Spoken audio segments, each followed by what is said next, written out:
me double check to make sure this goes live.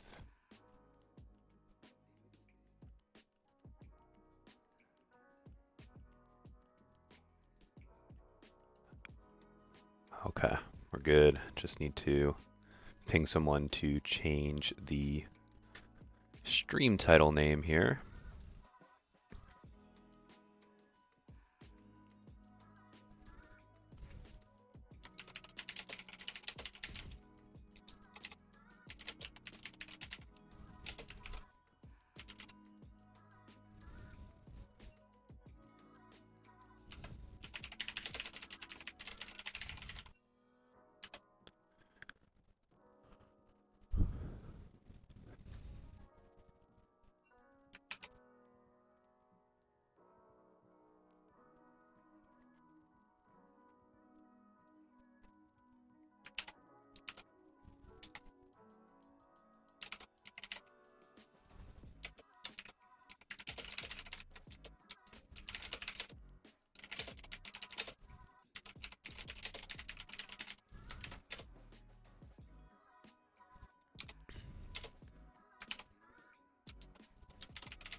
Alrighty. Link is sent. Hopefully some people rolling up shortly. Ignore the title. I'm working on getting that changed right now. Hopefully someone on the mod side of things will be able to take care of that. For now, it is Bop It versus Team Solid. There was some issues with the rosters of Bop It. I believe their support had some life stuff come up, as that usually happens, or that sometimes happens. So hopefully everything's okay there. I believe Pens is subbing in. Should be able to slot in nicely just due to his versatility as a player. But that's what the discussion in chat is right now, is clarifying the situation of the bans.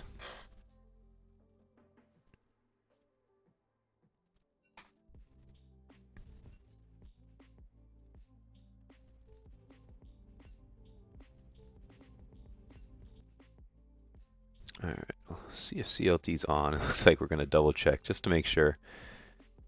Ensure we have a nice and honest series that does get played and executed here.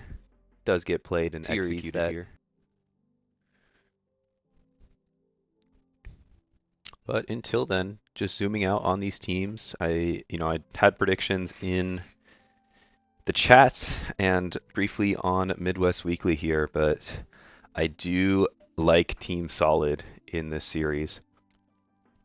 I feel like they've been hot. I feel like they've been playing well around kind of where they need to and highlighting their strengths, the team fighting potential. Really good at peeling around 7, and if you can get 7 onto some sort of carry champion, I feel like the team around him sets him up for really good success. You know, Souls has been a very consistent top laner. I think I may have been actually one of the only ones who had him or him and One-Handed were neck and neck for me. I felt like they were very clearly the two best top laners in the league. Souls playing a lot more consistently, always able to provide some value for his team, and I think Champ Pool is going to be pretty comfortable in a best of 5 as well. I feel like a lot of versatility with kind of more pocket picks like the Gangplank that can come through. And then especially Cyanic Acid is what I really am excited to see here, as Still a little more talk. Hopefully get this figured out.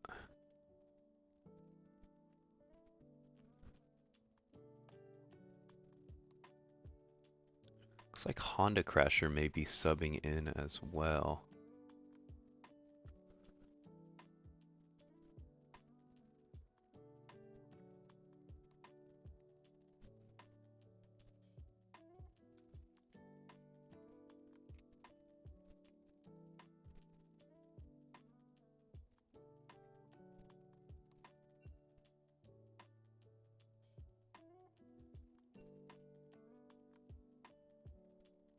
One ban loss per e-sub for whole series. Two.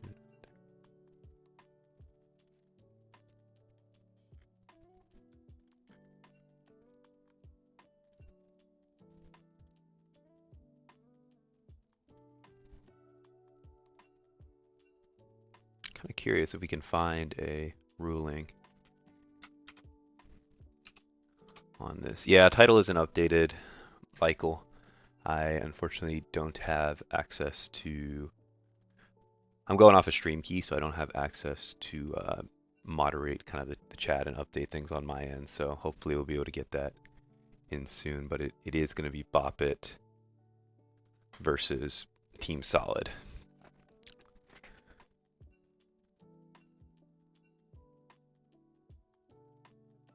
Yeah, I think we'll go with that. We're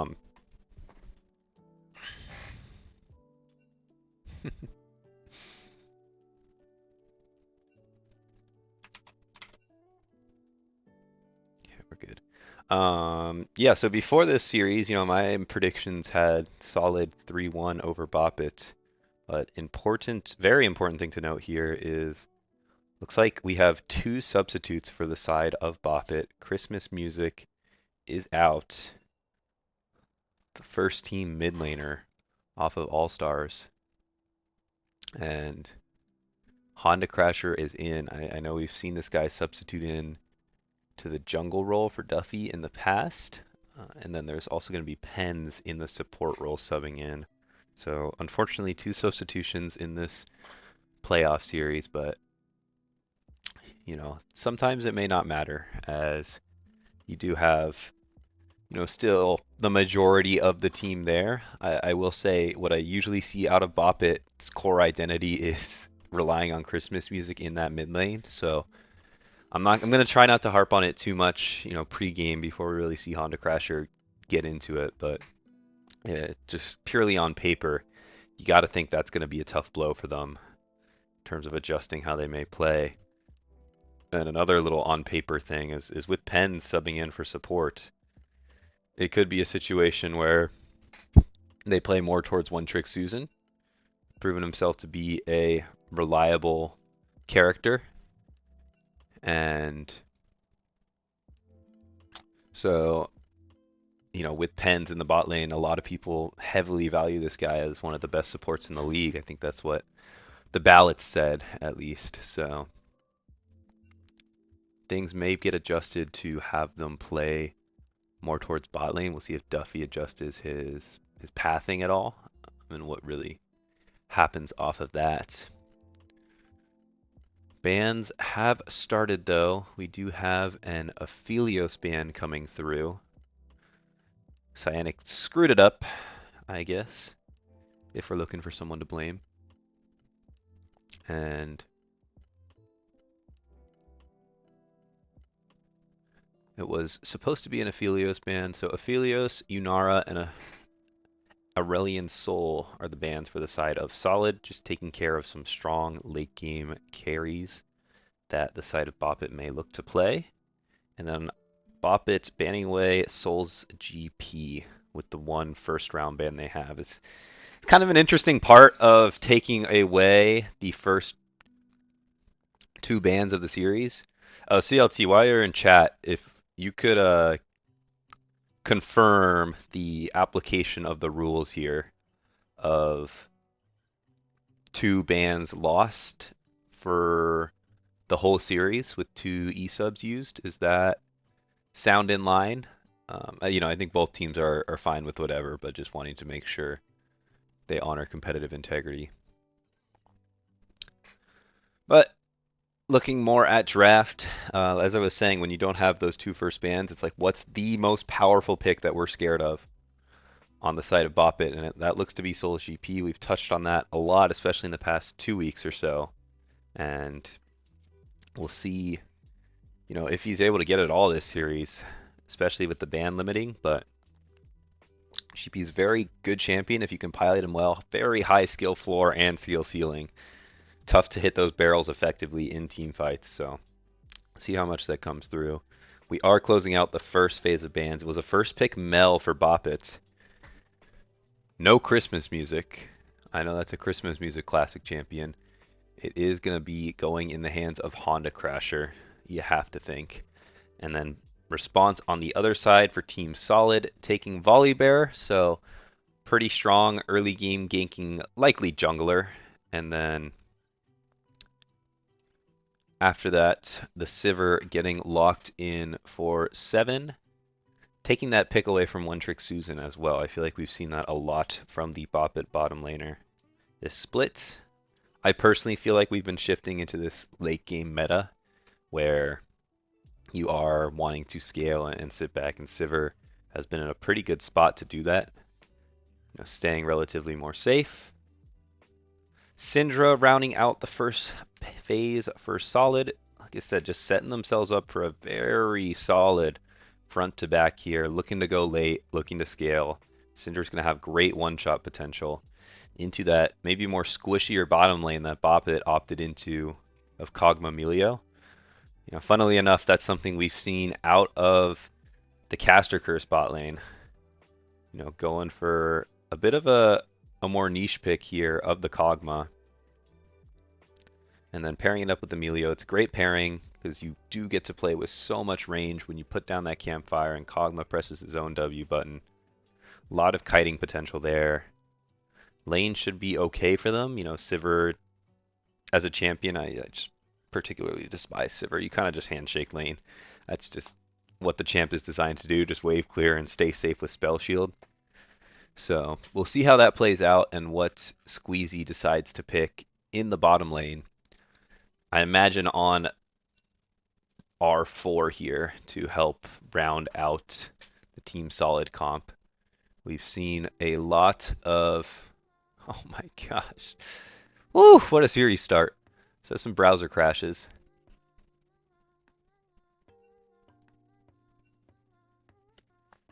Maybe we just go new link.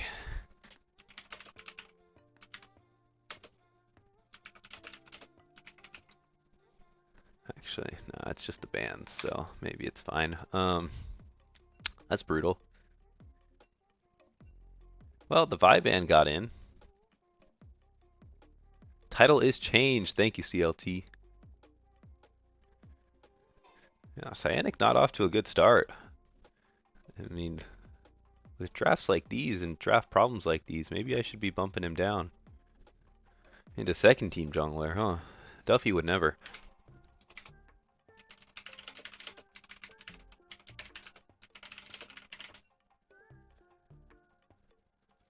But okay, looks like we're back. Like I said, we'll see what Squeezy pulls out. This guy has pulled out a lot of more niche picks. We see the Pike ban come through, but things come to mind for me. Thresh is still open if he wants to go for a kill lane. Matches up well into Melio and Kog'Maw.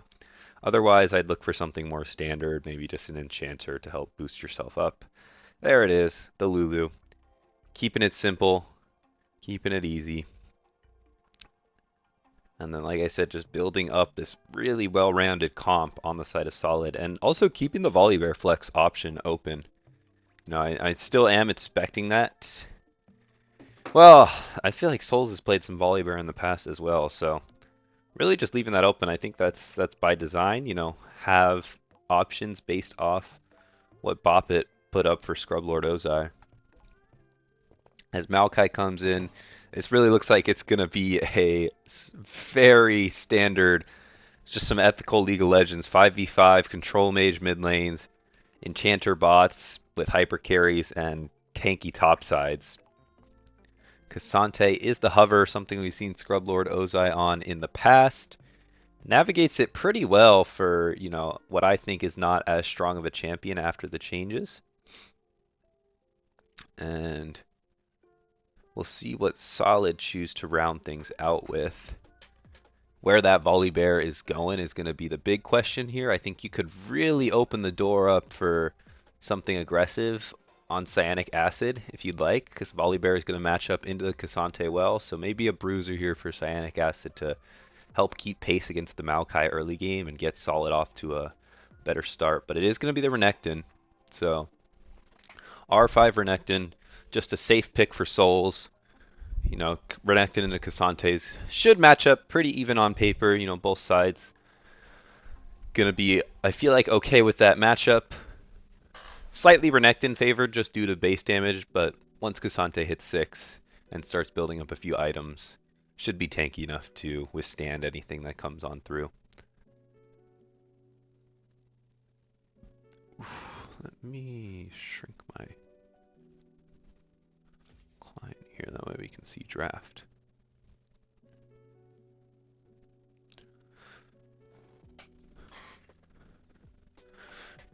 Solid is R. Yeah, Scrublord, that's a great name.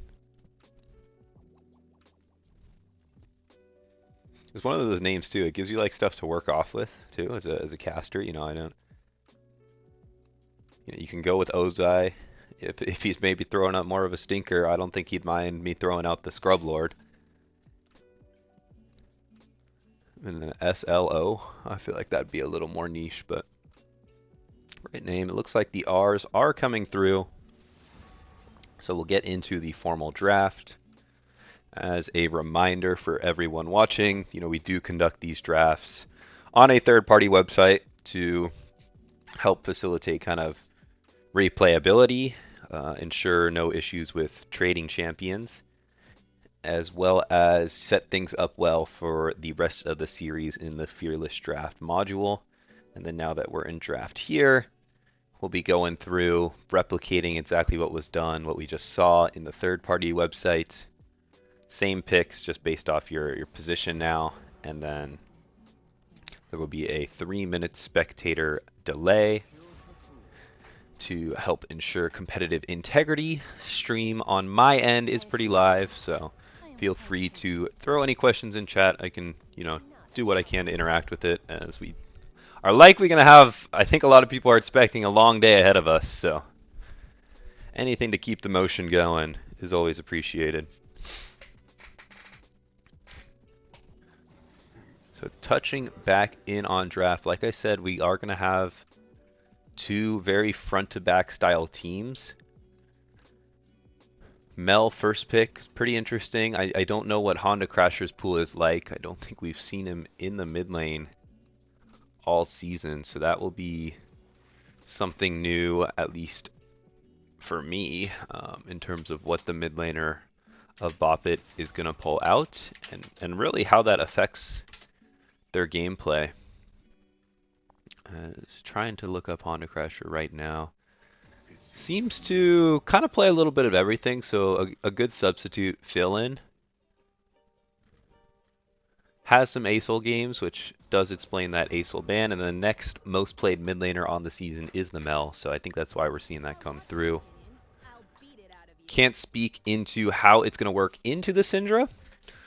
Theory crafting on my end, you do have some good survivability against the Syndra R with the Mel Reflect, as well as into the stun. So I feel like that matchup is okay, kind of thinking about more traditional Syndra counter picks.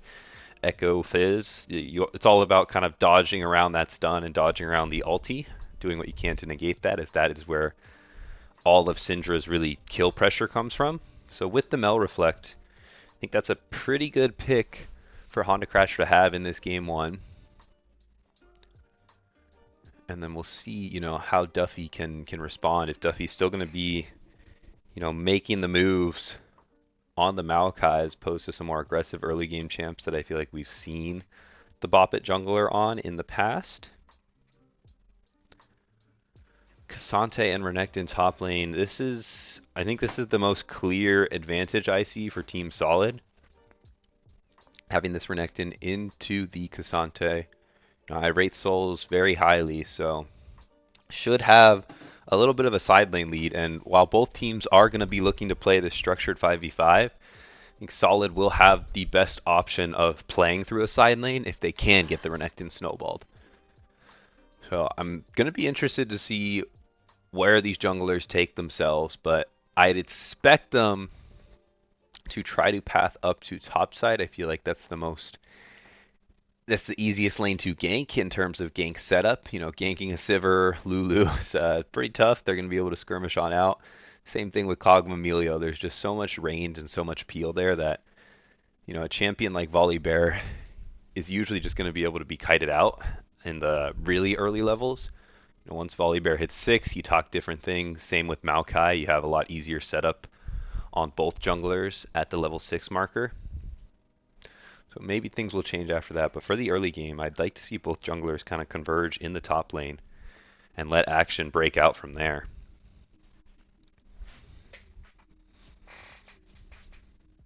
Most unhinged pick this season.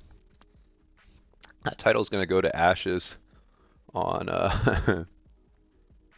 it could go to Ashes on a few different support picks. There was a LeBlanc played. There's some Diana played. The first Diana game Ashes played, Diana support. It was like a hybrid Locket Leandry's build, which you can't do on support income.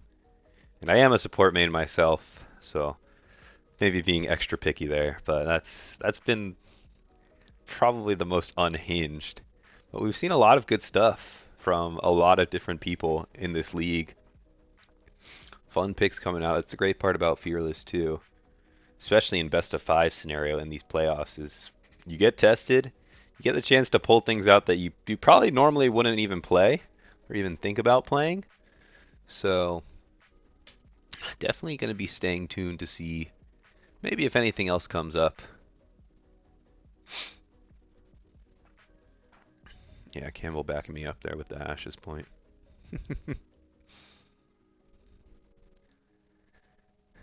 Oriana support. Yeah, Oriana, not a fan of that either. But hey, it's unique, and it sticks with you. So early game, I think both teams should be looking to stack objectives. Both teams play they've drafted themselves into very similar styles here. All these champions match up relatively well. Team fighting may actually be slightly Boppet favored just because of the Kog'Maw Melio Maokai setup versus the Volibear not being as tanky. The trade-off between these two teams, in my eyes, is Boppet have set themselves up with a tankier top side in Cassante Maokai versus Solid has a little more bruiser style. Renekton Volibear may be able to make some stuff happen in the early game. Throwing the onus on their all-star players there to hopefully get the rest of their bot lane ahead. Because if they don't, I do think the slight edge is given to Boppet, just thanks to the tanky nature of the top jungle, building more space for Susan and Honda Crasher. But we do know both these teams team fight very strongly, so anything can change. Expect some action around the early Drakes as well, as both teams should be wanting to stack up those, build themselves a bit of an early lead as they look to slingshot themselves into the late game, as this is going to be really between the carries after 20-ish minutes. Is who's going to be outputting the damage? Is it going to be the Sivir Syndra, or are the Kog'Maw and the Mel going to be able to keep themselves alive through the dive of Team Solid and get on to 7 too? Because I think 7's going to be able to remain relatively untouched. It's how a lot of Team Solid games have been playing out these past few weeks, is a lot of good peel around their 80 carry. And when you have picks like the Lulu and all this tanky front line, that could come in mighty fine handy. We are getting into game. As I mentioned, 3-minute spectator delay here for competitive integrity. And then we finally get some weekend LOLMidwest action. Nothing out of the norm that I'm seeing in terms of runes. I am going to nitpick on the cleanse for the Sivir. I feel like you don't really need that when you have things like the spell shield. You know, in terms of lane, nothing's really CCing you other than a slow. You're not cleansing and ignite, cleansing and exhaust, so this cleanse is just exclusively for a late game Maokai route. It's really the only reliable CC on the side of Bop It, so would have liked to see a barrier come in there, kind of similar to what Susan has, that just provides a little more survivability. But we'll see how that ends up playing out. Standard 5 points for both teams. A lot of vision pings coming down. I think it's very clear there is a ward there, in case anybody missed it.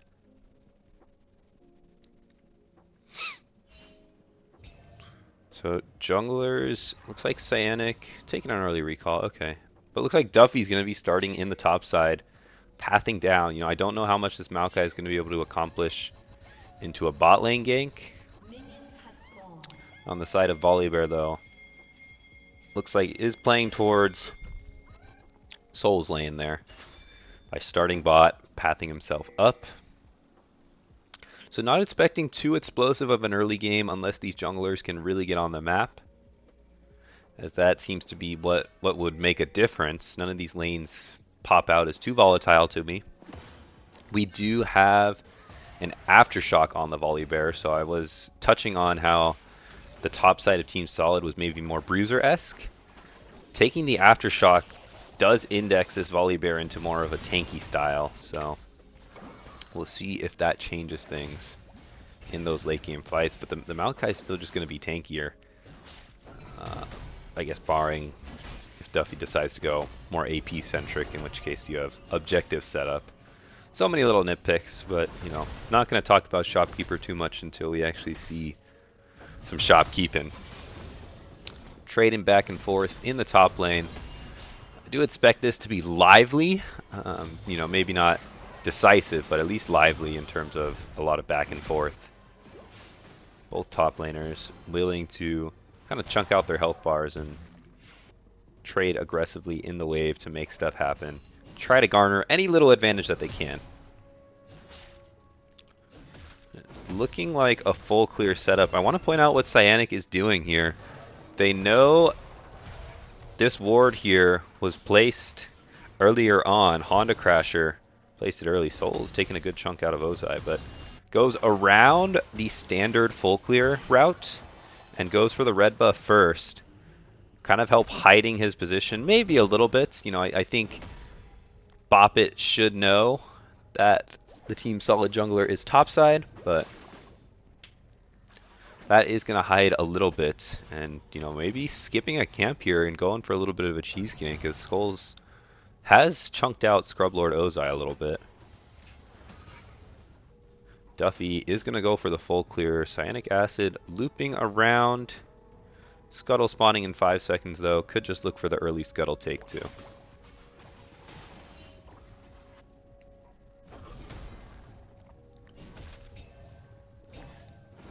I am on a new setup today, too, so if any volume thing needs to be adjusted, just let me know. I prefer any brutally honest feedback if it makes the viewing experience a little more enjoyable.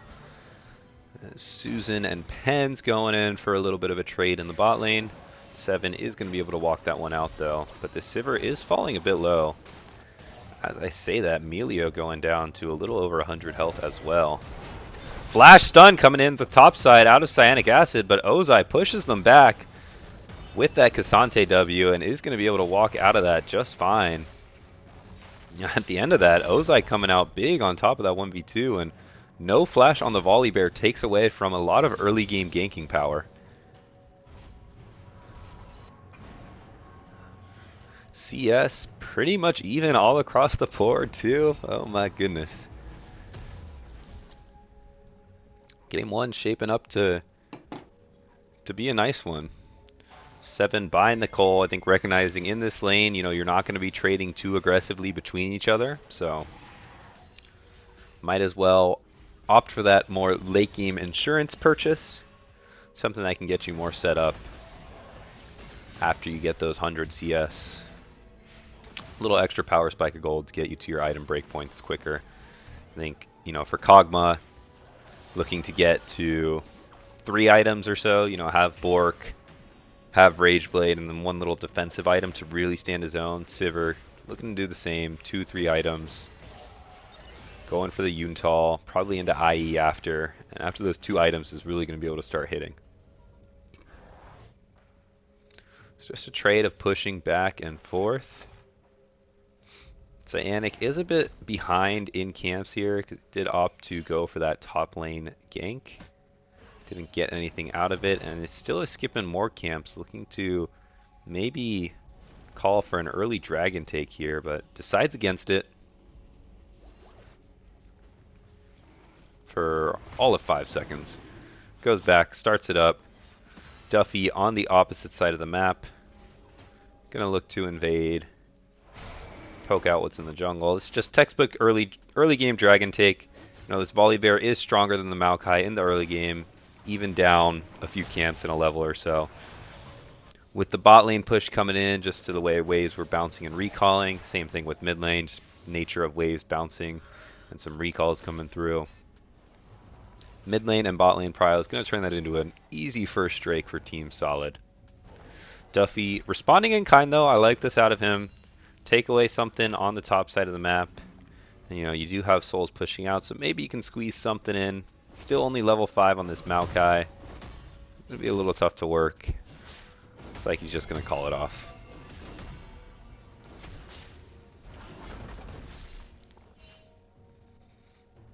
And then looking at jungler items here, this is going to be a little interesting. We do have the Faded Ashes coming through for the Maokai, so looking to build a little more AP. You know, Liandry's is very standard, just because you can set up your saplings in nearby bushes, get some really good objective control in the mid to late game, as well as just add some damage to yourself, help your jungle clear. Volibear going for the Bomby Cinders, so Cyanic is opting to go for a very tanky style Volibear. We'll see how that plays out. As I feel like you tend to see more Bruiser, at least in the games I watch. Something, you know, like Sundered Sky, or even some AP variants that give this Volibear more damage when he can get onto backline.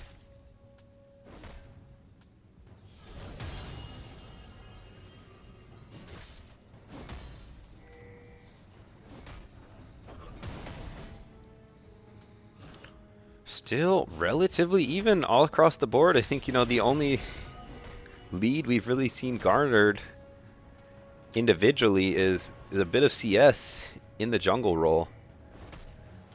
You know, Maokai just going for a few more camps compared to Volibear. But everywhere else, you know, overall gold still dead even too, as grubs are being started up here. Pens went for an early roam off his recall. Squeezy's going to match it, but it's going to be a bit behind. And the mid jungle of Team Solid is closing in. Souls from the top side as well. As some early game action potentially breaking out here. Stun onto Souls. Chain CC coming in. Sky Splitter over top, but Duffy is able to walk out of that. Haunted Crasher in from the bottom side of the map. Is going to try to close it in, but Scrublord Ozai a bit caught out. One Trick Susan taking some tower shots in the backline, going to fall. So overall, 1 for 1 on opposite sides of the... Sorry, 2 for 0 on opposite sides of the map here. As Pen's a bit caught out by Garzok.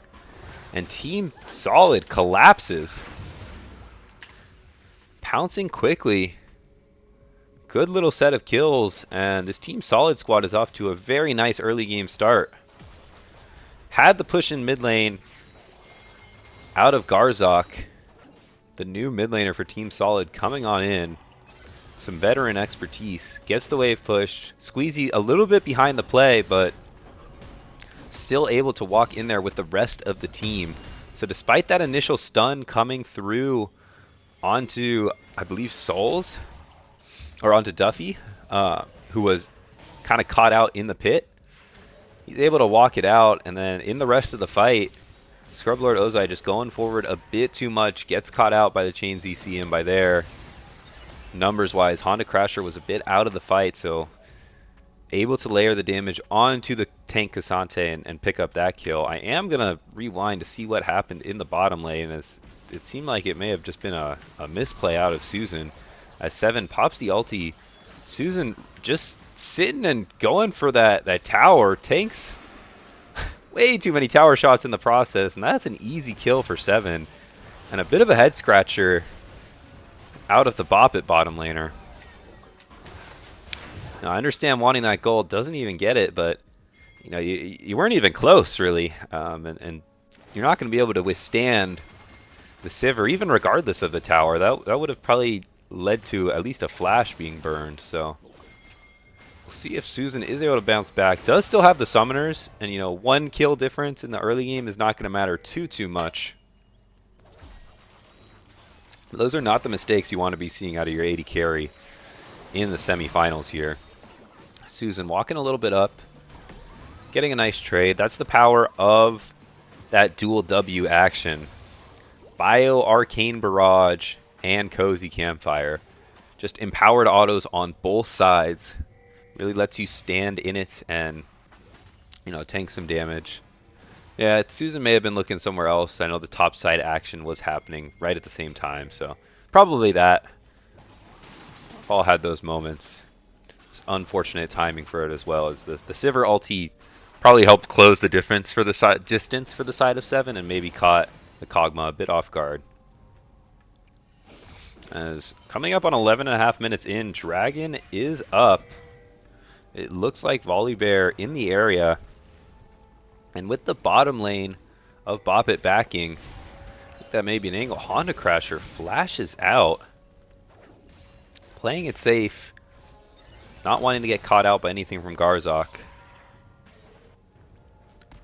As these mid laners, I gotta point it out, they're farming up very nicely. Almost minute mark to the CS, so well done to them. But with that prio we talked about, similar story to the first Drake here. Team Solid are just having the better setup around these objectives. The bottom lane of Bop It, off of recalls, you know, to help facilitate their own lane state, just aren't in a spot to contest. And Pen's going to be flashed on from Cyanic Acid. Stun comes on through. Wild Growth knock up onto 2. In comes the Sky Splitter over the top. Feet of Warfare going over to Team Solid, and Cyanic Acid wants more. Going forward onto Duffy. Stun connects. The Syndra ulti unleashes her wrath, and that is a double kill for the Team Solid mid laner Garzok. Able to walk in some more minions here too. Things off to a very good start for Team Solid. Really around this mid jungle, what has been the strength of Bop It in the past here. You know, a new mid laner definitely throwing maybe a wrench in those plans. The 7 was forced to plop ulti. We saw that briefly before the camera panned away. Susan on this Kog'Maw, you know, even without the Bork yet, still does have potential to fight back and do some really good damage into the Sivir. But just great positioning out of Team Solid. They're first to the Drake. They catch out Pens, who's trying to clear wards. Cyanic Acid just pounces, and then the follow-up is right there. Squeezy with the Wild Growth to knock him up. And from there, you know, Squishy on this Enchanter, able to just pop him, continue the case onto Duffy. That Syndra ulti, Unleash Wrath, cleaning up the rest of that damage. And so 2k gold lead, but I think more importantly, the 2 dragons over to the side of Team Solid. Having that gets you set up for this late game fight that I feel like we've all been building up towards. You're going to have this win condition later on. Chemtech Soul's a good one too, as Cyanic Acid showing face in the bottom lane. Going to throw down the E, and that will be the end of that.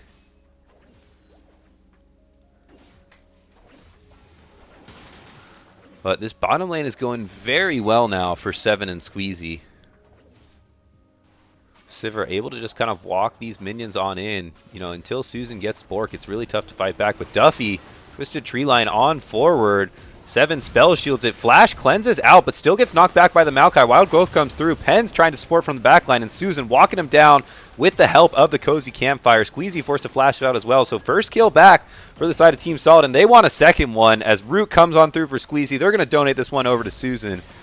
And just like that, the bot lane of Bop It is right on back into it. Maybe staying around a little too longer as Duffy The all-star jungler pops the Nature's Grasp and just runs at them. You know, this Sivir, even with the spell shield, maybe just a bit too far positioned up there. Gets caught out even after Flash, even after Cleanse. And Kog'Maw able to walk that one down and slowly start to even up the gold lead in the bottom lane.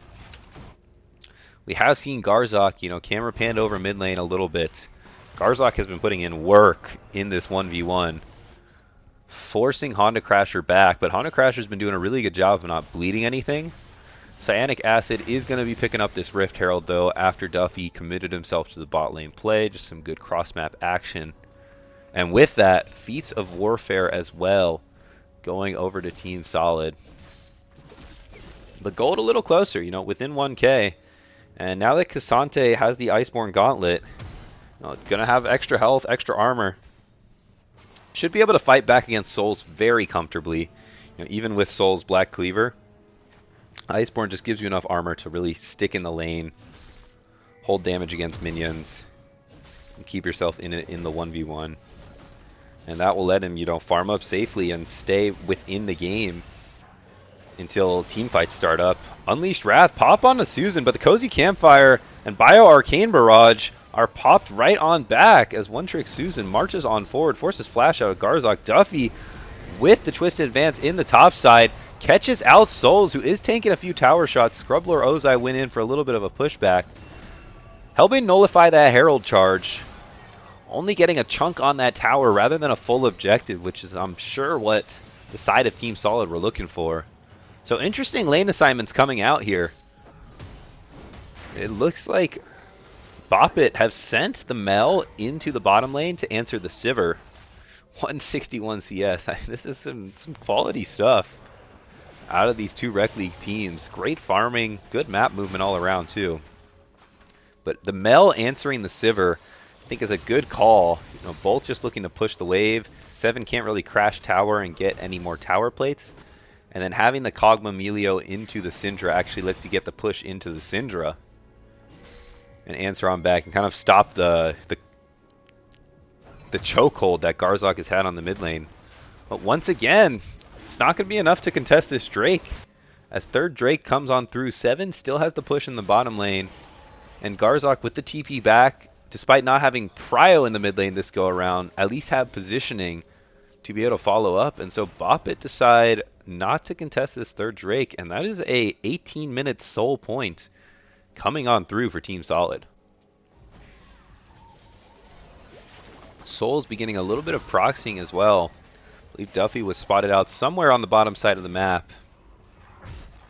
You know, enabling Souls to just get in there, be annoying in the back line, and try to take down this tower. They put the Rift Herald there earlier. I think Ozai's making the call. Not going to blow the TP. The tower's pretty much already gone.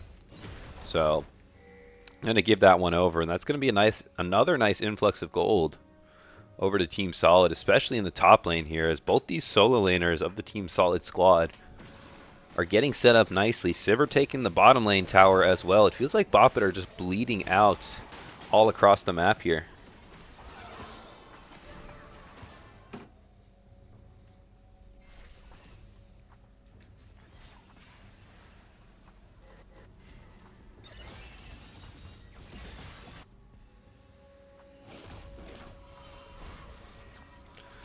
Recalls coming through. So yeah, I do still like Boppet's scaling though, but you can't be conceding all these objectives. You know, it is a slower paced game just due to the nature of the champions that both sides picked.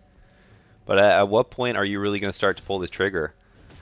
Duffy having two items now, Leandries and the Thornmail, so going for a little tankier there.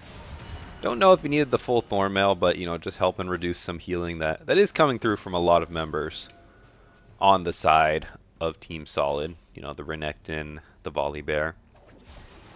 Just getting some source of Grievous. I know that has been a grievance, is the lack of Grievous from the GOAT CLT. But for now, it looks like it's just going to be a little ping-ponging of waves, but with the advantage on the edges of the map, the side lanes of the map that Team Solid already has in those two towers, they're going to be comfortable with this. You can let Seven farm it up in the mid lane, and then, you know, play through the side lane that Souls and Garzok have established. So Renekton's going to have good side lane presence and then look to move the Volibear around and be proactive and just try to keep yourself safe everywhere else. It's going to be up to Boppet to try to find an opening. You know, probably within these next 3 minutes time, you'd want to do it before the Chem Soul gets the chance to go over to the other side.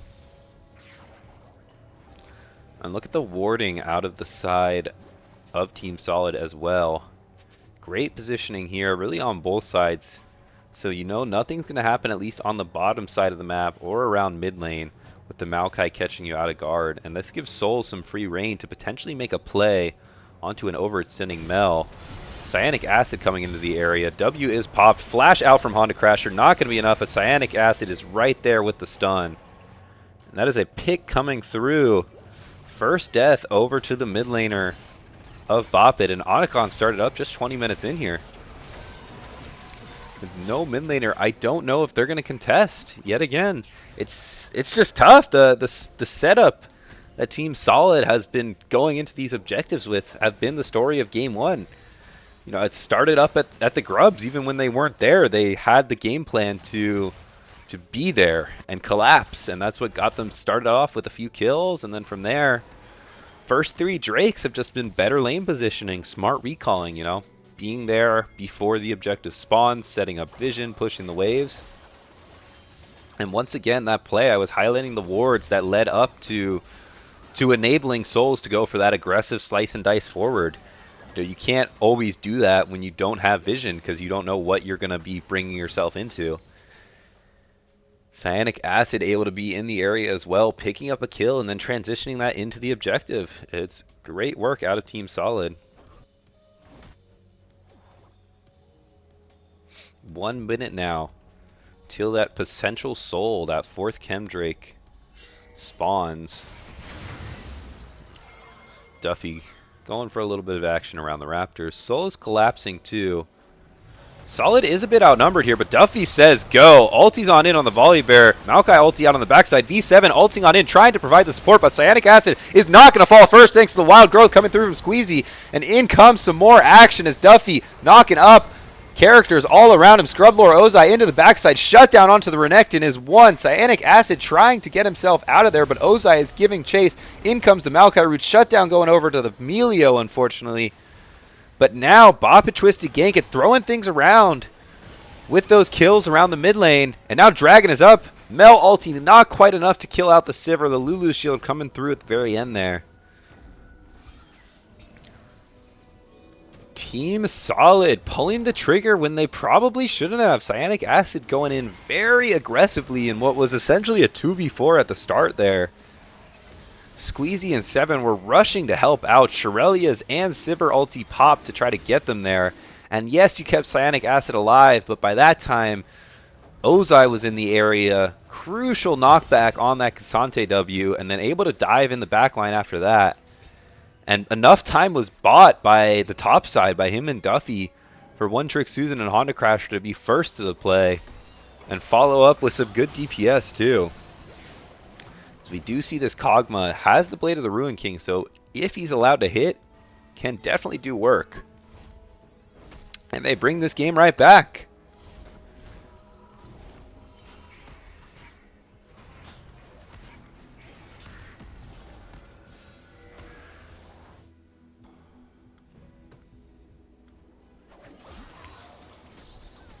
I do think this mid lane tower is going to be the first sort of big objective to potentially fall here.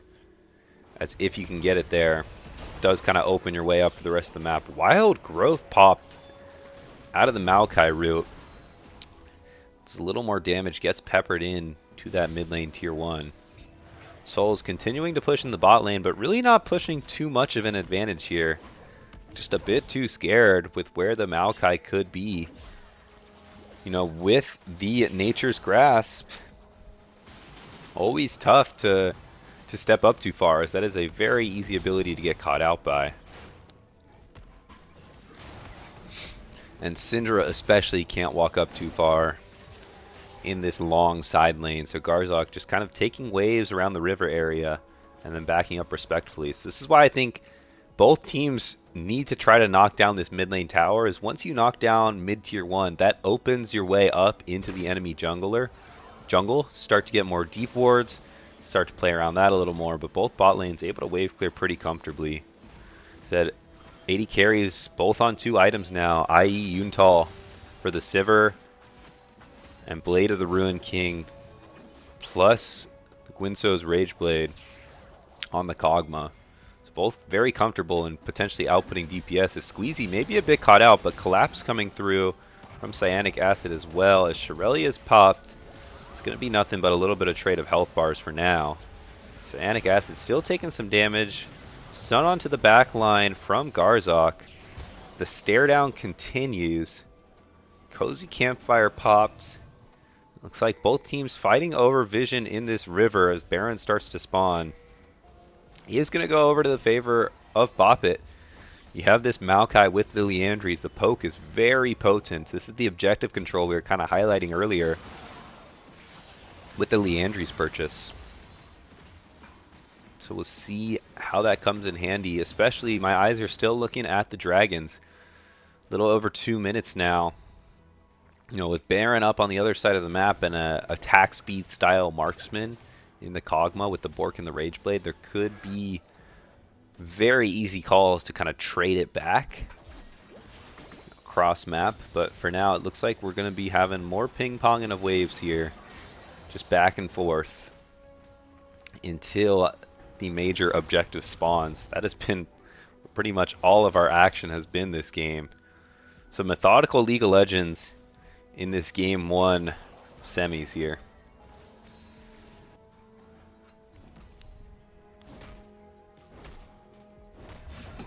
Great farming as well. I know I've touched on it a little bit, but you know, you don't always see this out of Rec League teams just because of the elo we tend to play in, and that's not a shot at all. It just speaks to how these players are really at that level. They, you know, haven't been dropping much CS at all, whether through map rotation or just farming it up.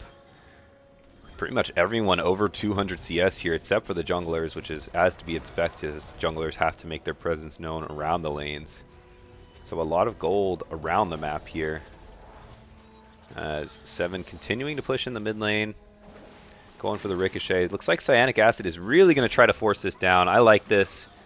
You know, you have the Volley Bear potential frontline dive with the Stormbringer, and that will let you kind of transition into these jungle wards, like I said. And now 30 seconds on the Drake. Looks like the call for Boppet is to huddle up around the mid lane. Same thing for Solid. Souls staying split off, but does have the TP to join. Looks like Ozai going to answer him with the same sort of plan. We'll see what happens as Garzok's going to continue to fish for these stuns.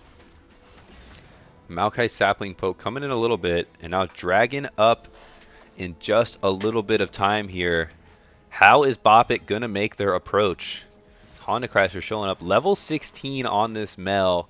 It's going to be a force. If you can ever get a few stacks onto anyone of Solid, they are going to be popped with that Golden Eclipse, that ulti.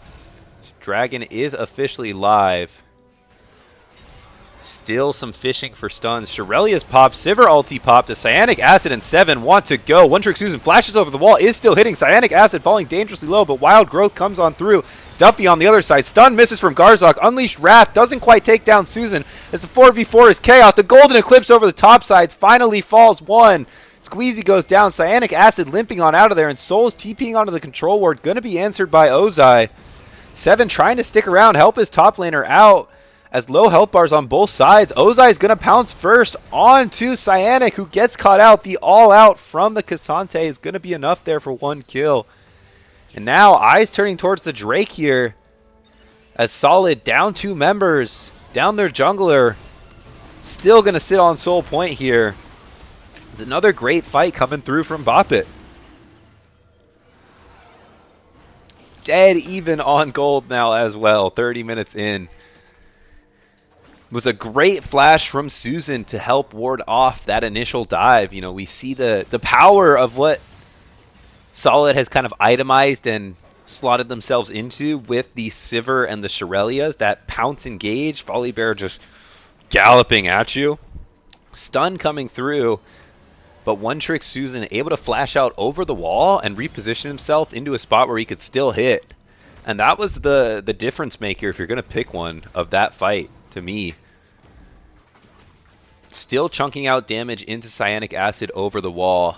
And yes, the Sivir was hitting, but Garzok missing a stun in that fight as well. It wasn't an easy stun to hit, but Sivir, the Syndra, you know, popping ulti onto Susan as well. Not enough damage through the Melio shields and peels and heals. So it's another good fight for Boppet as they look slated very well in these 5v5 situations. The Maokai's tanky enough to hold the line. Hollow Radiance coming through. Or sorry, an Unending Despair on both top laner and jungler for Boppet. So that tanky front line is there. So unless you can catch out this Kog'Maw, who's just going to get tankier as the game goes on, and you know, still have the peel of Pens, I'm looking at maybe a Garzok stun or V7 to just really kite out and carry these fights. It's like the next objective here is Baron that we're going to be playing towards. Stun, going to miss again onto Pens. As Sivir ulti going to be popped, I think mainly just to get back into the mid lane and clear it out. But Cyanic Acid flashing forward onto Susan. Flash to try to peel for Pens. Stun comes on through, and that is the Kog'Maw down. Big DPS loss for the side of Boppet, but Honda Crasher still up. Pops Cyanic. Garzok gets a two-man stun on the backline. V7 still has the Sivir ulti pop. Unleashed Wrath brings down Duffy, and now Scrublord Ozai forced to flash out. And Team Solid marching forward with the minions as another stun coming through. Garzok pushing forward onto the backline, but it's Honda Crasher who calls down another Golden Eclipse to pick up Squeezy again. So in the long run, a 2 for 2.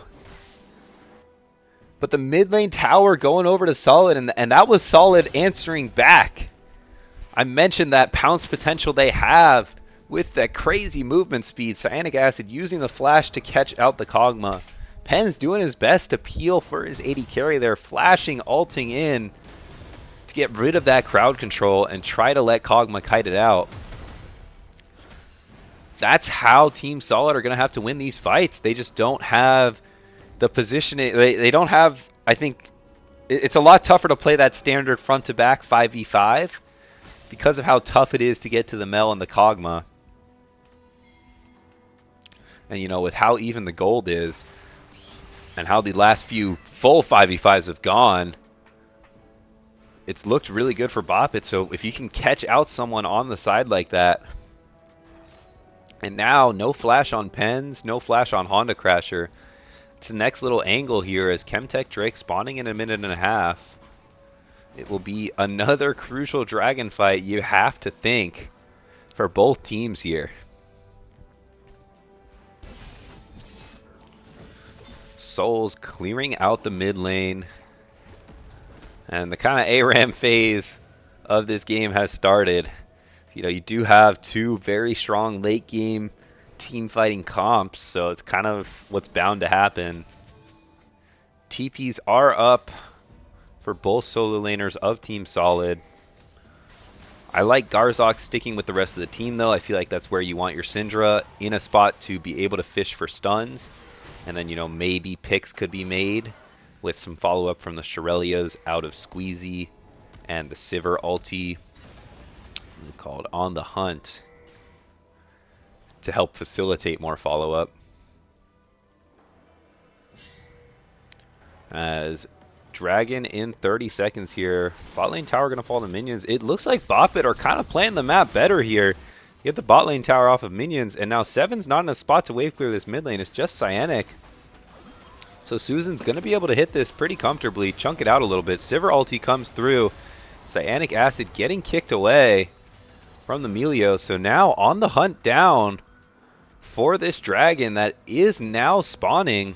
Soul's trying to pressure the side lane. Does have the Karnik Rokern to help match up into Honda Crasher.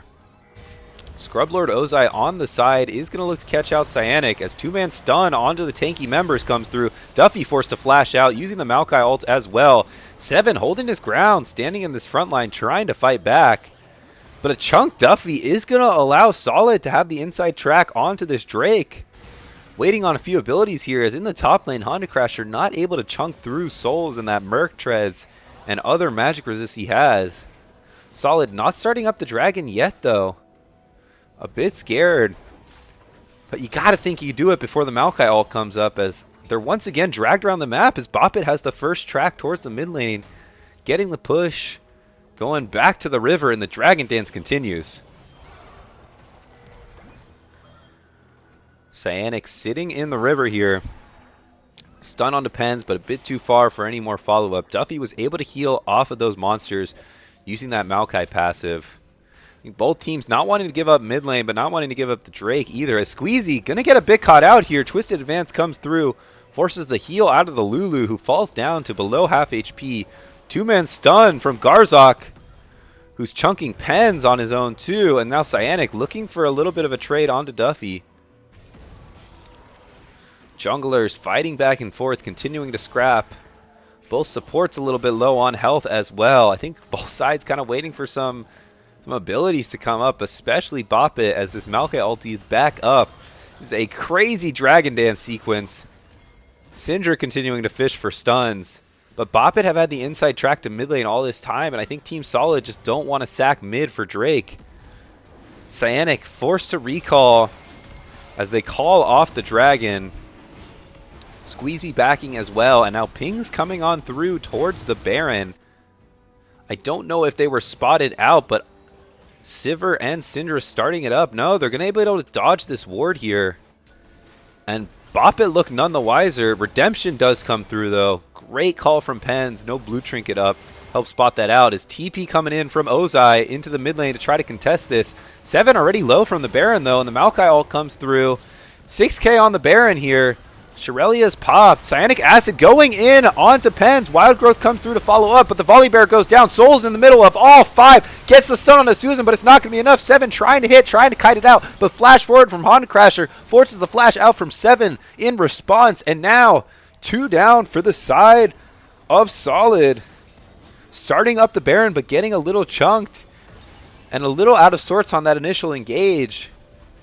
Losing a few more members here as they're forced to call off the Baron. And now find themselves a bit on the edge here.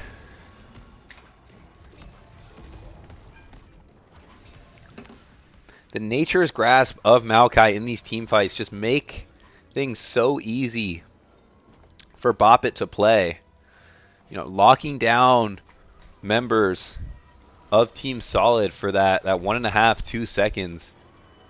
Giving space for Honda Crasher's Mel to hit. For One Trick Susan's Kog'Maw to get some damage on in.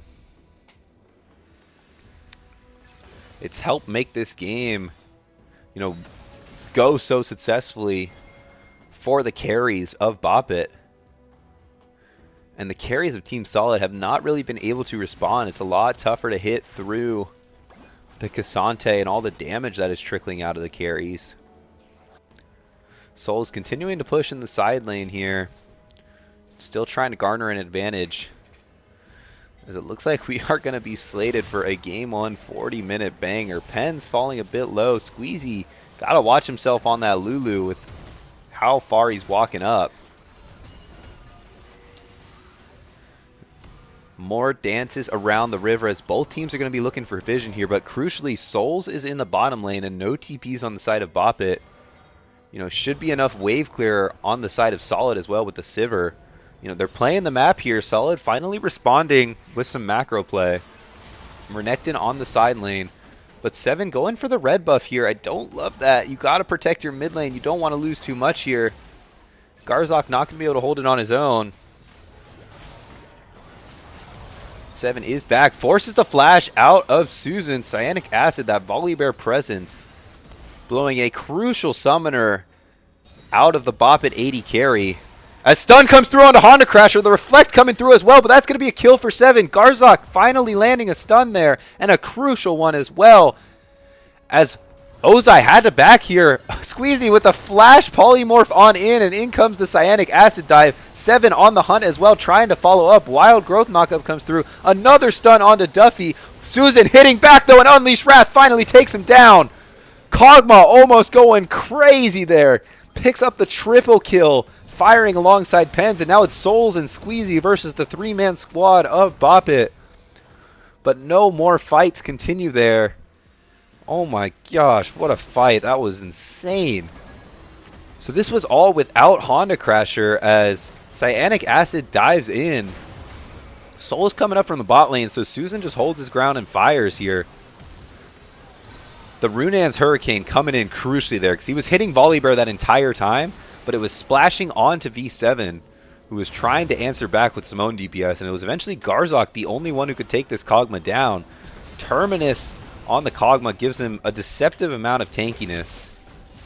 But the Unleashed Wrath in this late game stage of Syndra, 6-1 Garzok, is enough to take down the Kog'Maw. But now we look ahead towards Soul for both teams spawning shortly here. No Maokai Flash, no Mel Flash, no Kog'Maw Flash, no Sivir Flash, no Volibear Flash, no Renekton Flash. Crucial summoners down for a potential fight around the Drake Pit here. Bop It have picked up the last 3 dragons now. So we'll see if Solid are able to respond as Spell Shield comes on through from 7, who is still getting chunked out by Honda Crasher, losing some health here. At the Golden Eclipse coming down as well. 7 down to half health, but no Mel ult is going to be a crucial loss. Cyanic Acid walking into trouble though, forced to ulti out. No flash, barely able to kite this one out. So 2 members of Solid falling pretty low right around dragon spawning time. Forced to recall here. Are they going to be able to make it back in time? As Susan's starting to hit up this Drake now. And with just Squeezy and Garzok, that is going to be Chemtech Soul over to the side of Bop It. Bringing it back. No early game control over these dragons, just seeding it all. But throwing the line in the sand, picking up the last 4 drags to bring themselves Soul. A crucial Soul with the way these team fights have been going. Get some survivability onto your carries. We see Kog'Maw going for the Negatron, probably building in a Wit's End. Love the Kog'Maw build, just a classic one. Really negates any threat that Syndra has on you with 2 magic resist items and the Melio Peel. You have to be really caught out for that to fall you down, as Pens and Susan looking for a little bit of a bush cheese, but Cyanic Acid able to walk out of it this time. And Ozai TP'd in as well. 7, Spell Shield and the Twisted Advance. So Souls is still on the bot side as Ozai TP'd in for that potential breakout play. Cyanic Acid still trying to kite it out as a 5-man unit of Bop It are marching in. Souls has TP, so going to continue to sit on this bottom lane here. Looking to press forward, force an answer out of Bop It as Cyanic pushing forward as well, stopping some recalls here. So still 5 for Bop It in the top side of the map here, whereas Solid are getting these side lanes pushed, forcing a defensive TP out from Honda Crasher. So now crucial TP advantage over to Team Solid. Soul's using it instantly in the mid lane here as they're going to look to try to pull the trigger. But tower still falling down for the Renekton. So on the hunt popped, but to no avail. Going to try to start up this Baron, it looks like, with no Mel TP. But a little hesitant to do so. Maybe look to push the mid lane first. As it is more tense stare downs. Team Solid starting it up this go around. Duffy in the bush though is going to catch out 7. Spell Shield comes in with good time though. Souls trying to tank for it. Jumps on in the middle of 4, and Susan is firing. Sterax popped, in goes Duffy. Stormbringer over top. Can they get to the Kog'Maw? Squeezy trying to dive in with Cyanic as well. Stun onto the backline. 7 flashing forward. Polymorph onto the Susan, but this Kog'Maw is tanky. Stands forward, gets the double kill. Sivir falls down. Garzok forced to flash out. In the chaos of it all, this Chemtech Soul is reigning supreme. Garzok trying to stun him back. Answering with another kill. So bot lane down for the side of Bop It. But 4 responded back as it's just Garzok left standing on the side of Team Solid. That's the power of that Chemtech Soul, this tanky Kog'Maw. Just standing his own and fighting. Jack Show now coming through for Kog'Maw. I mean, this carry is outputting so much damage while having so much survivability as well. We see it there, you know, even with Cyanic Acid jumping on in, even with the Polymorph, 7 has to flash forward. Garzok has to be standing in the thick of it all, forcing him to flash out. just to take down this Kog'Maw. And after that, Honda Crasher is still up, able to clean up the rest of the fight alongside the other tanky members of the Bop It squad. No Baron taken, though, as we are getting ourselves set up for a crazy game one here. Baron still up, still hasn't been taken, I believe. 45 minutes into this game. Baron just been sitting there for 20 minutes. He chilling. Elder up in a little over 2 minutes. So we're going to probably get to a break point of that crazy late game scenario where you're looking at these game-ending objectives trades. Soul is continuing to push in the bottom lane here, but no TP. Honda Crasher going to respond, no TP as well. Squeezy and Seven trying to kite it back. So full build on this Kog'Maw, has the Jack Show. Good call on the itemization there. You know, just get yourself tanky. You have enough damage, and you're able to stack up onto the Renekton, onto the Volibear. Saw it in that last Baron fight. Saw it in a lot of these other games. So I feel like it's going to be up to this Sivir to somehow stay alive and somehow shred through this Cassante to enable the rest of the team to get onto Kog'Maw. And Sivir doing pretty good damage as well, almost full build herself. Soul is jumping into the bot lane, getting the stun onto the Mel. And Mel forced out here, flashes over the wall. Soul's building up a nice advantage in that 1v1. Honda Crasher misstepping a little bit. 400 CS on that Mel too. But it's Renekton who's looking to punish, has the Hole Breaker, so it looks like Team Solid are opting into this side lane style of game now. Maybe recognizing how tough these team fights have been for them. 75k gold on both teams now. As Cyanic Acid and the rest of Team Solid looking to push into the river area. 2 members brought back to answer souls. Ozai with this Chemtech soul should be tanky enough here. But recalls from the side of Bop It means they're a little behind on this Baron play. Is going to get started up by Team Solid as another Baron Dance starting. Squeezy getting a bit chunked. Redemption popped down to scout it out. And the Golden Eclipse comes through once again. Knocks down Squeezy. Maokai ulti getting tanked up, but also tagging the Sivir. And now Kog'Maw is hitting, has the Cozy Campfire behind him, forcing the Volibear ulti out, but Soul's in the bot lane this entire time. He held the TP while the Cassante TP'd away. So that's going to be an inhib for the Baron, unless Cyanic Acid can work some miracles. Goes for the Sky Splitter over top, doesn't decide to flash in. I think good call, as you do have this Elder spawning. Cyanic Acid's recall is stopped now. And so no support for the side of Team Solid for another 20 seconds. An Elder spawning, Baron on the side of Bop It. We'll see what the call is as they look to march down this mid lane, continuing that 5-man squad. Brutal run they've got.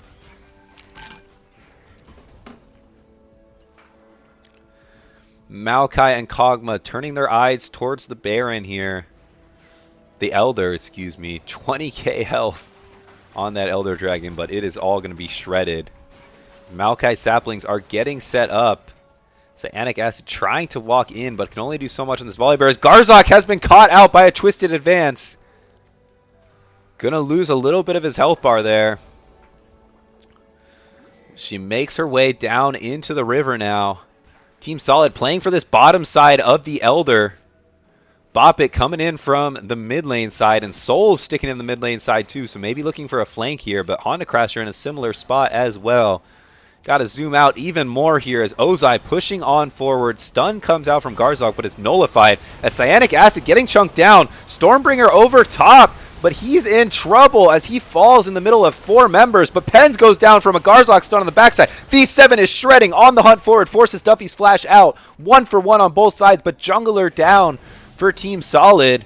And a low health bar out of Susan, trying to get the recall off now as Garzok pushing in the bot lane. Mid lane slightly pushing in the favor of Bop It, but it's all about the Elder right now. No jungler for Solid though. Means this may be trouble. Duffy coming in from the backside. He is alone though, so Sapling gets dropped down. Soul's the standing frontline member of this Team Solid squad. Is on the hunt, is popped, and Honda Crasher flash stun onto him. Golden Eclipse doesn't get popped, so Seven's staying alive for the meantime, but falls down to Duffy on the backside, and that is going to be an ace around the Elder Dragon over 50 minutes in now. Elder going over to Bop It. And they may finally look to march and end this one. Cyanic Acid up in 5, but Baron still up for another 30 seconds. The next mid lane wave coming in. Another crazy set of fights there. On the initial onset, Sivir was shredding. Part of the reason Pens was able to fall. And I think a bold call to go for the Elder. Try to steal the game before it gets too out of your hands, because you know you got to go for something. But Susan stands tall. And they call off the end angle. I really feel like with the Elder, with the Baron, and just the Volibear up, you could have gone for it. But deciding to play it safe, bop it, they have this full 5-man squad. They're comfortable playing these team fights. We've seen it so much. This game is going to continue. I can't do it, guys. My voice is already like fading. 50-minute game 1, and we got at least 2 more. My goodness. Exactly what you would expect when you see these 2 high-level teams pick these late-game comps playing for the team fights. And it's delivering, too. It's very close, super back and forth. Boppet just had the edge. Thanks to One Trick Susan and Honda Crasher's damage coming on down. 7 has been able to respond in kind nicely, though. When this Sivir has been able to free hit, has been able to shred the side of any mispositioning members of Boppet, as well as the front line of Duffy, who has to pilot these fights very carefully, still doing it though with only 2 deaths. And Cyanic Acid and Souls, they are melting like butter though. This Kog'Maw and this Mel absolutely shredding through the Volibear and the Renekton's health bar. You know, the tank Volibear is good item-wise, but in terms of stats and abilities, you don't really get to that level of a full tank. So we see Honda Crasher on the side. Golden Eclipse popped yet again. Squeezy falling down to that Mel damage. So now 4 versus 5. Elder is wearing off. So they go to the top lane, continue the pressure elsewhere. And with no Lulu here, 4 versus 5 in these late game scenarios make the team fights a lot tougher to play out for the side of Team Solid. They do still have that Sivir wave clear though, so going to be able to sit comfortably, and they're keeping Souls on this bottom lane here. 426 CS, 455 CS on the Mel, 400 CS on the Sivir. Pretty much everyone full build. Next major objectives, we have Baron spawning in a little over 30. So that's going to help facilitate these wave pushes as Duffy pulling the trigger here, forces the ulti out from both Volibear and Sivir. But One Trick Susan is shredding, forces Cyanic Acid to flash out. That Cozy Campfire and Bio Arcane Barrage continuing to layer in onto Cyanic Acid. Souls forced back a little bit from another Golden Eclipse out of Honda Crasher. And now Baron is spawning Cyanic Acid, rushing out back onto the map here as Team Solid trying to get gripes and trying to get into a position to potentially contest this Baron. Souls backing, 15k, 14k. Baron is melting Susan at the forefront of it. No vision on the Baron. The Maokai ulti comes through, gets some roots. Scrubblor Ozai holding the front line though, and now 7 providing some backup. Honda Crasher not in the fight yet, so it's still a 5 versus 4. Stun on the 2 from Garzok, but that will be it for now, as Baron goes over to Boppet. They're going to collect their bearings again and look to make what, for their case, is hopefully one final push here. Not sure if the Sivir wave clear is going to be enough into the Baron, and if Boppet can get things going on 2 separate lanes, but it looks like a red buff cheese getting organized here as Duffy caught out by a stun, getting chunked really low. Polymorph prevents the flash initially, but it's not going to be enough to eventually fall the Maokai, as 7 forced out as well too. Maokai no flash, red buff over to the side of Team Solid. Souls continuing to stick in the side lane. really drag out Bop It all across the map as no one can answer this Renekton, and Bop It can't get anything going in an organized 5v5. We'll see the Maokai ult, the Nature's Grasp is still up, and Elder in 45 seconds may mean yet another Dragon Dance. Soul's backing up, getting himself in a position to at least be with his team as this Drake comes up. Cyanic Acid a little bit mispositioned here, has no ulti, and is going to be brought down here. Wild Growth, not quite enough, as One Trick Susan and the Honda Crasher are able to help bring down the jungler. Garzok goes into stasis, but it's not going to be enough either. Can't flash out. And so now 2 down, over 70-second death timers. The call is finally going to be to go to the mid lane. It's all up to 7 to try to hold here, but into the Baron, into all 5 members of Bop It. I don't think it'll be enough. Scrub Lord Ozai and Duffy still so tanky on this front line, and a flash in from Ozai forces 7 back, trying to build space. Our Souls and Squeezy. Down goes Ozai. Baron is still up though. 7 trying to wave clear through it as Honda Crasher falling a little bit low from the ricochets now. Souls in the mid lane too, holding his own with the dominance, giving him that extra health bar. One Trick Susan trying to chunk down the mid lane tower, but it's not going to be enough for now. And with Elder up, the call is going to be to turn their eyes towards there. Cyanic in 20, Garzok in 30. Our team solid, going to be able to hold the line. Redemption comes on down to heal up some members. Honda Crasher crucially left out of it. Less than half health himself here as the Scryer's Blooms are coming on out, but Duffy is holding this line here. It's just One Trick Susan on the Elder. Cyanic Acid is respawned and is galloping on out of here. Garzok up soon, has TP. Ozai crucially no TP, up in 30 seconds. Honda Crasher getting hit by the edge of that Boomerang Bane. 7 jumps on in, crits to secure the mid laner of Bop It, and now the On the Hunt is popped. Elder down to 6k, Souls jumps on in, Elder down to 3k, Cyanic Acid on the side is going to be able to get there, no, secured by the Smite on the side of Duffy, and now Chaos breaking down in the Dragon Pick, stun on the top side into Pens, Duffy falls down, Pens forced to flash out, Garzok and 7 continuing to give chase, 7 flashes on forward, the melee ult is popped, the Elder is not going to be enough to burn on through it, and the game continues. A crazy fight around Elder breaking out there. The call for Susan to try to solo it. Space trying to be built from Bop It, but Team Solid are able to close the gap. Close the distance. Get in there and keep the game in their favor, as they do have this Elder for a little under 2 minutes now. Gonna have it right up to the spawn of the Baron. But they are forced to try to answer these waves, as it looks like they're setting up for a little bit of a side lane play here. Garzok pushing over with Cyanic Acid there too. The rest of Bop It are on the top side of the map, trying to set up early vision for this potential Baron. Pens getting some early deep wards here, while 7 and Squeezy sit in the mid lane, getting pushed there. Baron up in 140,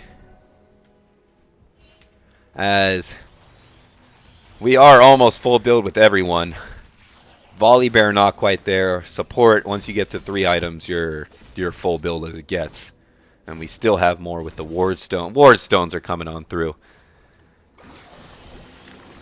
As Sivir continuing to clear the mid lane wave here. It's just the 2 of them though. Susan steps up. Elder wearing off in 45 seconds now.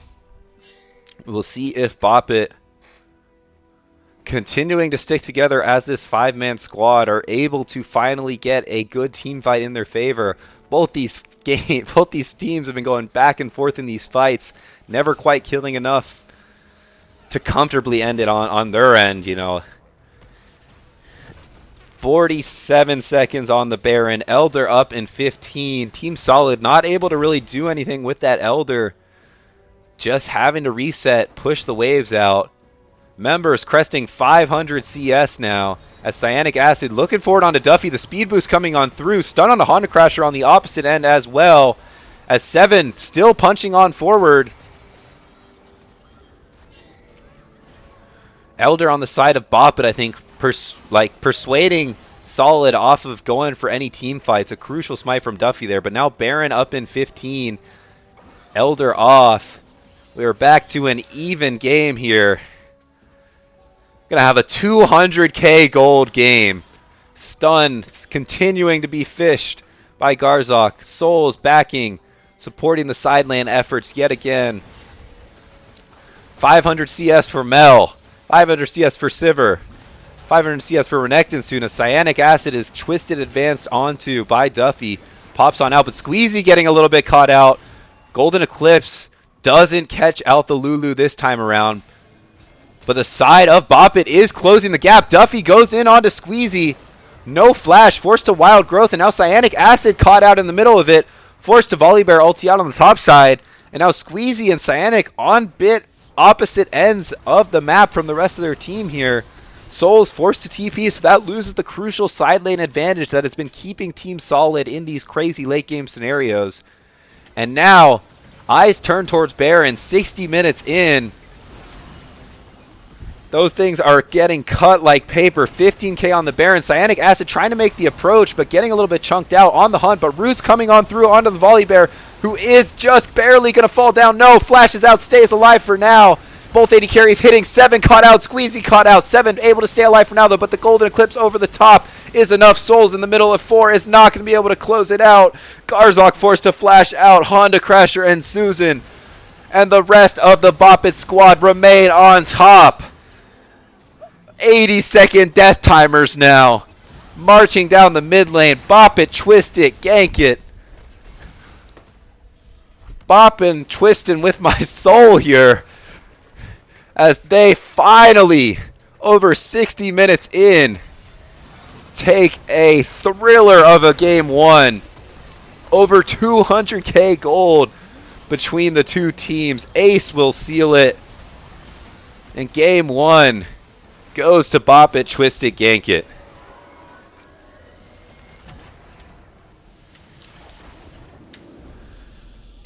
Wow. Alrighty. You know, so much back and forth there in that game. Souls in the side lane in those late game scenarios, I think, was what made it so tough for the side of Bop It, as they did have that soul. They did have the kind of easier to execute front to back.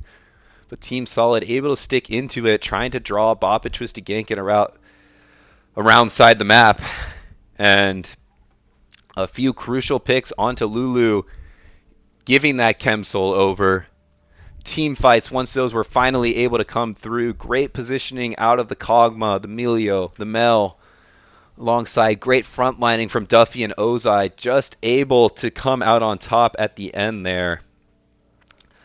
As Seven and Garzok, had that a lot of damage threat onto the back line, or the front, really everyone on the side of Bop It, but just not going to be enough in that game one. As, 60 minutes in, that could have gone anyone's way. But Bop It are able to walk out with it at the end of it all. It's probably the longest game of Midwest this whole year, and it's coming in a crucial time here. Playoffs for both teams. The substitute mid laner, Honda Crasher, making a big difference there. Able to get some crucial picks thanks to that meld damage off the side. We'll see what they have going forward, as we have a best of 5 playoff series here, so it's going at least 2 more games. And you can only hope they're as entertaining as that one was.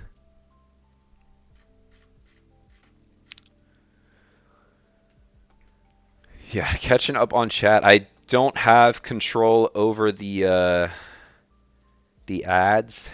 I'm not a mod, so I don't know if there's any mods in the chat, but hopefully it doesn't interfere with anything, because especially in late game scenarios like that, the action can get really crazy, and you don't want to miss a second of it. Want to be on your edge for it the whole time. And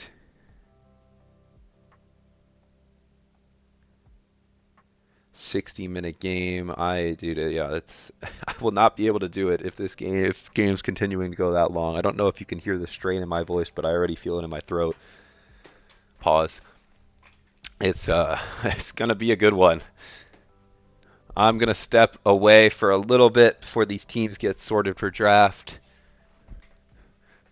Feel free to draft without me. I'll leave the Fearless Draft Simulator on the screen, but gonna have to get some water there and try to prepare myself and steel myself for what is shaping up to be a crazy semifinal series. I'll be right back.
And back, we had a pretty crazy game one.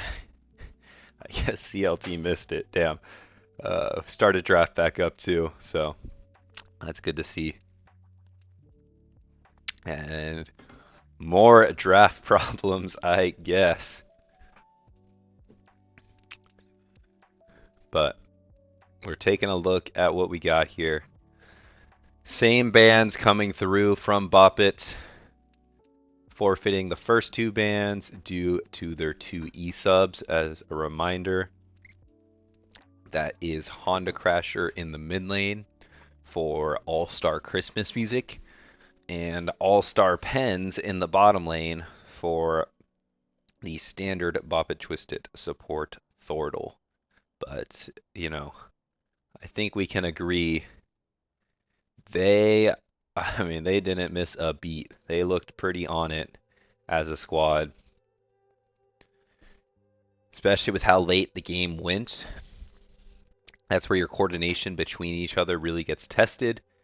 You know, making sure that you are able to, you know, move around the map together, play together, and I think Bop It, you know, opted for the safe end of it, but playing together as 5 worked out well for them, and they were able to close that one out.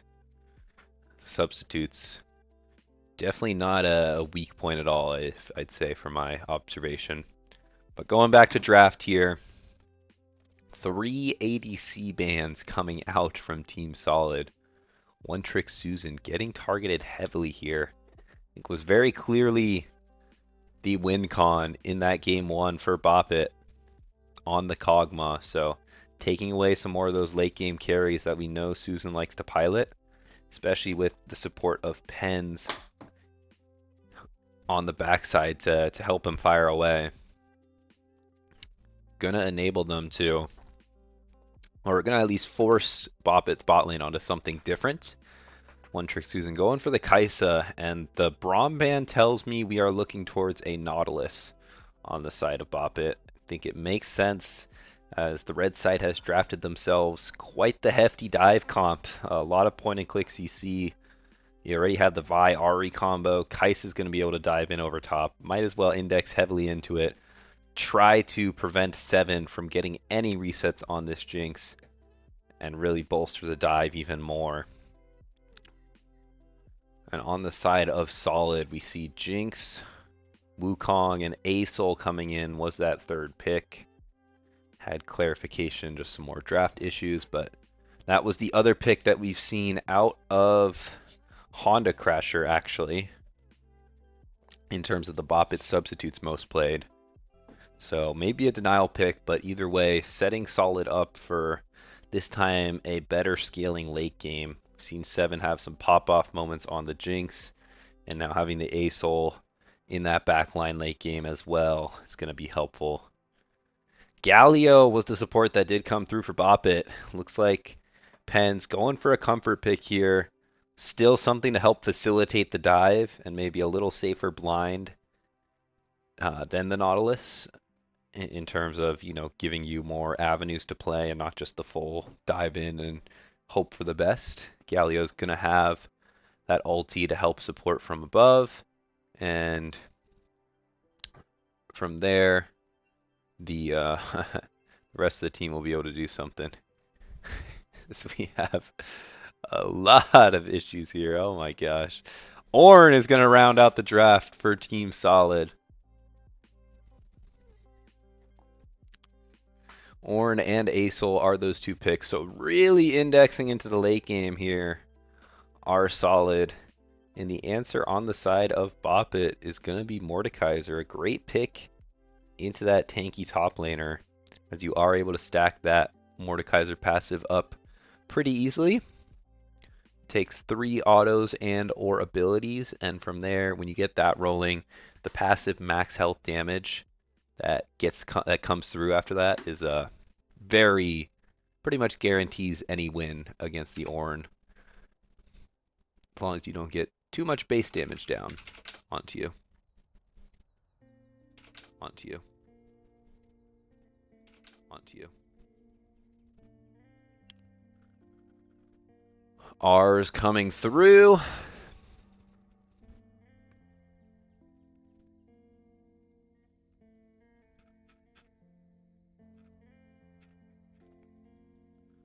Actually, this is supposed to be the non-copyright League of Legends sessions playlist, so want to make sure we're good on that front. Your worst decisions will haunt you. I assure you, I am quite patient. Fine. I don't need more enemies. So taking a look at this draft, we have this time around two more different identities here. I think both squads are still looking to team fight, but they're going to be looking to do so in different ways now.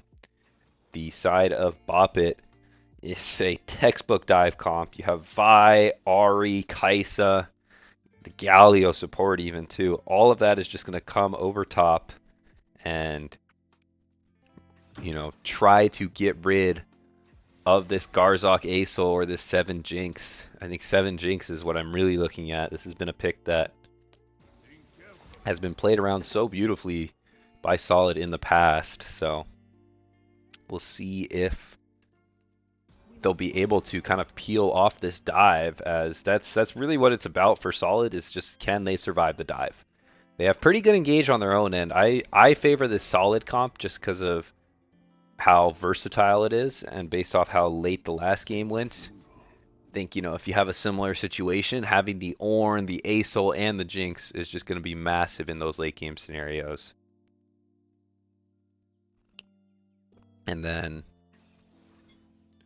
can you peel the dive? That's the question. Eyes are going to be on Squeezy. He was getting a bit caught out on the Lulu in the last game. So now on the Renata, is that going to be something that they can pilot safely?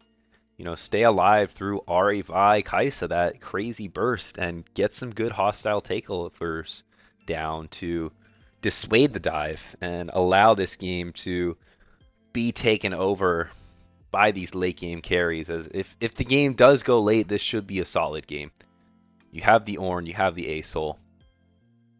The onus is going to be on Bop It to make stuff happen. I like seeing Duffy on the buy. I think I prefer him on more of a playmaking style champion. I get the Maokai because of ease of execution and how you can play around it simply. We saw that with all those uh, twisted roots with the Maokai ultis.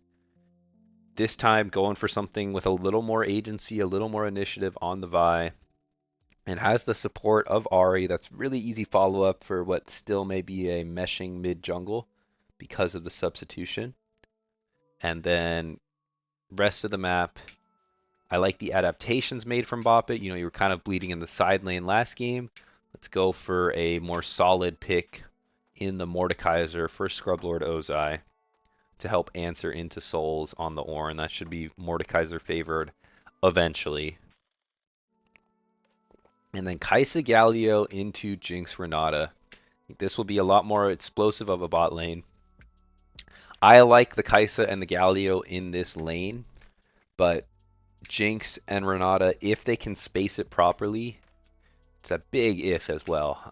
They're going to look all right. Galio's not necessarily the highest kill pressure in lane, but if he is able to get on you with that Justice Punch and Shield of Durand, then Kaisa damage coming through over top is going to be really powerful into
That makes sense now. I was thinking it was like a little bug of some sort, so let me get into that. Okay, perfect.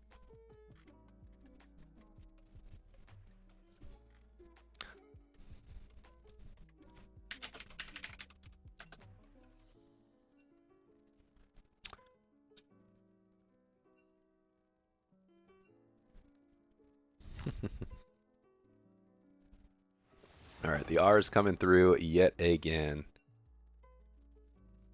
as we make our way back into this game. We'll see the same draft mirrored out. Sure, they'll get it done quickly. Your worst decisions will haunt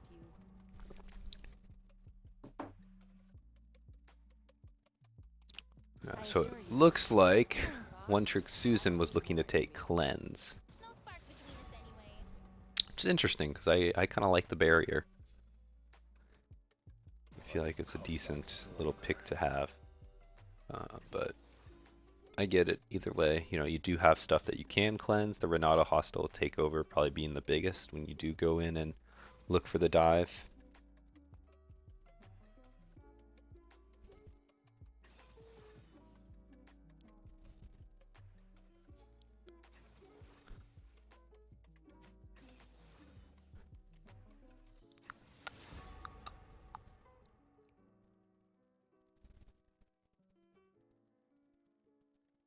Think carefully, my friend.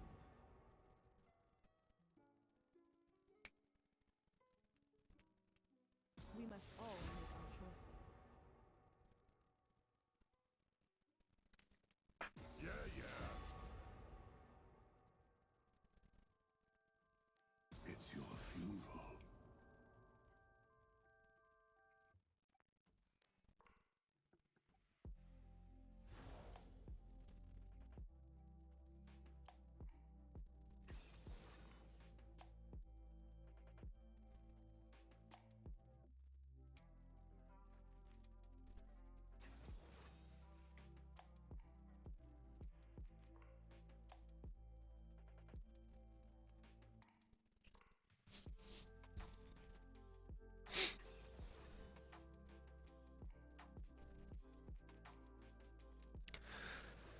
Draft gonna be mirrored. Yep, Penn's Galio.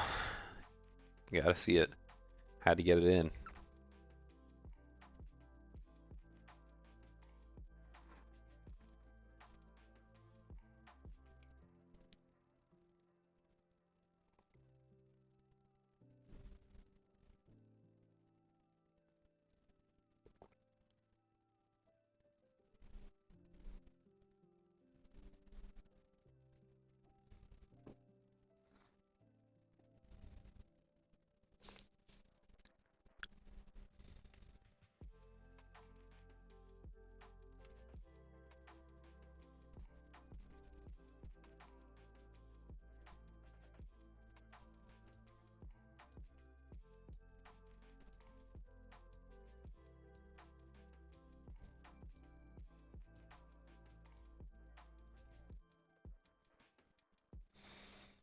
Hmm. Apologies for the silence. Just taking it all in.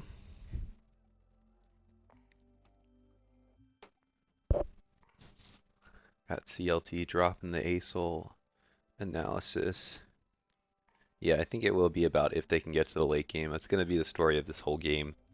Like I think it's going to be up to Cyanic to really make that happen as well, because Souls on the Ornn, you can't imagine is going to have Prio into the Mordekaiser. The bot lane, should be relatively even, but how much can they actually get done with their range advantage when the kill pressure elsewhere on the map is so potent? It's a big question mark to me, so I think my eyes are really going to be on this Wukong. We'll see what Cyanic Acid can do to help facilitate, the rest of his team's early game, maybe through counter ganks or through ganks of his own to, I would think ideally snowball the Jinx. The ASOL is going to be able to scale up comfortably on his own. And looking at the rest of the map, Boppet are just very solid with the dive comp they got.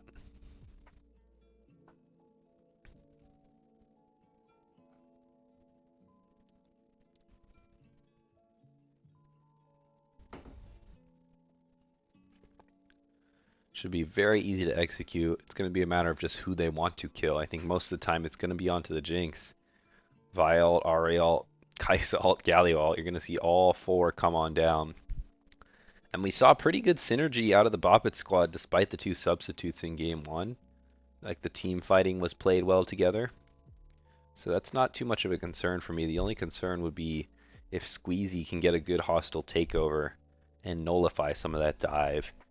You know, I think Boppet are going to have to start looking for flank angles or more just pouncing angles where Team Solid is really, really going to want a front-to-back 5v5 to give your Renata a good angle for a hostile takeover. Same thing with Souls. You want to be operating in this straight line setting to get the most out of your champions here.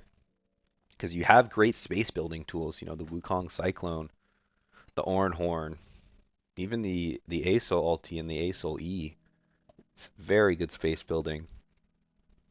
So if you don't fall too far behind and you can get those team fights in, it's going to look good. But we'll see if Boppet, you know, they're going to have to be a lot more aggressive in this early game than they were. They were conceding objectives in game one. They're going to have to take the objectives in this game too. Probably looking for an early soul for themselves, as that gives them something to kind of withstand the late game on their end. And then when it comes to team fights, you know, not taking those full-on team fights, trying to catch someone off guard from the get-go, or trying to flank with your Vi, with your Ahri, setting up some more unique angles to catch Team Solid off guard. Ozai jamming out a little bit. And we are back. Game 2. Boppet Twisted Gank it up 1-0 after a 60-minute game 1 banger. Multiple Elder Dragons. And they're looking to start off game 2 with another bang. They are marching down S5 into this bottom lane. 30 seconds until minions spawn. Going into the bush and now looping around. We'll see if Squeezy is able to get on out of this one. Shielded Duran comes through. Taunt doesn't quite connect here. And Honda Crasher started the W as well. So Squeezy able to walk out of that one. Defensive ward placed by Cyanic. Aggressive ward placed by Duffy. And now we go back to the standard lane assignments here. Nothing really out of the ordinary summoner-wise or rune-wise that I'm seeing. Both 80 carries going cleanse. I guess the biggest little eye catcher there. You know, we'll see what they're really able to cleanse and how that helps them navigate these team fights. As I look at the Jinx and I think you're really only cleansing an Ahri Charm or a Galio taunt, but you know, hopefully not in that position to get taunted like that in the first place. I'd maybe like to see just a Mikhail's out of the Renata instead. As Honda Crasher already going for early prio here onto this Asol.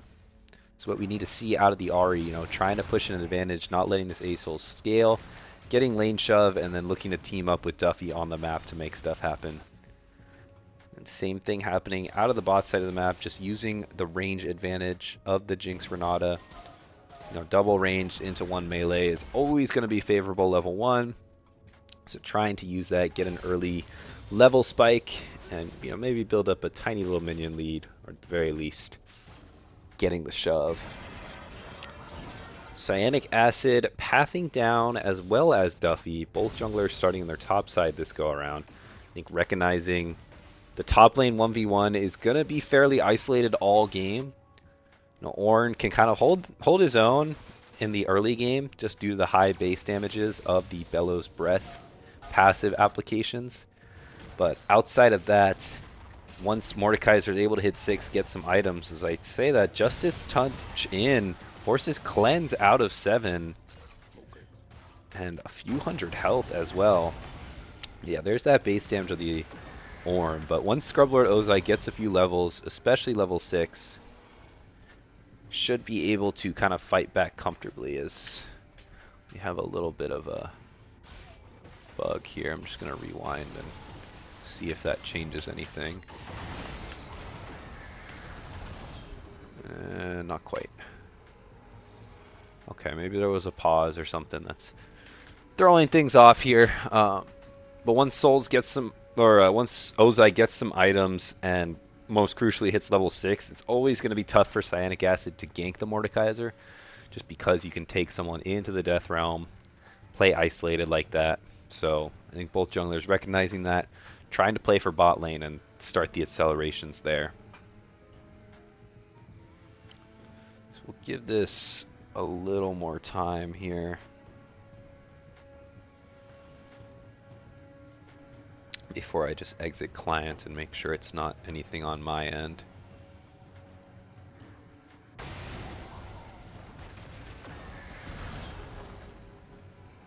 Nope.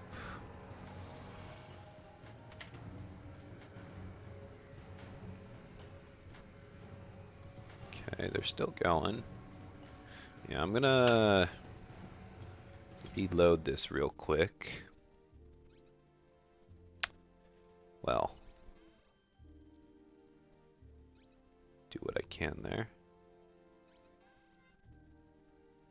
And then we'll spectate the game. This may put us a little behind, but we'll catch up appropriately. Bear with us here.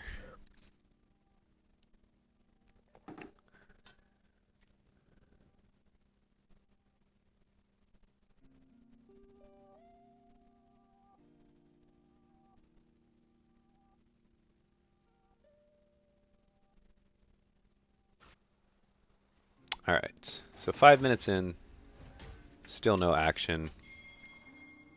I think we can kind of rewind and maybe try to garner what happened. It looks like scuttle trade on both sides of the map. Duffy probably went to the top side to do so, ceding over the bot side scuttle to Cyanic Acid. Pens playing this bush game very wisely, you know, kind of knows Seven doesn't have the cleanse, so has that kill pressure to really play around with.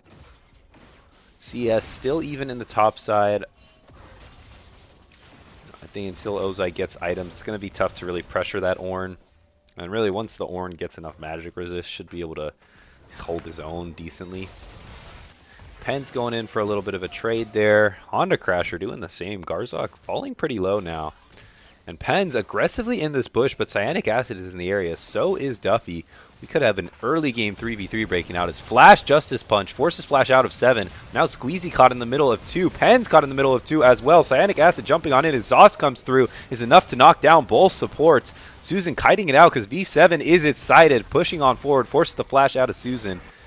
Duffy forced to Vault Breaker out as well. So first blood going over, I believe, to the Kaisa, yeah. Wanted to confirm, and then an answer back from Cyanic Acid. So some action happening in the bot lane already. Kind of what we talked about here with how things are expected to break out and where each team wants to snowball. Honda Crasher continuing to lay in pressure in the mid lane here, building up a bit of a CS lead, using pressure to maybe roam around. Get himself a bit caught out this go around. Forced to Spirit Rush over the wall. Charm into Taunt over to Squeezy. Honda Crasher using that second charge of the Spirit Rush to just get a little more damage onto the Renata. But all ends well there. Both sides. Just a trade of abilities. Ari, you know, doesn't have the ulti for a little bit, but not really going to be under much pressure early on here. Ozai continuing to push in the top lane, starting to see a CS lead being built up. Mordekaiser has ticked over to 6, so this small little 700 gold lead is coming out of the hands of the two solo laners from BTG. Just able to really push their advantage in what have been isolated 1v1s. Utilizing counter picks. And the counter pick bot lane of Pens and Susan has not been able to have the same effect. Now that Renata and Jinx are level 6, see if they're really ever able to get a good fight off for themselves. There's action happening around the Grubs area as well. Garzok forced to use the flight out. Duffy inside track onto the grub. Cyanic Acid was looking to contest, but calling it off. Doesn't have the lane priority. Ozai in the area is going to be able to potentially catch those people off guard with the Death Realm, so they call it off. Bot lane continuing to be in the favor of Seven and Squeezy as they get the push, and now just some standard cross-map play out of the BTG squad starting up this dragon, but they're a little late on the startup, and Honda Crasher is pouncing. Pens and Susan in the area as well. Duffy coming in from the mid lane area. 3k on the Drake. They're going to try to burn this down. No flash on the Jinx, though, may mean they're a bit stuck in the pit here. This dragon goes over to Cyanic. Taunt comes through onto 3. Hostile takeover, catches the Ahri and the Galio, but in goes Vi into the backline. The Vault Breaker into the Vi ultimate onto Jinx is enough to secure that. And now Honda Crasher jumping in with the ulti. Doesn't quite catch him with the charm. And so 2 kills for the side of Bop It. Well worth their time. Even though they do lose the dragon, they pick up 3 grubs. They pick up 2 kills. Gonna walk away from that whole sequence pretty happy. I think we do see kind of an early preview, too, of what fights are going to look like. One side, with the heavy dive comp, we see the Cease and Desist come through. We see the Vi jumping on in, the Ahri jumping on in, after Galio starts it all off with a multi-man taunt. The attempted peel from Squeezy with the hostile takeover. It does catch 2 there, really dissuades the dive a little bit. Cyanic Acid going in with the ulti just gets exhausted, so it doesn't really accomplish much with that Cyclone. And from there, with Jinx having no flash, I think that's going to be a crucial summoner here in all these fights. Is can Jinx have flash to really outplay these scenarios? Jinx was stuck in the pit, so falls down for a kill. And now Susan 2-0 on this Kaisa. It's where Bop It is going to want this gold. Going to continue to march on in. Honda Crasher keeps pushing the mid lane as well. Continuing to build advantages in the solo lanes. Our Bop It, 2.5k gold lead. About 11 minutes in is pretty solid for their squad. And not so solid for the solid guys.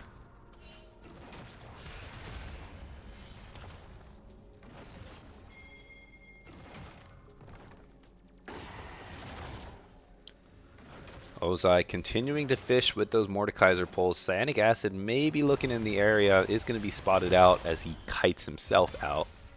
Some great defensive wards out of Ozai. You even wonder if he needs them, though, because with the Death Realm, I feel like you're pretty comfortable playing a 2v1 scenario.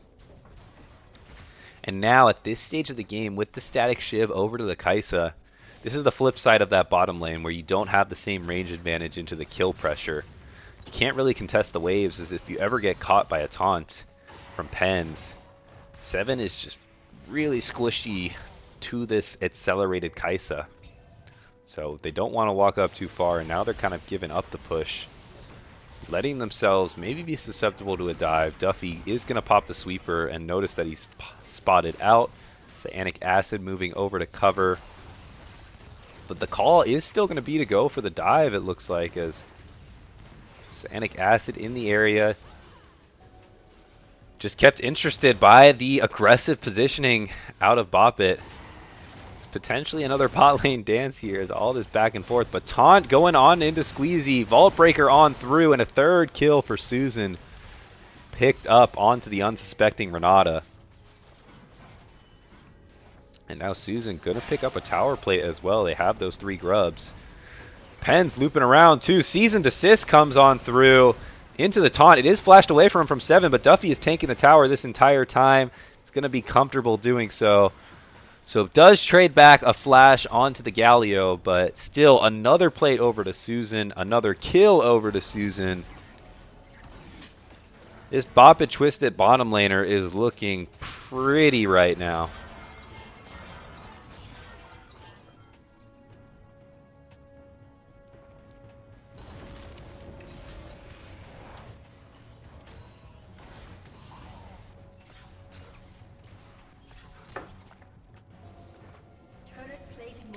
ROA on Asol. The shopkeeper criticizer himself, CLT, jumping into chat, talking about how he doesn't like it. Delaying the spike maybe too much, indexing into the scaling too much.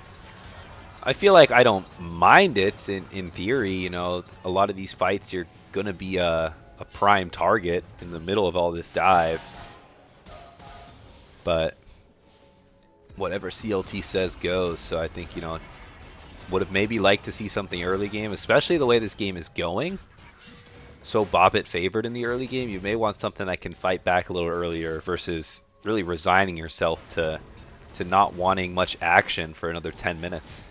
This one trick Susan getting a massive chunk onto 7. Is Kaisa 4-0, already building towards that second item, 120 CS as well. Navigating this lane very comfortably.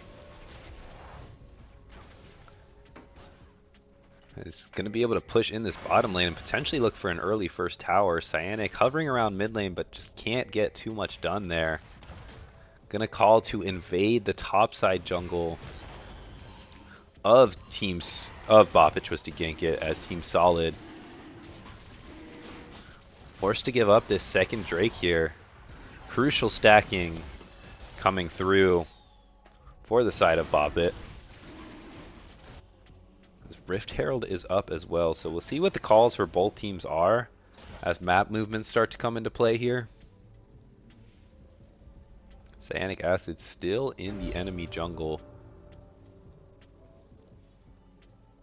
Maybe looking to wrap around for a top lane gank as Duffy and the rest of the Boppit squad have positioned themselves well for a Herald taking. They are going to be spotted out.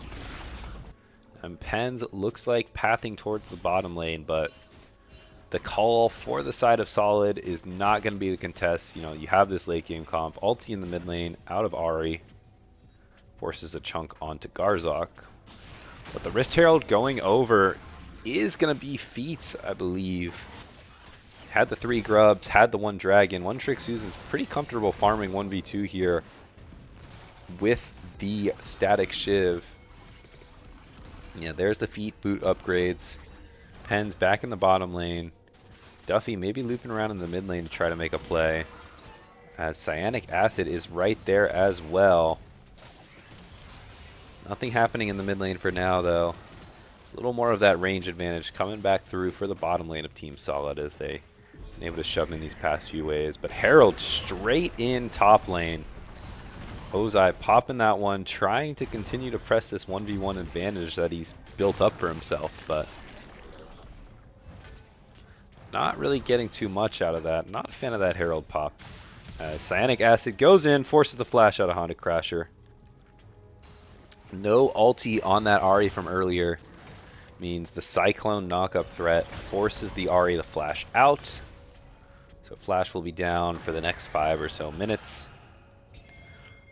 And blue team still trying to stall this game out.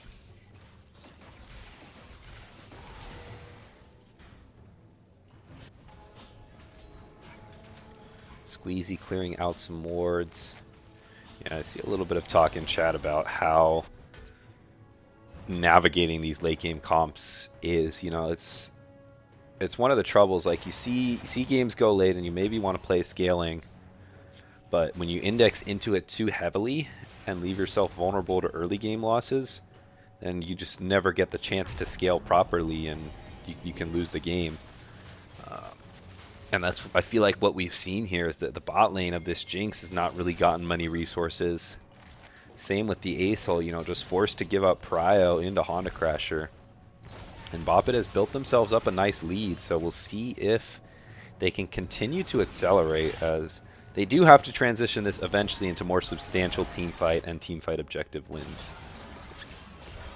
The Acel, you know, now level 12, is continuing to tick up.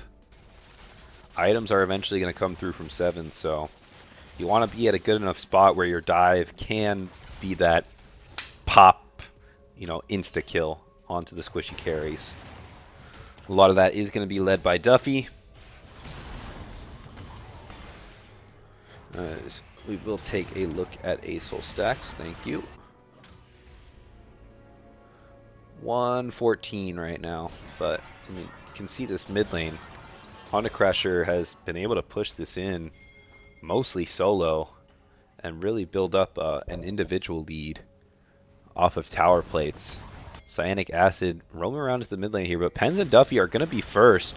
So Warrior Trickster on out. And in goes Duffy, catches out Garzok with the seasoned assist after he tries to flash out. Hostile takeover, not going to be enough to keep him alive. Grand Starfall comes on in, and Pens flashes on forward onto Cyanic. Still connects the taunt. Honda Crasher dashing on in. One Trick Susan dashing on in. And Team Solid is on the run. 7 pulling up as he watches his team die around him. Power of the dive comp shown up beautifully there as the go buttons are pressed. And the rest of Bop It commit hard there. Little more trade back as Soul's taking a pretty big chunk out of Ozai in the top lane. But never really enough damage to close that gap. Yeah, we see how powerful that dive comp is. You know, even though Garzok is able to... Ozai flashing out of the 1v1 here.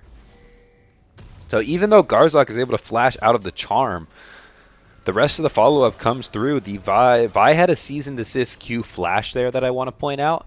It went really well for them. Forced ASOL to flash out and still had the seasoned assist up to follow on through with the dive. And after that, the Galio ult came through over top to continue to build space. And from there, still able to continue the fight. Penn seeing the angle, flash Justice Punch. Done that twice now. It's a bit of a tougher Galio mechanic to pull off, and it really catches you off guard if you can do it quickly because of how snappy that engage is. And then Kaisa ulting in, Ari still ulting in, lets him pick up a few more. Cyanic Acid jumping on over the wall, chunking out Duffy a bit, but as this Drake spawns, you know, we're looking at a 6k gold lead for the side of Bop It. They should be very comfortable taking these fights. Top laners are converging here. Honda Crasher trading in the bottom lane as well, going aggressive, forcing Garzok to fly on out, but looking for more. The orbs are going to connect, and the charm just barely connects as well. But Garzok limping out of there. Squeezy coming on in to save the day. The Ari not quite able to get the kill there, as a few Orb of Deceptions off, but action in the top side of the map. Duffy caught out in his own jungle here. Excuse me, Cyanic caught out as Duffy pops the ulti, and then that's going to be a guaranteed dragon. The gold lead extends to about 7k now. Great TP out of Honda Crasher to cover the top side.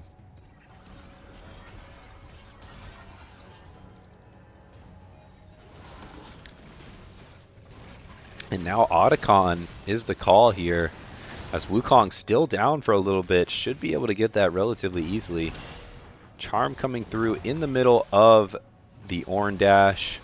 But Souls, you know, on this more weak side Ornn pick can really do nothing but try to survive. Hasn't been able to join the team for any real team fights yet. They haven't been given a good option to do so. You know, the row is going to scale up soon, but take a look at Bop It's items. 2.5 items for the Kaisa. Rabadons for the Ari. It's again, great CSing all across the board too. 200 CS on the Kaisa. Approaching 200 for Honda Crasher's Ari. 7 and Garzok are going to need some resources here to be able to fight back. Because right now, even if they do get the successful kite back, it's tough to see them coming out on top through the pure wallet diff that Bop It have built up for themselves.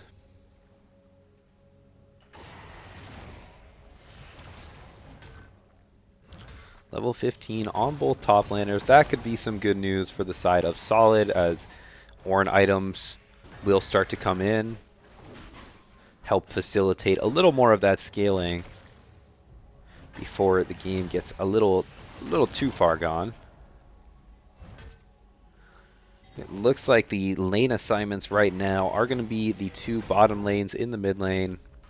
Mostly bouncing waves back and forth as those outer towers are already taken. And same thing with the 2 mid laners of each team, just posting up in the bottom lane and trying to farm up here. It's the next play for Team Bop It. Looking to establish some vision in the blue side jungle of Team Solid and finally knock down this top tier one.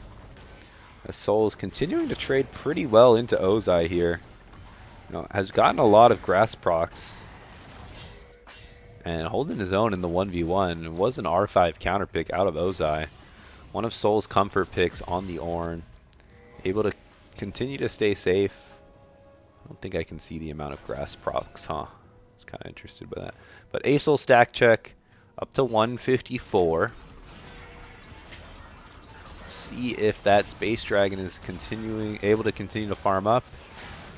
And maybe, just maybe, get some good ultis. There's some action in the top side, though. Cyanic Acid falling low. Hostile takeover onto a few, but One Trick Susan navigating around it.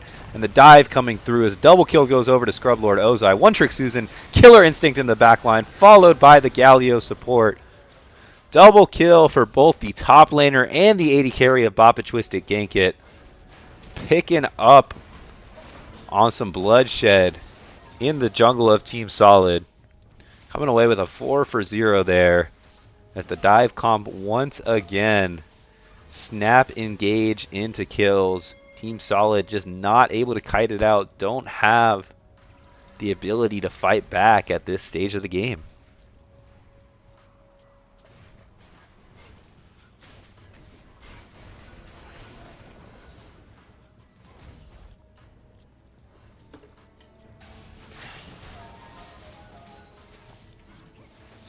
Honda Crasher sticking around for this bot lane tower. Still has Spirit Rush available. And Duffy actually sniffing out the play as well as Charm does connect onto Cyanic Acid, who didn't have the clone. And now Duffy Vault Breaker on out. Team Solid's all-star jungler, first team jungler, has been kind of stifled here by the side of Bop It in this game too. Pretty tough for the Wukong to navigate when you have pretty much three losing lanes. And Duffy and the side of Bop It have been taking advantage of that. See 12 KP on the Vi, getting around the map, teaming up with the Kaisa and the Galio to really keep pushing their lead. Pushing Vision into the jungle of Team Solid. Extending that camp lead, extending a few kills. The Soul is getting a bit caught out here. Dives into the back line. Tries to flash out, but is caught by the Justice Punch. Ulti's on forward a little bit too early. And now Squeezy trying to peel for Cyanic Acid, but the Galio all comes on down. Hostile takeover is big onto all 5 members, but it's not going to mean enough right now as Seven is trying to run on out. Gets caught by the taunt. Aurelion Soul ulti not going to be enough either. Triple kill going over to Honda Crashers. They are just diving the towers. 4 for 0 as Duffy just barely limps out of there. And the tower is going over to Bop It after all that as well. So more great fighting. Duffy going to start up this Baron pretty low health. Got to watch himself, but I think with the members of Team Solid down, this is going to be pretty comfortable for them to take. You can take a look at the scorecard. This one is not looking great. 17-1 now. A very dominant performance out of Bop It. This is what we've seen out of Bop It, early in the season. When they win, they can win hard. They know how to close games out cleanly. One Trick Susan with smart positioning. Ozai playing the side lane well. Honda Crasher, the substitute, maybe a bit caught out here, but does have the Spirit Rush, so the one little creative angle that Cyanic Acid was looking for. 5 levels down in this Wukong. Can't do much there as Duffy dives on in. Gets the Season to sit in the back line. Charms comes on through from Honda Crasher. The 2-man knockup from Souls is not going to be enough for Jinx to get a reset as Ozai flashes on over. Brings Jinx into the Death Realm. Pops him there. Flash is coming on through. 5 for 0 ace. It is looking like as Souls is the last one to fall. As 22-1 kills now with the Baron. Bop It are going to be marching for the end.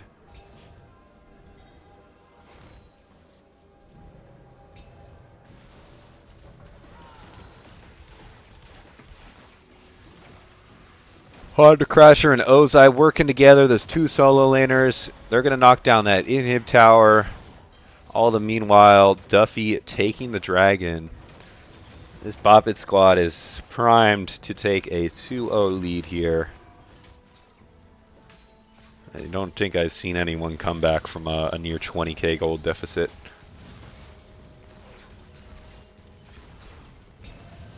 Yeah, kind of agreeing. This is one of those games you kind of know it's over. You do what you can because it is a long series. You try not to tilt.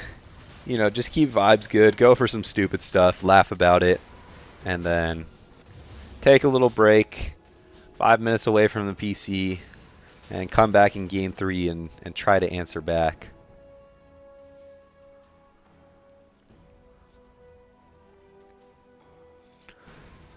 Yeah, I feel like this is Team Solid maybe drafting a little too much scaling.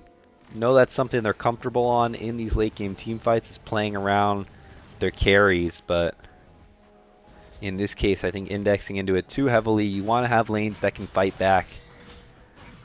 Especially in bot lane, I think really has been the story of this game. You need to give something that Cyanic Acid can kind of play through as the jungler, because the Wukong really couldn't gank anywhere, and from there you're just left to the whims of Boppet to just continue to march things on in. So looking for a stronger early game drafts out of Team Solid come game 3, whether that's through Squeezy on something a little more aggressive, Souls with something less kind of weak side based that can take over games more. I mean, yeah, Honda Crasher level 18 already. Just popping him. And for Boppet, you know, well done. They had the scaling comp in game 1. Granted, like, really dragged out the scaling, but now in game 2, going for more aggressive lanes, 3 winning lanes, and Duffy able to play through them well. Susan has been the main benefactor of all those ganks, picking up 9 kills. Been able to shut down Cyanic Acid and any potential early game motion that the Wukong was trying to do. And from there, you know, with a gold lead just ballooning, picking up some Drakes, picking up some early objectives, just able to look to comfortably walk this one in. Gotta wait on a few minions here. You know, wave clear is decent on the side of Team Solid, but I think it's only a matter of time for how long they can hold this one out. The waves are going to be synced up now, so while Souls is answering on one side, rest of the team is going to have to watch that mid lane drop. Q flash coming on in from Duffy. 7 gets sent to the Death Realm, tries to flash out, but is going to just pop out and be an easy kill for the Vi. And now with no Jinx, Boppet continuing to march these minions in. 2 inhibs down now, going to rotate towards top. Look for a 3rd inhib. Minion wave coming on in. No Jinx wave clear. Ace-Hole forced to answer the Nexus towers. Duffy holding strong in the front line here. Catching out Squeezy for a bit. Galio ult over top. Cyanic going for a last stitch Cyclone. A bit of a Hail Mary. Not even going to be enough to hold the inhib though. So 3 inhibs. Boppet. Gonna twist it on out of there. Reset. And look to end it on this next push.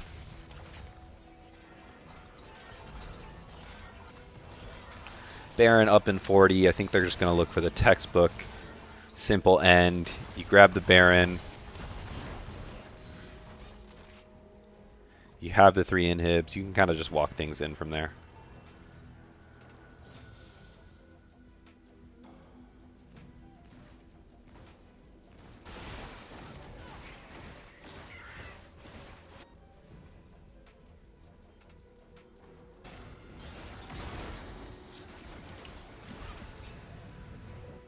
Baron spawning in a bit. They're going to send Honda Crasher to the side just to continue to facilitate this side lane pressure. The Ahri, very comfortable staying safe just with all the Spirit Rush charges.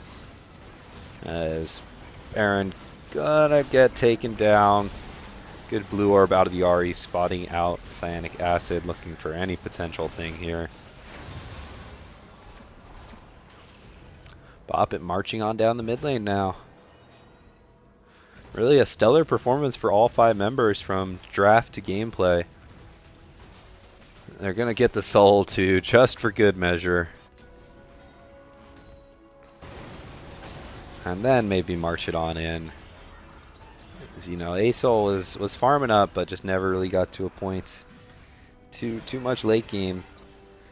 Like one real kill out of Team Solid here. A very dominant game 2. Not really what you'd expect after such a back and forth game 1. We'll see what responses come in, what adjustments come in on both sides for game 3 now. Garzok has the large ASOL ulti. But with these Baron minions slowly getting ushered on in, doubt it'll be enough. One last little team fight here, trying to hold their line at the base. As Warrior Trickster on in, gets caught. Souls popping the Oranhorn, only gets 1. Duffy jumping on back in. Pens with a taunt onto 2. The ASOL ulti comes down. Hostile Takeover comes on through, and despite the massive AoE ultis that Team Solid have thrown on in, it's just not going to be enough. As no one except... No one ends up falling, even after all that power comes on down. And 28-1 kills here. Bop it up 2-0 in a dominant game 2.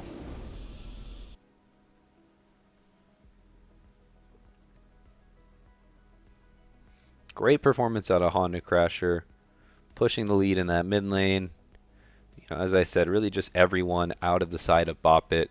They had these winning lanes and they did exactly what they're supposed to, pushing the lead all around and garnering themselves into a spot with Drakes, with objective play, tower play to get an easy one in for them.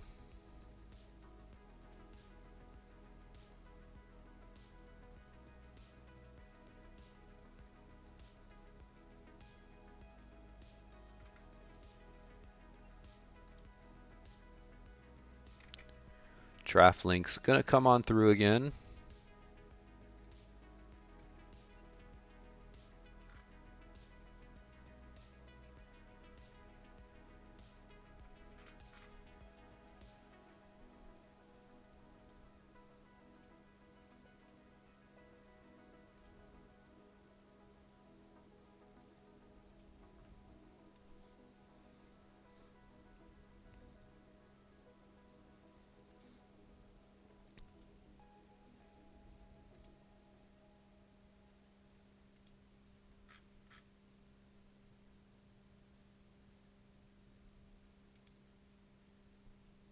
Side swapped, yep.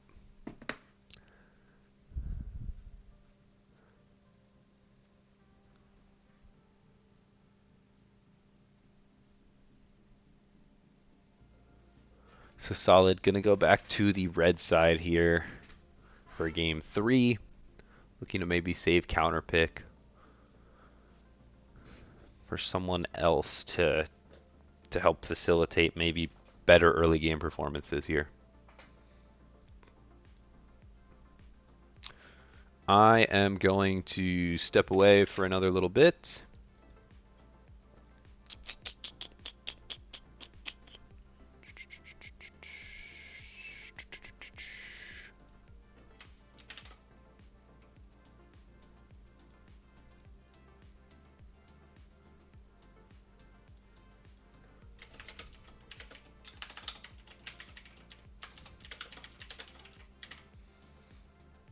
Feel free to start draft. Just want to make sure I'm all kind of set to hopefully deliver a worthy cast in what has been a pretty good series so far, and what is hopefully a bounce back game 3 for Solid.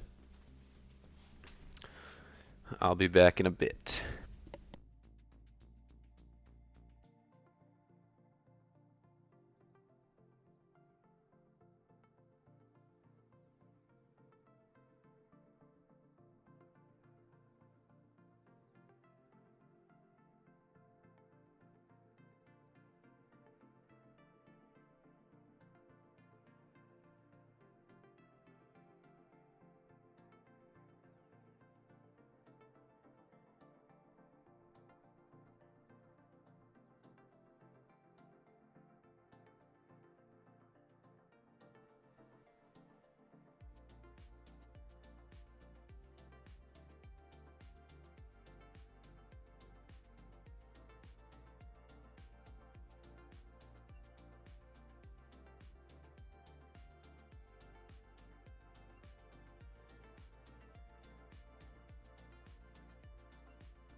Alrighty.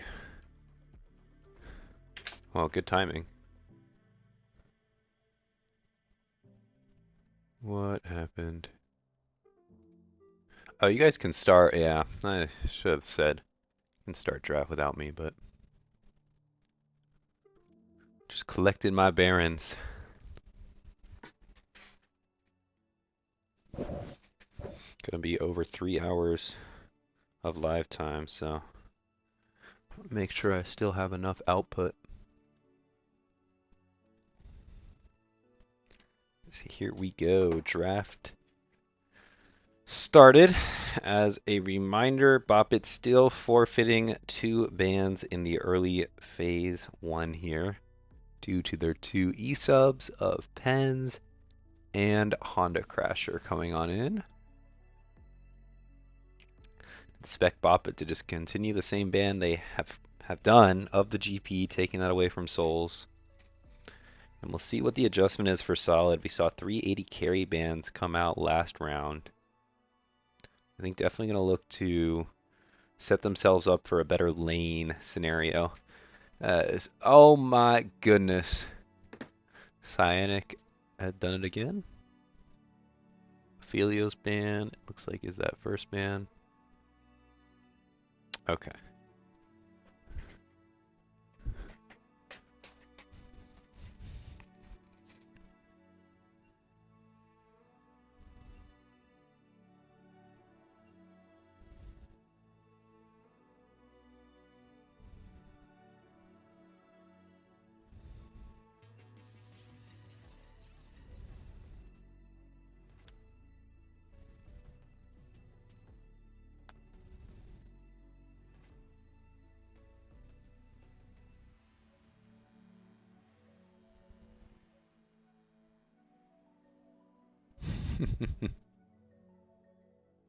Alright, Ophelios ban coming on through.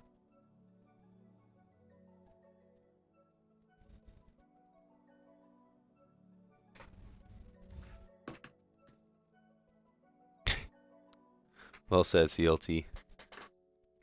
Yeah, I feel like having pens, it's always tough to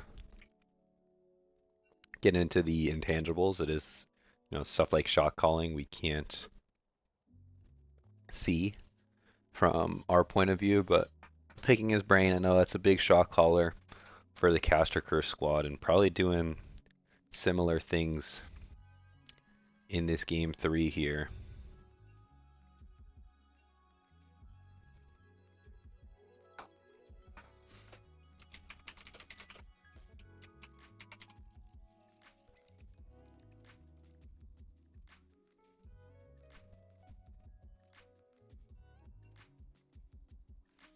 Don't know what all is going on here. Fearlessdraft.net.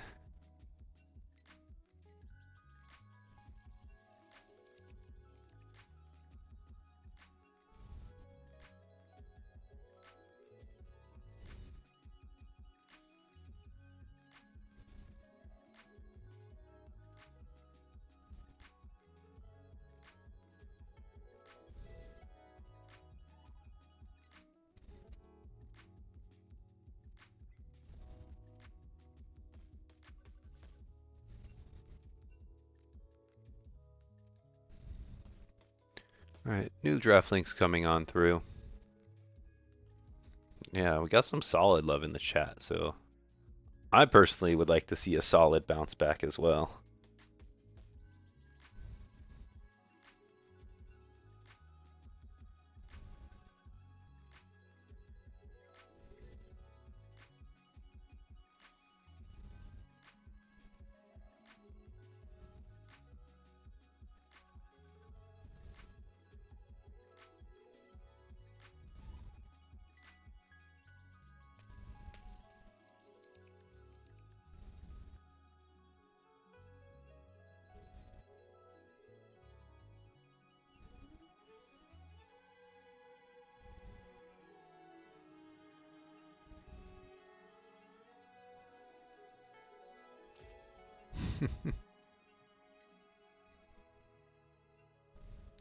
All right, gonna rock with draft lol.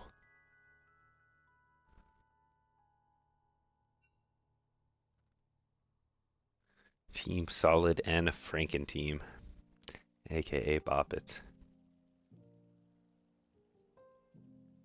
Gonna get back into it.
A really intense Clash Royale match right now. That's my bad.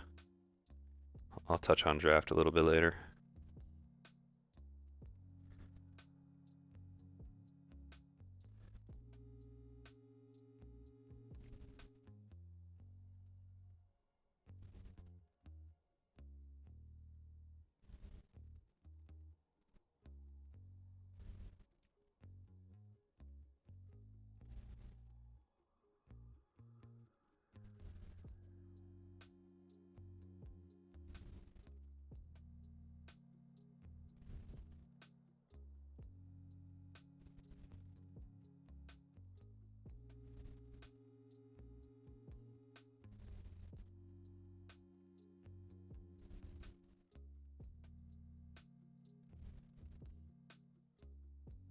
So rest of the draft getting rounded out now. So it is going to be Vel'Koz in the mid lane as the Braum pick comes in for support. Blind Braum, though, could lead the way to some range support options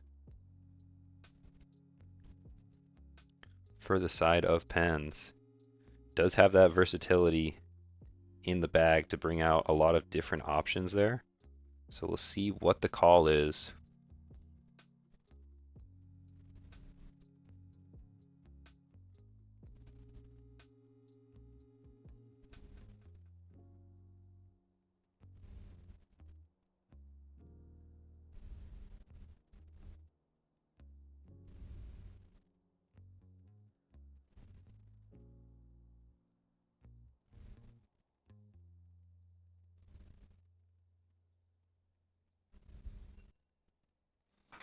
Is Gwen and Alistar rounding things out?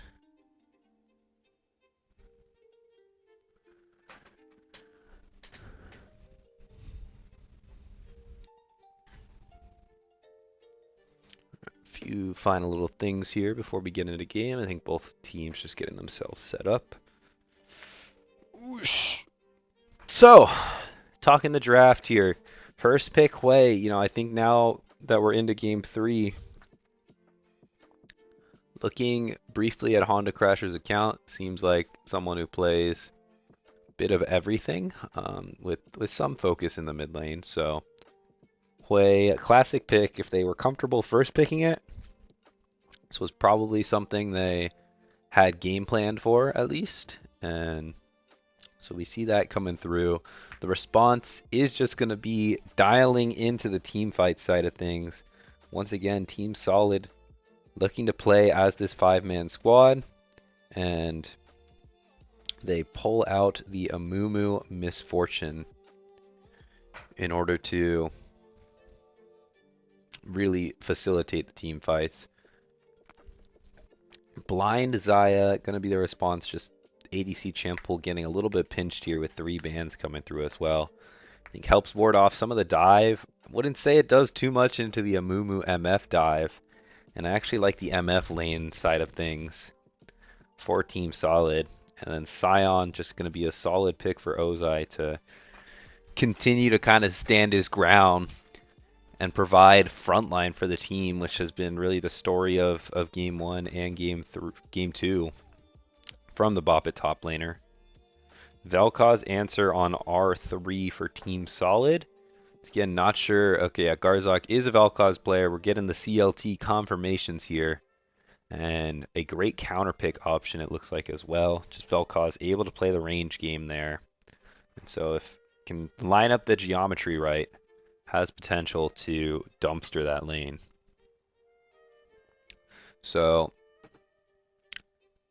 that rounded out the first round of draft, and then looking into the second round, Squeezy Pike getting banned away yet again, just trying to prevent that kind of annoying Pike style gameplay with all the wards and Umbral Glaive coming in, and then the potential roaming that opens up Squeezy to, as well as lane dominance. So forcing out a Braum pick for Team Solid. Little more defensive. I kind of like that as it gets you set up to hold your own in lane again. I feel like that's been the problem that we've seen out of Squeezy, is just maybe getting a little cut out here or there, and I think a lot of that comes from not really having the onus in lane. So I like the Braum, even though it is blind. They already banned out Karma and Rakan, so kind of tipping their hat there in terms of what they were maybe looking for. So those are the 2 most common Braum counter picks. You want to have range going into the Braum. And on the flip side, Mbessa and Alistar, kind of the response. This is a comp where I look at from the Bop It side. It doesn't have the same cohesion that we've seen in these first 2 games, where they had a really clear identity of front to back, and then a really clear identity in game 2 of all-in dive comp. So a little bit different here. I feel like they're looking to do different things. Ultimately, still kind of front to back, but you have Ambessa diving in. It's going to be a lot more skill check out of Bop It. Hui, Zaya. How can they position in these team fights? They're probably hoping for hectic team fights where Team Solid can't get their 5-man, wombo combo ultis off. That would be the answer for how Bop It kind of navigates these later skirmishes and team fights. But Gwen rounding things out for Souls. I like that pick. It's a bit more aggressive. gives you some more agency, especially in the side lane, as I feel like that was something they leaned on pretty heavily in game one. And so this way you allow souls to keep playing through the side lane, make stuff happen due to individual leads getting built up and not just kind of being at whims on something like an Ornn. Really able to try to dominate lane and transition that into side lane advantages that can be transferred into team play advantages, because that's what we saw in game one, just forcing Team Solid all around, forcing Bop It all around, and then joining up with the rest of Team Solid when needed. So I like the Gwen pick. I feel like it slots into the team fight very well as well. You do have a lot of AP damage coming in, which Scion will feel pretty comfortable itemizing against, as the only AD damage is the MF. And as a misfortune, your only damage is going to be coming through from the ulti. So this Scion is going to be an absolute unit. I kind of fully expect it so. And best at jungle, too, is the spice coming out. And no, Brandino over on CoinFlip played that in the Sweat League. I personally, that has been the only time I've seen it. And it does work. It plays very skirmish style. So I think the maybe the game plan for Duffy with that is to try to get ahead early and really allow yourself to put the Amumu behind, in because Amumu in the early games isn't necessarily as strong in the skirmishing department. So I think that's kind of the vision there. Maybe teaming up with Pens on this playmaking Alistar to make stuff happen, but otherwise, I really like Team Solid's draft. I feel like it's very well rounded. It's going to be a Scion jungle, actually. So Duffy navigating the Scion jungle. Just going to try to farm it up, match pace with the Amumu, and then probably look mid game to make stuff happen.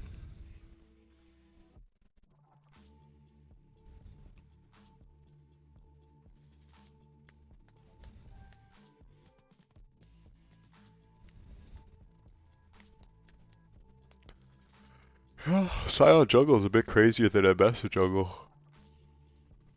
It's, I mean, I think it's fine, but I can't imagine your clear is going to do anything. And I feel like you're letting Cyanic Acid do what he wants in this early game, which you haven't. You've really tried to limit in the past two games. So, bit of an interesting take from Duffy. I do like the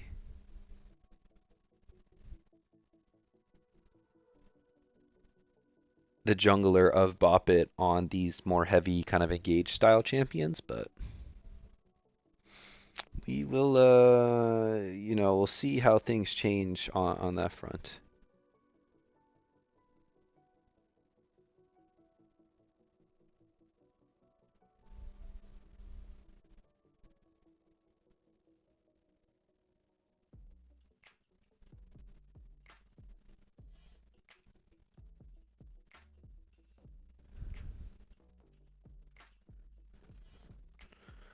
3 minute spectator delay. Yeah, so now I think things are kind of flipped actually for Team Solid. You're going to be the ones looking to get ahead in the early game, as yes, you do scale very nicely, but with how tanky this Scion can get, I want to make sure you're able to get ahead and not let Duffy and this Scion scale up. I imagine you'll have early access to objectives just because the Scion is not going to have much of playmaking threat unless Alistar is around in the area. With the broad passive early game, with all these AoE abilities that Team Solid have drafted for themselves, I like Solid's draft here. I feel like they've made the appropriate adjustments. They have good lanes, have allowed Cyanic Acid something to play through, at least on paper, in this game 3. And we'll see if they can transition that into objectives and into successful team fight wins. And as Bop It really have been getting the better of them in those team fights, in those skirmishes, just playing slightly better towards their comp favors. Like I said, this game 3 comp's a bit different from them, so we'll see if that shakes things up. But In the meantime, all we can do, wait and see. Sit on back, enjoy the show.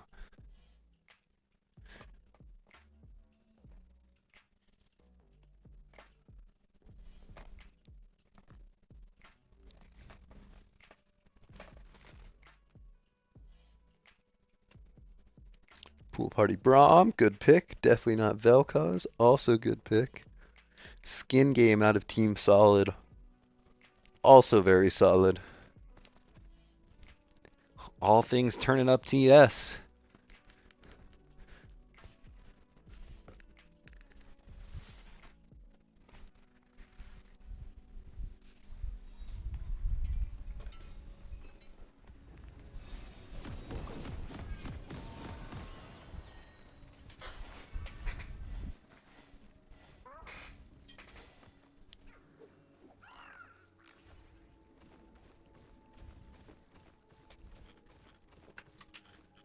Get ourselves set up. Looks like another bit of a team maneuver here. Nope, gonna fan out into a more standard 5-point. Get things set up with the scoreboard here. The 30 frames. seconds until minions spawn. Game 3, how we feeling, chat? We still around? How long's this one going? Place the over-under at 36.5. Little bit of poke coming on through between the mid laners. Exchange of wards. Yeah, more Team Solid love in the chat. Calling the reverse sweep. Hey, call the shot. Might as well. Season on the line for Team Solid. And we got some spice, and we got a classic Team Solid comp as well. Honda Crasher getting a bit caught out by Squeezy here. Forced to early flash, so... Hey, Feos, that may have been exactly what they needed to hear. Flash forced out from Honda Crasher. That's going to set up Garzok very nicely in this lane. We'll see if Cyanic's able to pay any early visits. As Susan getting a bit chunked out as well. I really want Seven and Squeezy to press this lane. It's Alistar level 1, and you have Braum level 1 passive. You should be able to win hard. You know, play in front of your wave and really try to push that lead. Junglers starting on opposite sides. Moo going for his Gromp as Scion does the same. Yeah, this is the bot lane power here. You are going to have level 1 push. Able to walk that one in. And Soul's counter pick coming in nicely as well. Not sure, you know, if he knew whether it would be the Ambessa or the Scion, but either way, the Gwen answers well into both. And right now, already with the early shove, getting things going nicely, forcing Ozai into maybe a bit more of an uncomfortable spot as those minions crash in under tower. Yeah, Team Solid just doing it for the plot.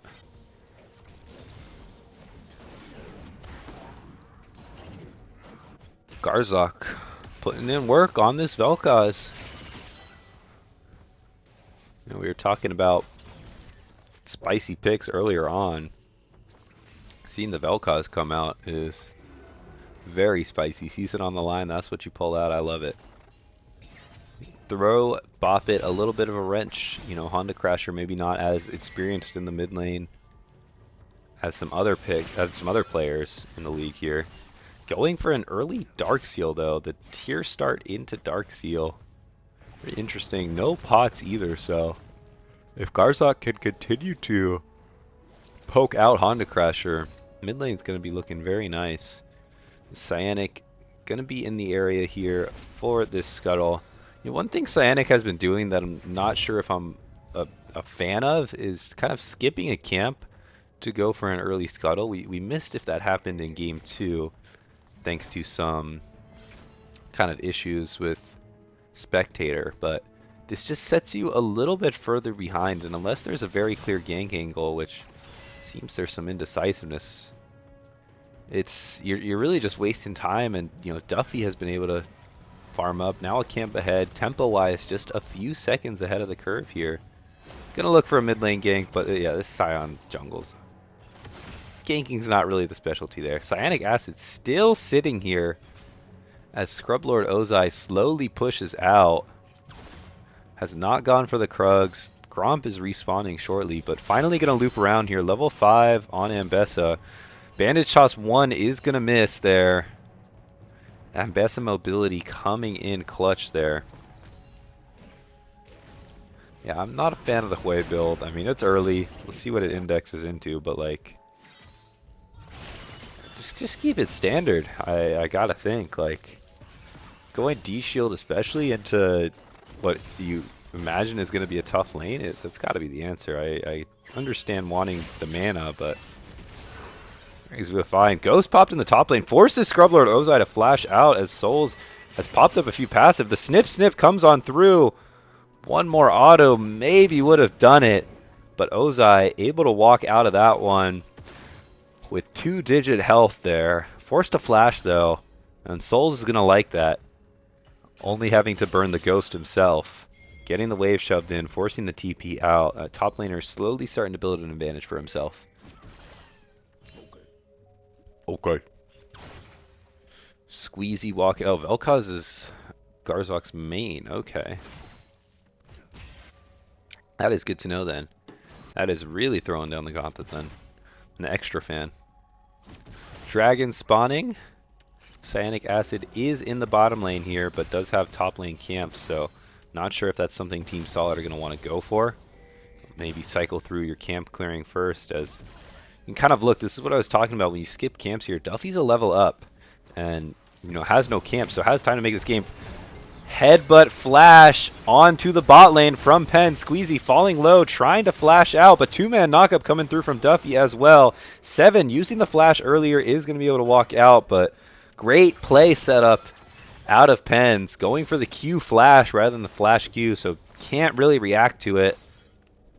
Two-man knockup, Duffy able to walk on in, get set up. The Scion doesn't have the greatest gank setup, but when the bot lane of Team Solid is kind of overextended like that, they are able to really just walk it in as Souls popping the needlework in the top side, landing that third one pretty nicely. Public execution comes out from Ozai, but he's falling low. Shields trying to get himself out, but the dash on in from Souls not going to be enough. Hollowed Mist is popped, and it's a 1-for-1 between the two top laners. Souls diving on in under tower to secure that one. Wave is going to push for him, so slightly Souls favored. Using that needlework from the get-go. Game is looking good for the top laner of Team Solid. Already off to an early lead. We'll see if he can continue to snowball it, as Ambessa Flash is still down for a bit. You see, Cyanic Acid is still down farm here, going for a blue buff counter invade. Garzok doing well in the mid lane, getting an advantage there. Pen's trying to show up, and Cyanic Acid maybe now a bit caught out. Forced to see the blue buff. This Amumu has just not been able to get much resources. You want to be fast tracking yourself to level 6. As Pen's showing up. Honda Crasher gets knocked up though. Forced to flash out of the Super Disintegration Ray. As Cyanic Acid does the same out of the Scion ulti. Garzok showing some potency on that Vel'Koz. Really establishing themselves as a threat. Honda Crasher gets knocked up and eats a ton of damage, just barely able to flash out of that. Pen's forced to heal as well.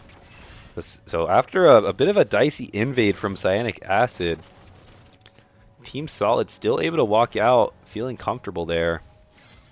Thanks to a great ulti out of the Vel'Koz.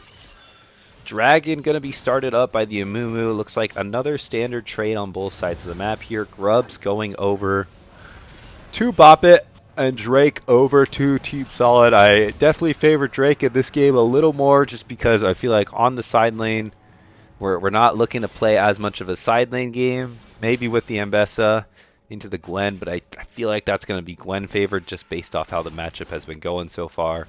So getting the Drake for Team Solid, setting themselves up for the team fights that they drafted for, is a good call. And now it's just going to be about getting Cyanic Acid back in pace for this game, as stalling more time as they took that Drake. Duffy now invading the top side as well. This jungler has been punishing Cyanic in Game 2, continuing to do so in Game 3, as Cyanic just spending too much time on the map looking for plays. See, Garzak has built up 15 CS lead here as Honda Crasher falling low. Super Disintegration Ray coming in as well. Honda Crasher gonna fall down. Gets popped, and Soul's in the top lane with another solo kill. The two solo laners of Team Solid showing up on the cusp of elimination. We'll catch a replay of what happened in the top side here. As Wave was pushing in, Scrublord Ozai using some of those dash abilities. Soul's just having the wave in a good spot here. Ozai dashing on in when he maybe didn't have rights to. These snips connecting, all three aspects of the needlework connecting, getting the heal for Souls, and that's enough to secure another solo kill for the all-star top laner out of Team Solid. The Cyanic Acid showing up in the bot lane, but is spotted out. We see the pings come down. Soul's getting ulted on by Duffy. The phase rush getting popped from the Scion. Soul's not going to be able to heal through this one. Does get the Conqueror stacked up, but last auto will do it. Cyanic Acid still connecting onto the bottom lane of Alistar and Xayah. Xayah ult comes out, pops the root collar, and I was a little lost all over the map. We have some action coming out. We'll take a look again at what happened in the bottom lane. Cyanic Acid still snuck in, maybe not expecting the jungler to stick around so long. Gets the two-man ulti, 7 tags the ulti at the end of that, Squeezy with the follow-up ulti as well, and Pens, even with the Unbreakable Will and the flash, not able to get out of that one. And so the bottom lane of Team Solid staying in it as well. Scion going Heartsteel will be something to watch too. I think this is going to be really Duffy's game here, as another solo kill coming through from Garzak in the mid lane as we were catching up to live. Gets the knock up here, gets those Velkov passives, and even with the fear, it's not enough. It's textbook Velkov's gameplay. Throws the Q, throws the laser out so the slow comes through, and more of the super life disintegration ray? Life form disintegration ray can connect. Garzak eating good in the mid lane. Once again, try to catch up. Hopefully no more action happens. We have had a lively game 3 here. Action all over the map for Team Solid. Members getting involved, and Duffy really taking over this game 3 here on the Scion for the side of Boppet. Main reason they're still in it, has a 2-level lead over Cyanic, who's been just on the map. You gotta think too long. Duffy farming it up well and still making presence known with some ganks. Timely ganks. Picking up the scuttle there for even more gold. Has a 1,000 gold lead over his counterpart, but it is offset by the 1.5k gold lead in the mid lane and another, half a k gold lead from Souls. So leads everywhere except for jungle for Team Solid. But on the Amumu, Cyanic Acid is always going to be able to provide value. Knock up into the life form disintegration ray yet again. Susan forced to Featherstorm, gets stunned here as well. So kills onto the bottom lane of Boppet. Pens walking a bit aggressively there, gets caught out by Garzak's damage. Scion ulti coming through from the bottom lane as Squeezy was able to catch out. Oh, Squeezy getting caught out by the Scion ult actually connects. Duffy pops him as well. So now maybe a bit caught out by Cyanic Acid, but he's already pretty tanky with this Heartsteel. Garzak making his way on down. Duffy, I think, just looking to get some stacks up here. Maybe pop the phase rush to try to get out, but the curse of the sad mummy comes on through, and that enables V7 to go on a killing spree here. Dragon spawning as well. Cyanic Acid falling a bit low from that Scion passive, but rewinding a bit. So we do have so much action here. Pens just disrespecting the Vel'Koz damage a little bit. Garzak able to put in work here. And then a kill in the bottom lane off of Squeezy, connecting the Braum passive into the bullet time from 7. Great play by Duffy to get it back, but then over it staying himself as well. It's Honda Crasher missing some abilities onto Cyanic Acid.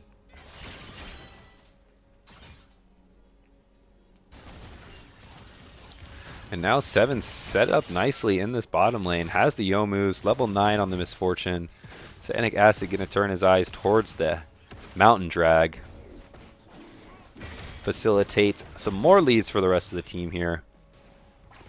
And a bit of a flop from game 2. Boppet have themselves kind of on edge as Scion went over the wall there, forced to flash out, getting just a Heartsteel stack for his troubles.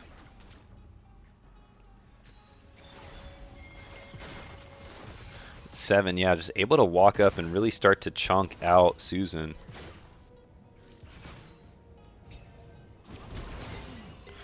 As Penn's going on in, but not able to really connect. Unbreakable Will pops pretty late. Susan able to Featherstorm the Flash Winter's Bite out of Braum, but this bot lane is falling apart. As 7 picking up another kill, and now Xayah forced to back is going to mean first tower over to Team Solid's bottom lane. Solid turning up in this game 3.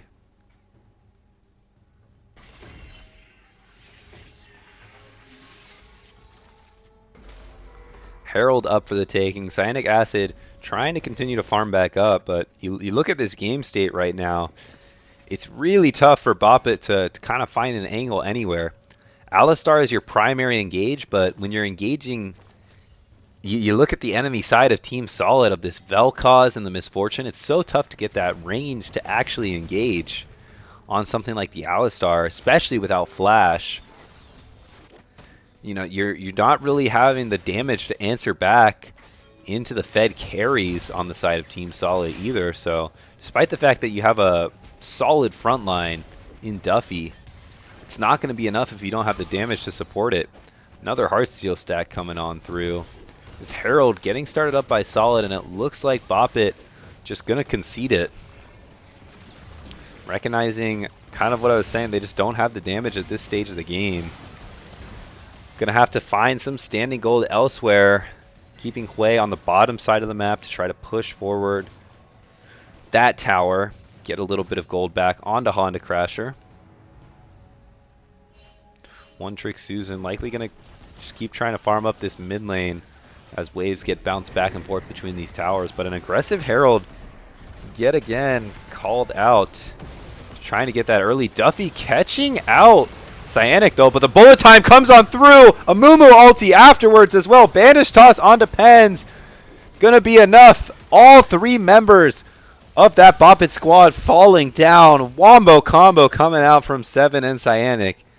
The bullet time was ushered in first, and then Cyanic able to catch out Susan, Pens, and Duffy with that Mumu ulti, excuse me. Susan just not able to use those abilities to keep himself alive. And now 2 towers going over to Team Solid. They are looking primed in this game 3 to bounce back and start their conquest for a reverse sweep.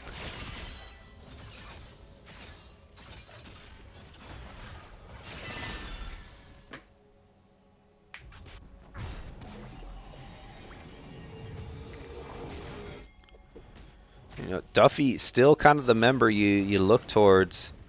The only one with the gold lead on the side of Boppet, as Susan using the ulti there to push the wave, I suppose. But it's maybe a similar situation to game 2 where you're just looking to wrap it up and get on to the next one. Well, we'll keep in mental, all right. Dragon spawning in a minute. That would be the 3rd Drake for Team Solid, and they are in a great position to look to take it. Wave getting pushed, but Cyanic Acid comfortably able to answer that. The top lane, you know, has slowed down a little bit.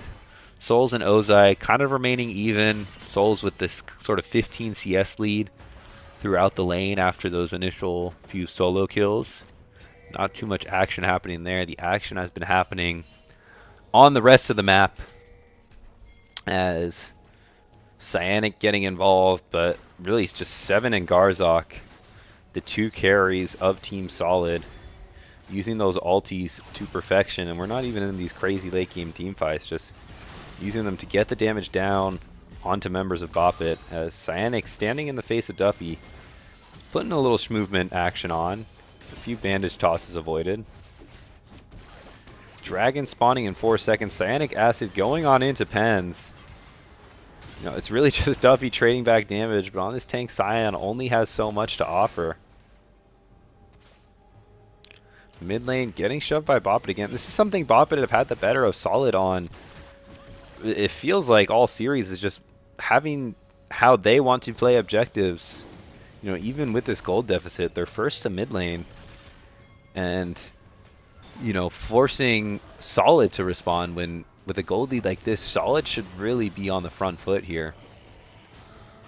Trying to look for a mid lane tower.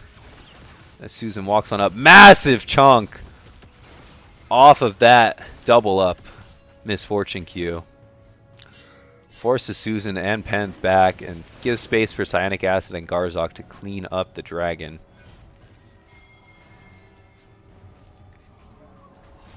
So third Drake, Soul Point, 20 minutes in now. 6k gold lead for Team Solid in this game 3. And a great bounce back showcase. Starting up the Otacon as well. Gonna be very easy for them to get. Scion in no spot to contest. And it will go over their way. Cyanic Acid picking up yet another objective there. Susan continuing to try to knock down this mid lane tower, but V7 with that movement speed and a 3-level lead is always going to be able to hold that comfortably. Squeezy in the area to show face as well. Soul is sitting in the top lane. You know, this one it's slowing down a bit just because Team Solid have drafted themselves for team fights. As Duffy jumping on in, but the bot lane scatters. Squeezy flashing on out as Susan pops the ghost to try to give chase. Tower down in the top side for the Gwen. But Seven able to walk out of that one alongside Squeezy as well. Duffy, you know, really tough to hit that Scion ult, and that's kind of the only engage you have. I touched on how tough it is for Pens to close the gap on this Alistar. As the Scion is still very tanky, so able to kind of withstand damage comfortably, but Team Solid are going to be pretty comfortable just sitting back, waiting for this next Drake to spawn. They only have so much side lane presence with the Vel'Koz. You know, it's not really a champion that can push leads on the side just because of how immobile it is. You don't want to be overextending too much and being caught out by something like a Scion Unstoppable Onslaught. And then the Gwen into the Ambessa has been relatively neutralized, so I think the play is to wait for the next Drake, start playing around more 5v5 team fights, you know, just keep control of your gold lead, try to etch it out a little more as, you know, bigger objectives like the Baron spawn around 25 minutes.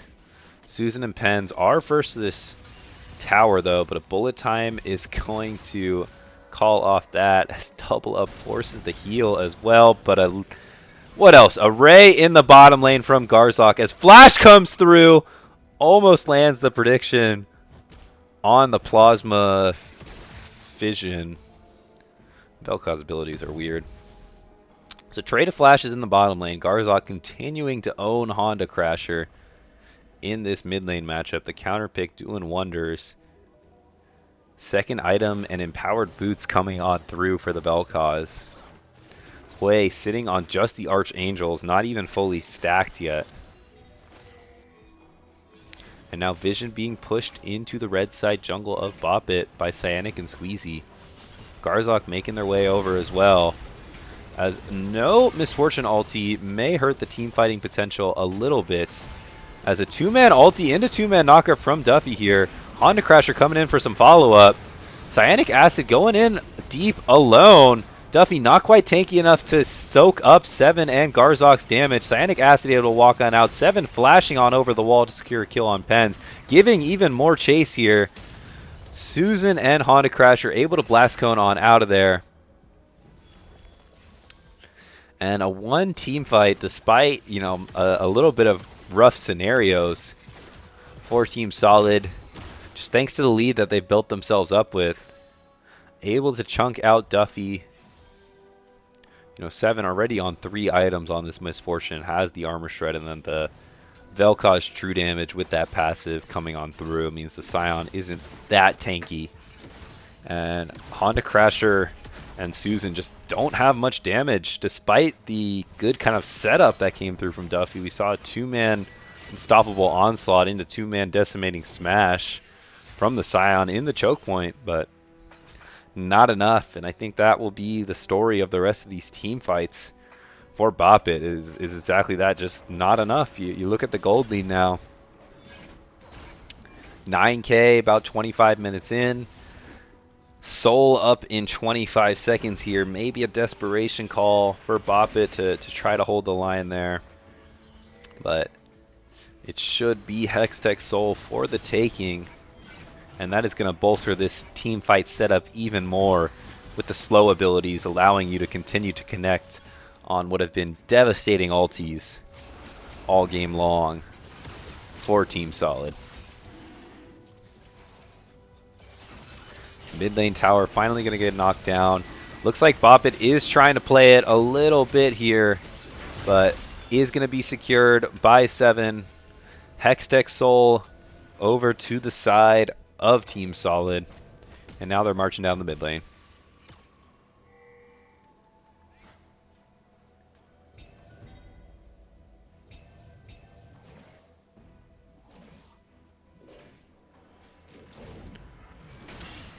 Garzok trying to peel off the ward a little bit. Ozai's in the area. Helping support Duffy there.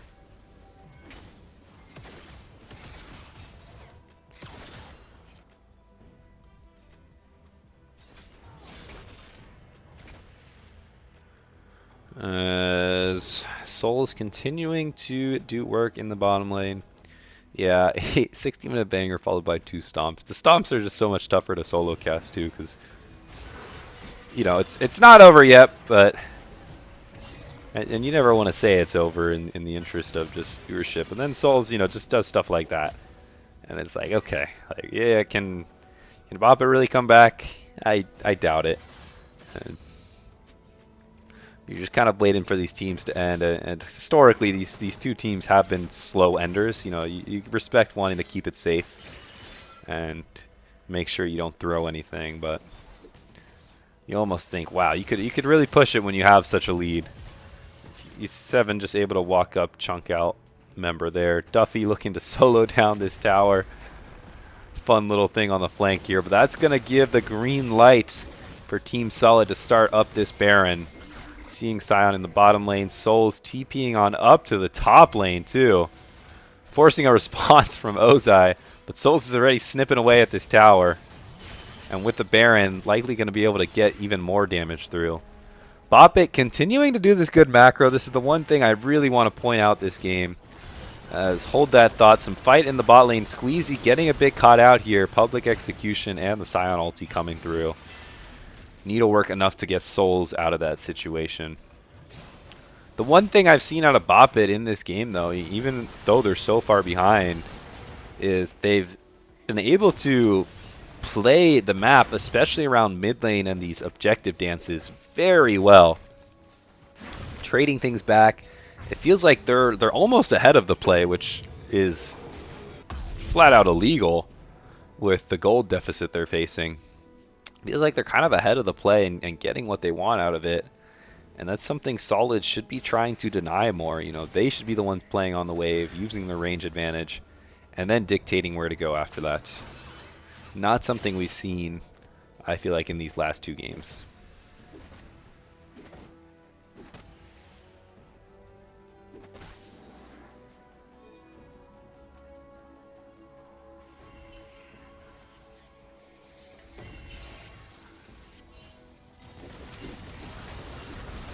Fight breaking out around the red buff. See the team fight combo come through there.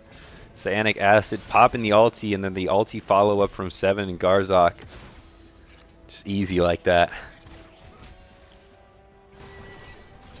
Now with the Baron, Souls on the side lane, able to continue pressure there. Level 18 on this Gwen. 4 members collapsing. Gwen popping the needlework, going immune, forces Pens to miss out. Root is going to connect though. Duffy going to be able to knock up. Chain CC coming on through. Soul's not quite able to close the gap onto Honda Crasher, so it will be a 1-for-1. Shut down over to Duffy. But on the other side of the map, Inhib being taken by Team Solid, who are just going to back up.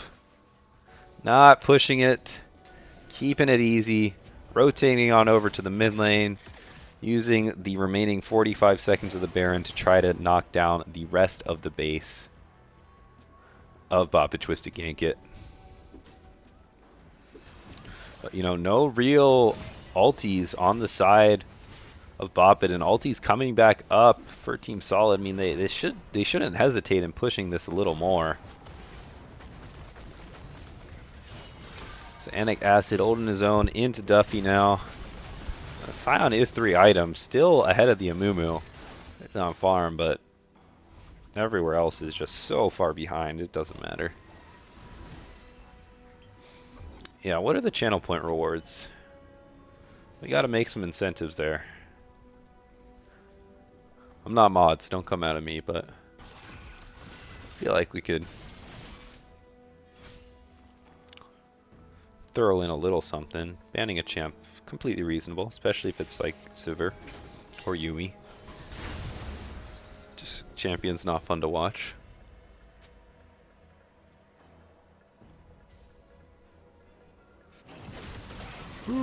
Elder up at 40. It looks like Bop It decided to do nothing with their Baron, so this should be the last of it. You know, stomps that are still lasting over 30 minutes. But I do understand, you know, in the playoff environment, you don't want to lose anything that should be an easy closeout. As Soul's jumping on into the Ozai, popping the Ghost, popping the Needlework, slowing down this Ambessa, and then snipping away. Charging on forward, Honda Crasher showing up as well, forcing him out. V7 sitting comfortably, though, getting the pounce onto Susan. It's forced out, and the flash in from 7 forces the flash out from Susan and Pens. The bot lane of Bop It caught running, but Pen's still going to fall down. A tough TP from the Ambessa into the middle of all the action. Garzok going to get the knockup here. The Ray is going to finish up the rest. And now Cyanic Acid is going to march down the mid lane with those minions. Let's see what the call is here. If Team Solid are going to try to push for the end here. Nope. They're going to go for Elder to the shock of none. Keep it simple. Keep me here for another 5 minutes. And really make sure you increase the win probability to about as close as 100% as you can get.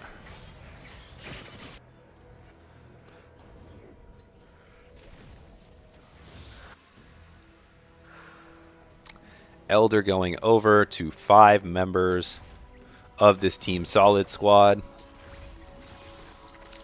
Duffy continuing to march in the mid lane. Push things out, stall the side of Team Solid. And this is like, I'm going to be nitpicky because we're 30 minutes in, you have a 12k gold lead. You can push your lead a lot more here. You're sitting in this bush not accomplishing anything as the enemy Scion just pushes on in. Scion that has no kill pressure onto you thanks to the gold lead you have. You know, get a little aggressive, own it. You know, you've dominated this early game. We want to see that transition into more for yourselves. Now that they have the Elder, though, Baron in 20, they're probably just going to wait for the Baron, too. You have great side lane pressure, too. You really have all the tools. This is, now that we're in playoffs, this is something I really want to see out of more of the Rec League teams, is having the onus, the swagger to be confident in yourselves and use your lead to turn it into an early end. That's what makes teams great, is when you can close out games early. Transition little team fight wins, little objective wins into game wins. But finally marching down the mid lane, you know, the Elder buff so strong on this side as Cyanic Acid just going for the one-man ulti and one-man bullet time as well as Duffy flashes out to the side.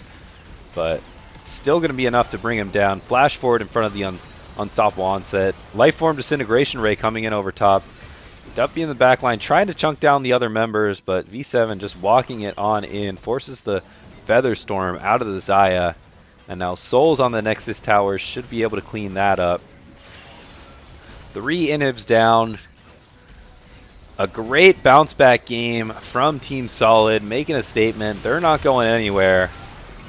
Looking to extend this series as the Elder Drake's going to pick up a few more kills there. 13 kills coming out of 7.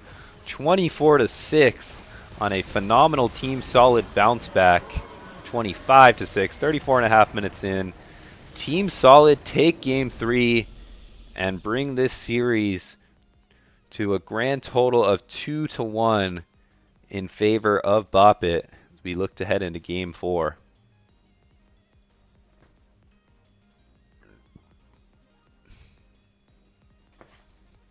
Yeah, just good game from Team Solid overall. Every lane just doing exactly what they need to there. Winning around their more dominant picks. And, you know, despite Duffy's best efforts there, really gapping Cyanic Acid in that game 3. You want to see Cyanic Acid double down and play for himself a little more. It's just too much for the side of Bop It. You know, Pens, I think, struggling there. Other lanes struggling as well. Honda Crasher getting eaten up by that Vel'Koz comfort pick out of Garzok.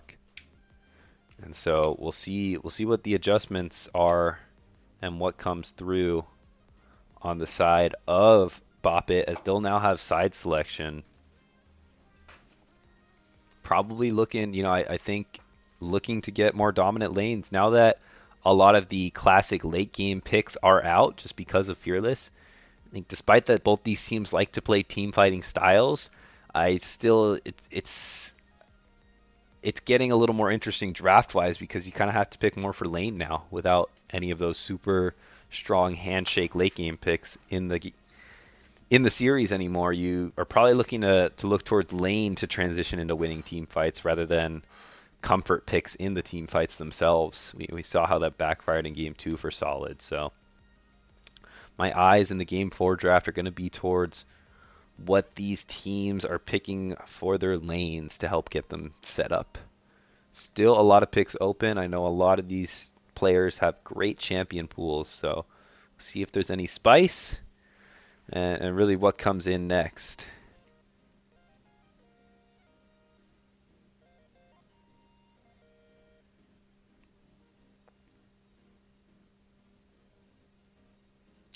I'm going to step away again. Mid-game breaks. Let him know.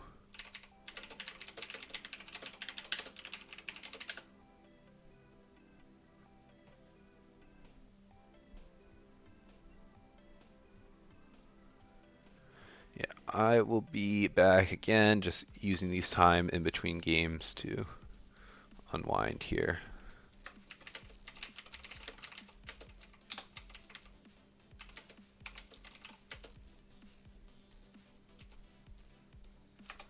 I think I'll probably shoot to be back around like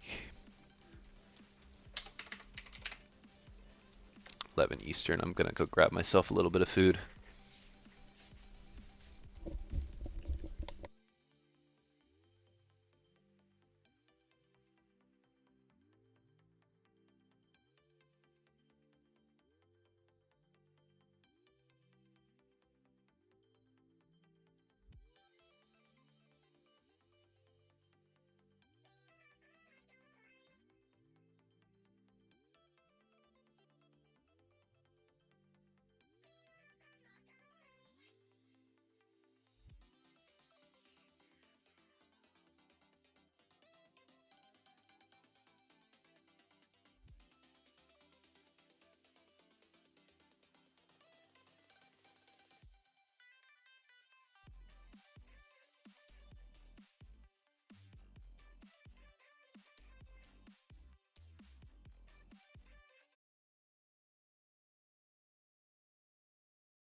Alrighty, I'm back. Let me make sure everything's good. Alrighty, okay. Not seeing. There we go.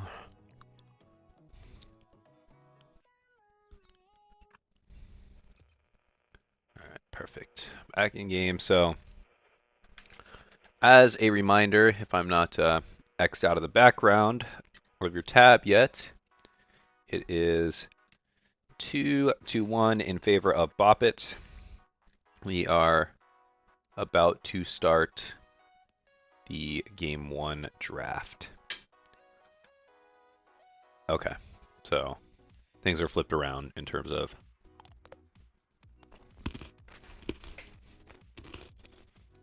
draft.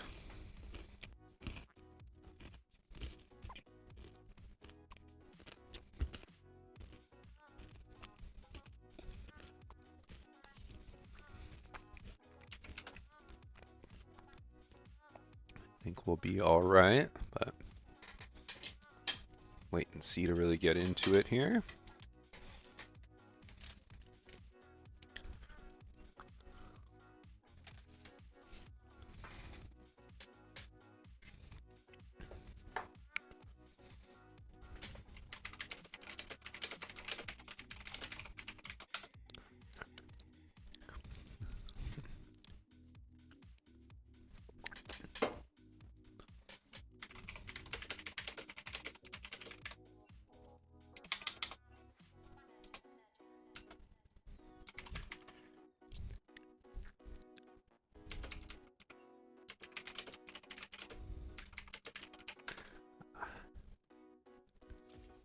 All right, let me pull up the draft here. So game 4, I said these two teams are switched.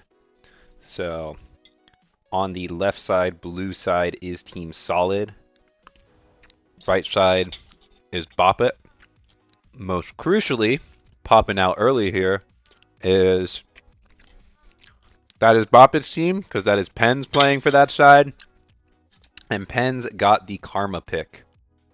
Karma left open and finally taken. I know that's a Penn's comfort pick. A resident Midwest expert on that pick. So I'm locking it in here after the first pick, Caitlyn, from the side of V7 and Team Solid. So like the answer, because usually with Caitlyn, you want to be picking like winning lanes. Karma pretty much nullifies that. Typical Caitlyn pairings are things like Lux, Morgana, even Karma itself, and taking away the Karma matches up into any potential mage pairings with the Caitlyn that you would traditionally see, as well as, you know, kind of gives yourself a good support blind, as Karma Ashe is going to come through to round things out for Susan. 380 carry bans yet again. That seems to be the play here, forcing the bot laner of Bop It onto something maybe a little more uncomfortable.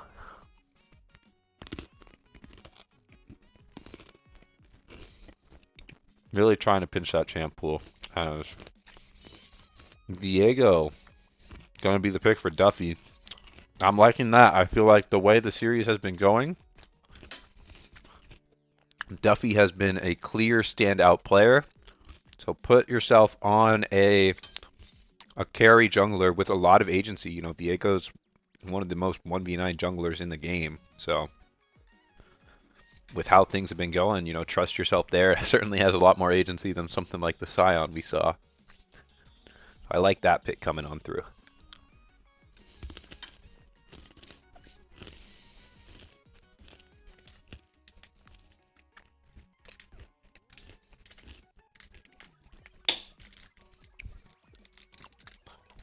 Rest of the draft with bans fully back looks like targeting the top lane a little bit. Yorick and Gnar banned away from Scrublord Ozai. I know we've seen that Gnar come out quite a few times. And Yorick, just another strong meta split pushing champ. So this tells me that Team Solid do want to play a little more for souls, making sure they draft a strong lane that they can play around. And in this case, it looks like it's going to be Aatrox into Shen.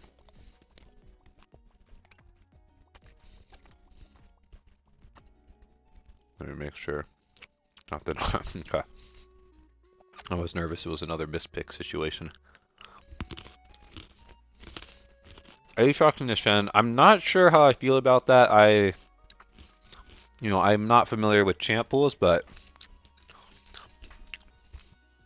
I would have liked to see something that can really run over the Shen, especially scaling. Like Vladimir comes to mind as a traditional counterpick there, where, in that case, if they ever get late, Souls will definitely be able to take over. The Aatrox is a very solid pick. Should be able to sit comfortably in lane there, and hopefully punish the Shen if Scrublord Ozai is using that ulti that Stand United away from lane too aggressively. And rounding out the mid lane picks, Team Solid's Garzok is going to go for the Cassiopeia. Interesting pick there. Typically you want Cass into shorter range, and really the only short range characters that you see in the draft are Viego and Shen, but Shen's maybe the only one you'd be able to reliably hit. And then Veigar coming out as the answer. Love the Veigar pick. I think that zone control is going to play so well into the rest of Team Solid's hands. Just between the Ashe, the Karma, and the Veigar, they're going to be able to make so much space and ultimately try to get those resets for the Viego and let Duffy just take over this game 4.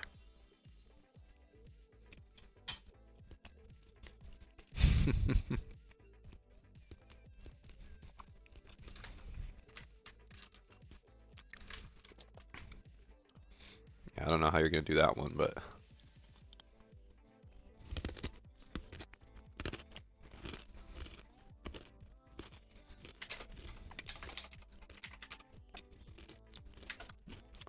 let them know we are ready. We are going on... how long now? Oh, coming up on 4 hours of stream time. Can't remember how long the Capachungus match went.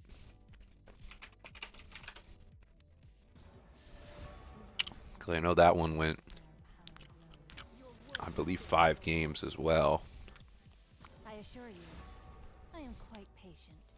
Yeah. And 5 games and interview? I am now. And that was 4.5 hours. And we are on game 4, cresting 4 hours. So I think we'll have that beat. Whew. Don't get too sleepy. Go ahead and put that coffee order in too if you really believe in the Team Solid reverse sweep.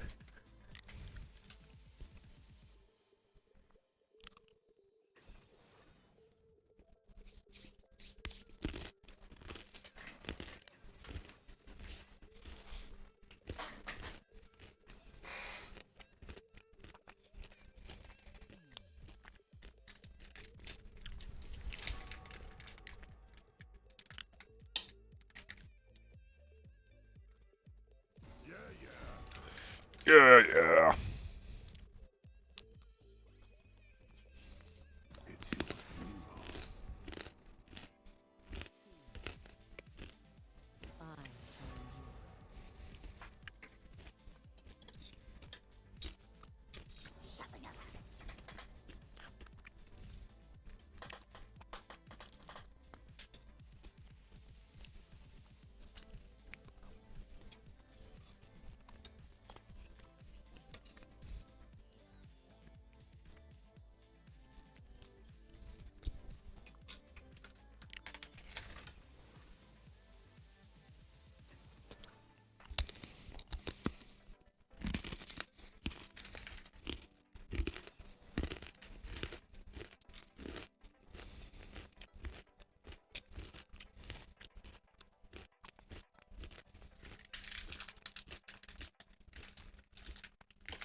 finishing up my dinner here.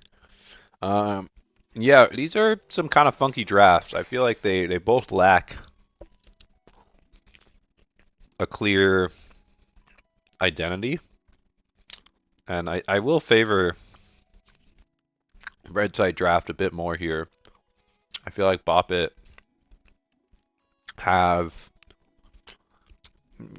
it's a little more clear, at least the different ways they can win the game and team fights. You know, play through a Viega reset. They have this Ashe Karma lane, which I really like. I think that's going to be a really strong lane for them. And, you know, the games have been kind of flipped on who can really get ahead and snowball themselves early.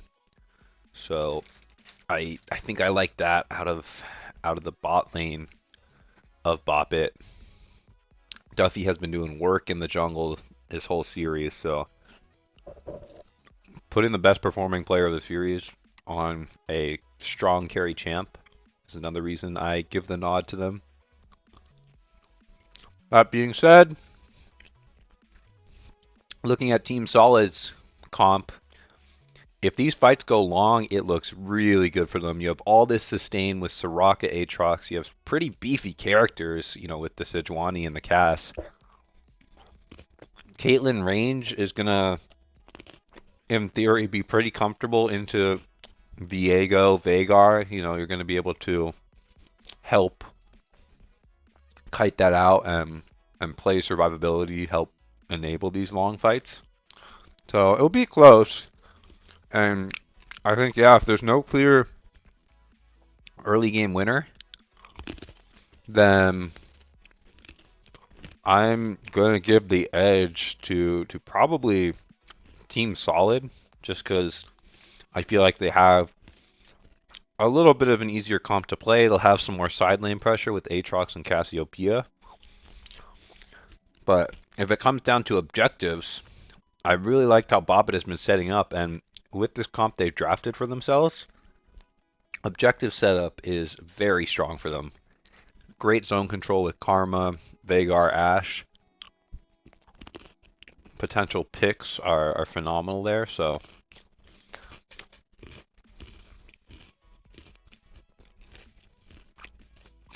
depending on what type of game we see, you know, if it's more objective focused, I'm taking red side and Boppet. If it's just crazy team fight action, then I like Team Solid, the blue side.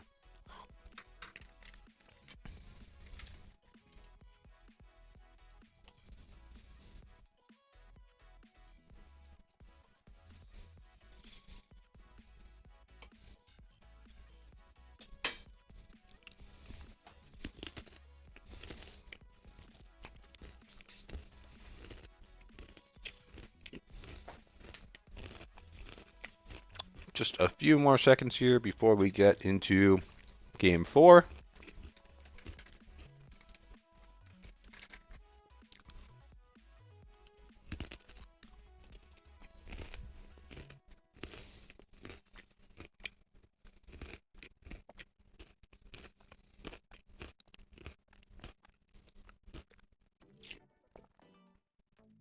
My dinner will pretty much be finished up by that time, so I'm full belly. We'll be able to lock in there.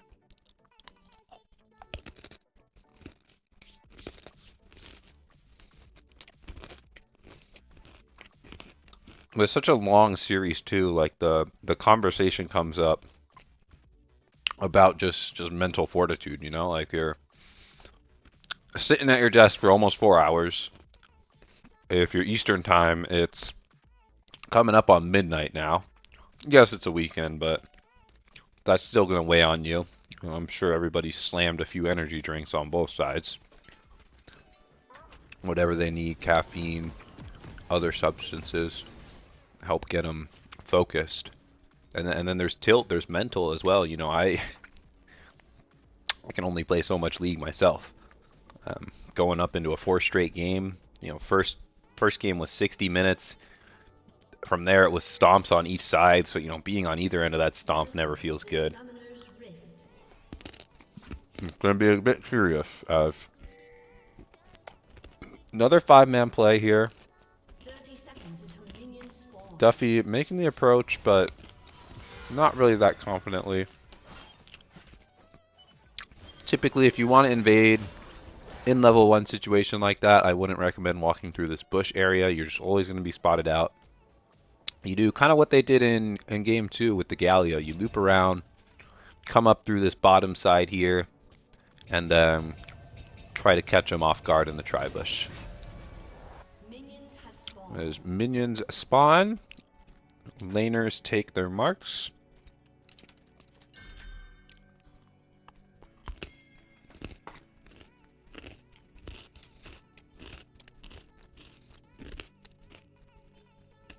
So this game, I'm going to be watching the bot lanes. You know, I feel like in this past series, I've been focusing a lot on the junglers and, you know, where they're going to go early, how they're going to help facilitate their teams and get them ahead.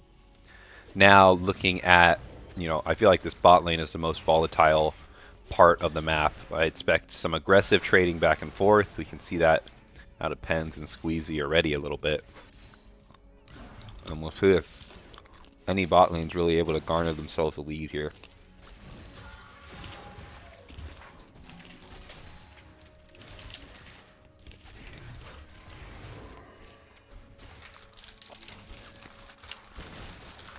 Directed cameras got my back too. They know where this all the action happened. Level 2 at the exact same time. Empowered Mantra Q coming on through. Now that Soraka has the healing available though, that will help nullify some of the poke that Pens and Susan are able to get down here.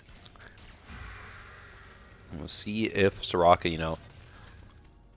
Soraka healing's nice, but someone who maybe... If you're not playing bot lane recently in the past few years, you really get the benefit of Soraka heal after you hit a star call. As reading this kind of bottom second line here, grants you rejuvenation, which restores extra health. And then when you press the heal, if you have rejuvenation active, it gives you extra heal. But Duffy going for a 3 camp in the bottom lane. Pens leading the charge aggressively. Flash out from 7, but stun connects onto Squeezy, who flashes out himself. And now Susan flashing to give chase. The speed up from the Ashe gonna be enough. First blood going over to the BTG jungler. And I think most crucially there too is no flash on Caitlyn, no flash, no exhaust on Soraka.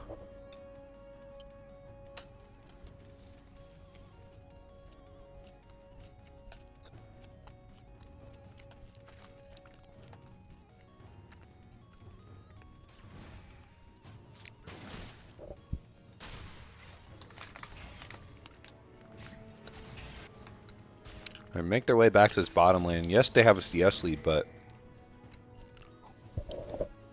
this opens the way for this Ashe and this Karma to continue to extend a lead here. I said that lane was going to be volatile, and Duffy's honestly going to be able to recover just fine. Still making good pace in terms of camps. Just a few seconds behind the Sejuani here. Garzak on this Cassiopeia is doing quite nicely though. This was a Veigar counter pick, and with the Cassiopeia range, a bit of a CS lead being built up for Garzak. Squeezy gonna come in for a little heal to help that a little extra too.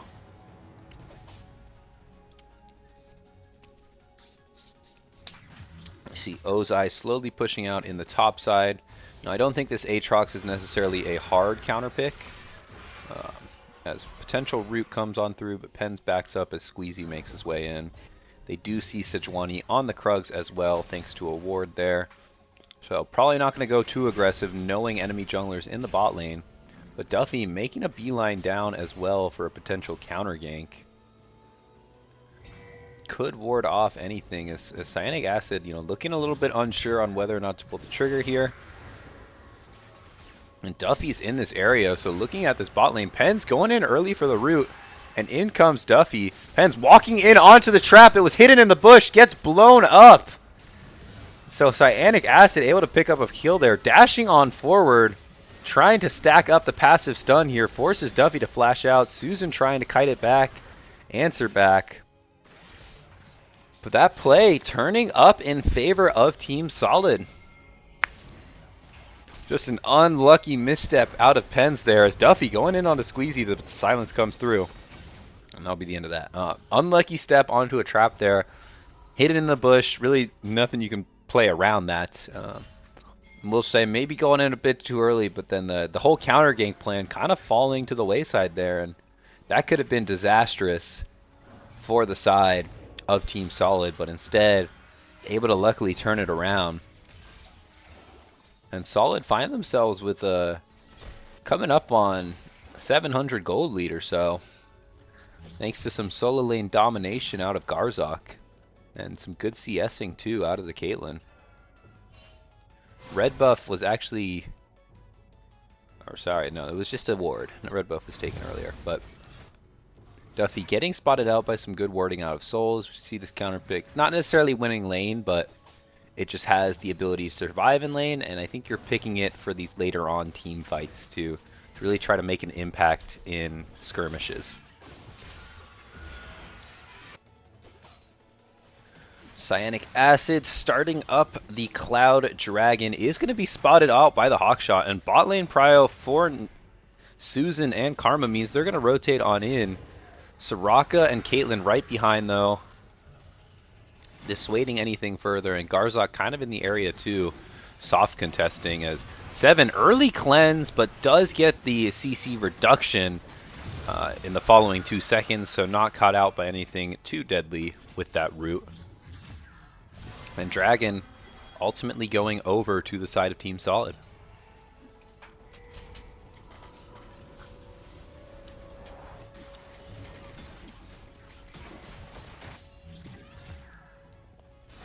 Souls dashing on in, looking for a little bit of action there. And Duffy on this red buff invade. Cyanic Acid just going to spot him out after the red buff is taken. Dashes out, and Duffy not giving chase, recognizing bot lane of Team Solid is still missing. So still a pretty even game, you know, no team jumping out to an early lead. Now that we have Void Grubs up, you know, Dragon was taken earlier, so we may not have that traditional trade across the map that we've seen in a few of these previous games.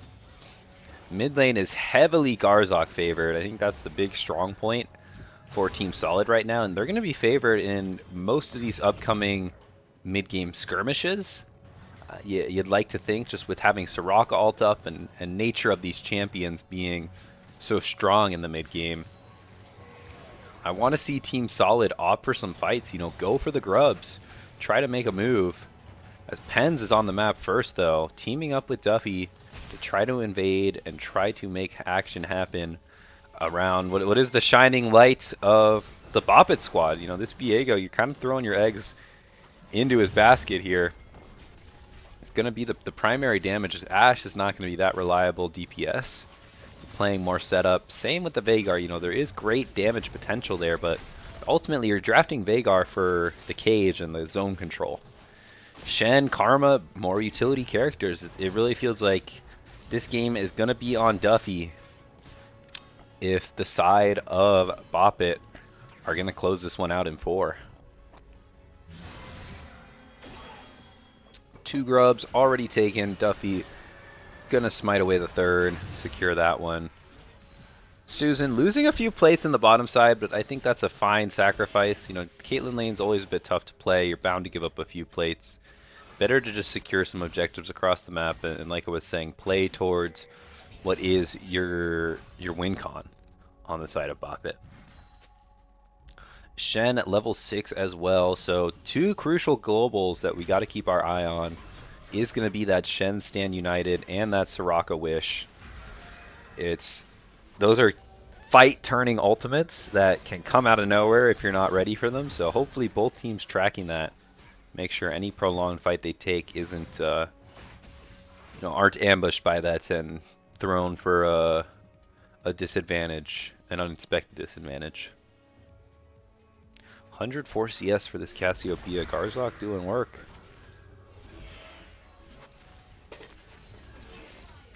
Bot lane going to continue to farm up. Top lane also farming up. I think Souls is going to slowly build a lead there.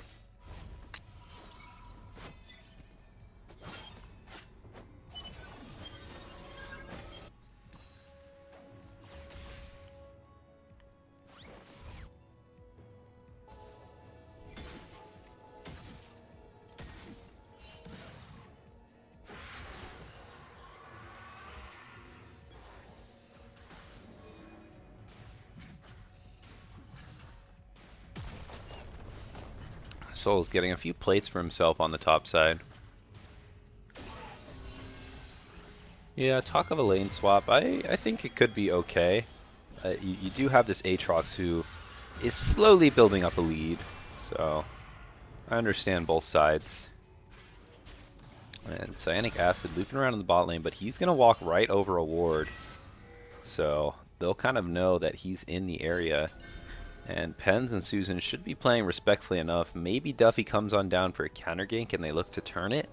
But this one's going to be Team Solid favored if they can play this prolonged situation here because of the Soraka and all the healing there. As ulti comes on through, Susan gets caught out by a flash forward from 7, but Susan has the cleanse, and now Duffy coming on in, gets exhausted, but ulti still comes on over top. Exhaust is going to prevent the reset from initially coming through. Cyanic Acid flashes to get the stun, but the Stand United finally comes down, and that's going to turn this fight in favor of Bop It. As Duffy walking out of there with a triple, Susan picking up one for himself as well. And this Viego is off to a hot start off some action in the bot lane. This counter gank going the right way. Susan baiting it pretty well. I mean, he almost had me fooled for a second.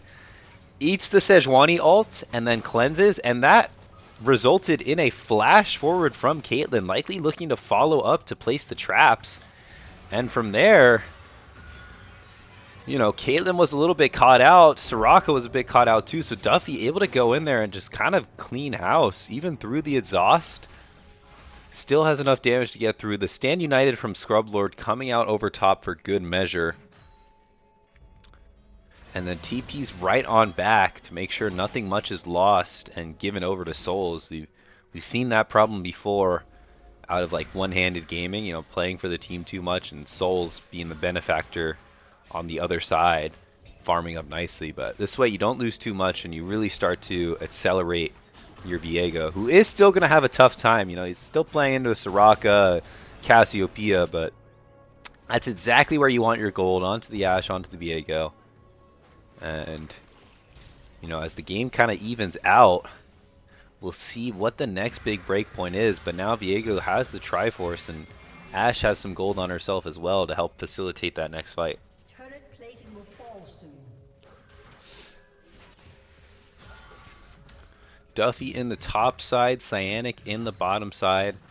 His bot lane has kind of mellowed out now that both supports kind of have some items, not too much aggressive trading back and forth. Most of the action I think will be around junglers, but the focus is still the bottom lane. As Susan and Pens getting the push in the bot lane, and Cyanic's in the area, throws the Glacial Prison, forces the flash out from Susan, and now Pens is trying to run on out. Is able to do so with help of the Enchanted Crystal Arrow, stunning up the jungler of Team Solid, ushering him out. And now Duffy has made his way into the bottom side, going to sweep on his way. Cyanic Acid staying in the area here. I think Duffy just looking to clear wards. Now with no Sejuani ulti, I wouldn't say there's a strong enough engage to really punish members of Bop It. Looking back on mid lane, this is kind of just a farm fest, and well played to Garzok for picking up most of the CS lead there. As you know, it hasn't really been too much tower damage on either side, I'm pretty sure. A little bit for Veigar, but Garzok massively on top in terms of CS. Good 20 or so ahead. Cyanic looping around here, but his bot lane is pretty low, and Duffy staying in the area.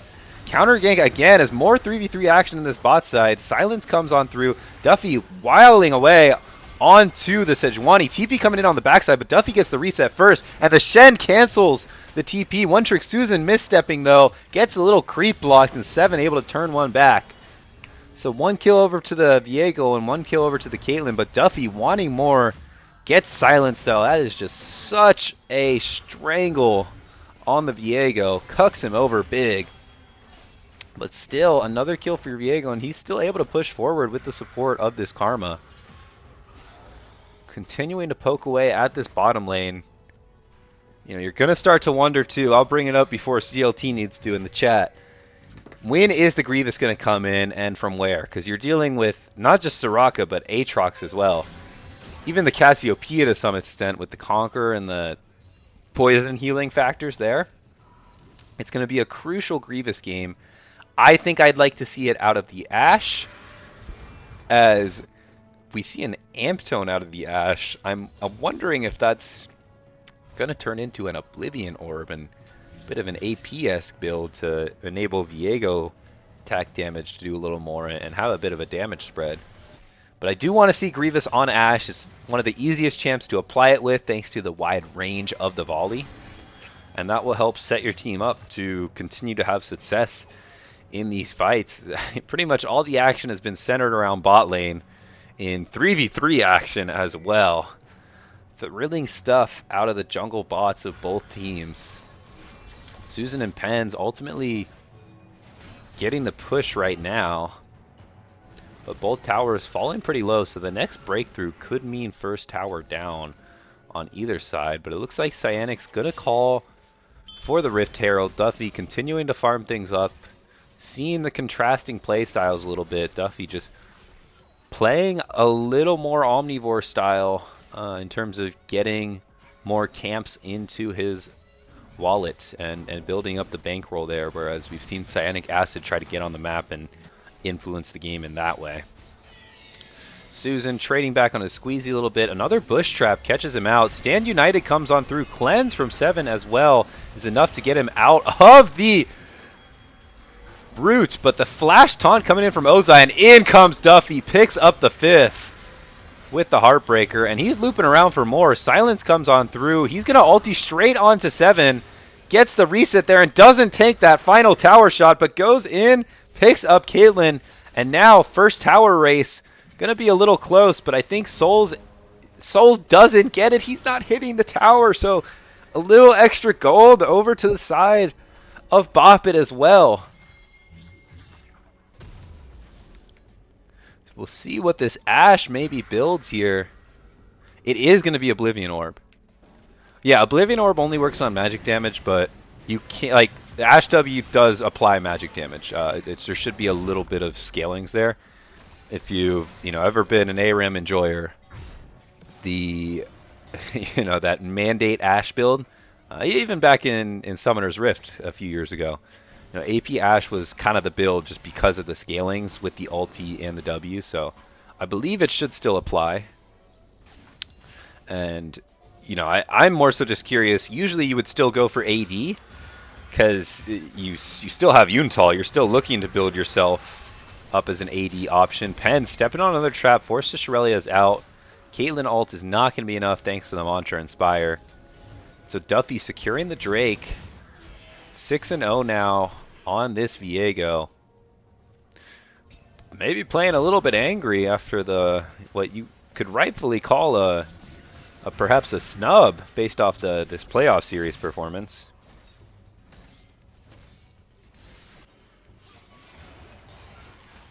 So lane assignments getting shifted up a little bit now. Viegar and Cassiopeia going in the bot lane. Pens getting a bit caught out here on this Karma. Silence, but does still get the flash out. Cyanic Acid flashes to chase, but in the middle of 3 is going to give over a reset to Duffy. Going godlike on the Viego. Gets the stun onto the Aatrox, but in comes Garzok. Duffy getting pulled on back. Tries to ulti on out. Poison is ticking low, but the level up comes through just in time. And Susan is around to clear the wave. Honda Crasher showing up as well to make sure things go all right. Crazy clutch level up.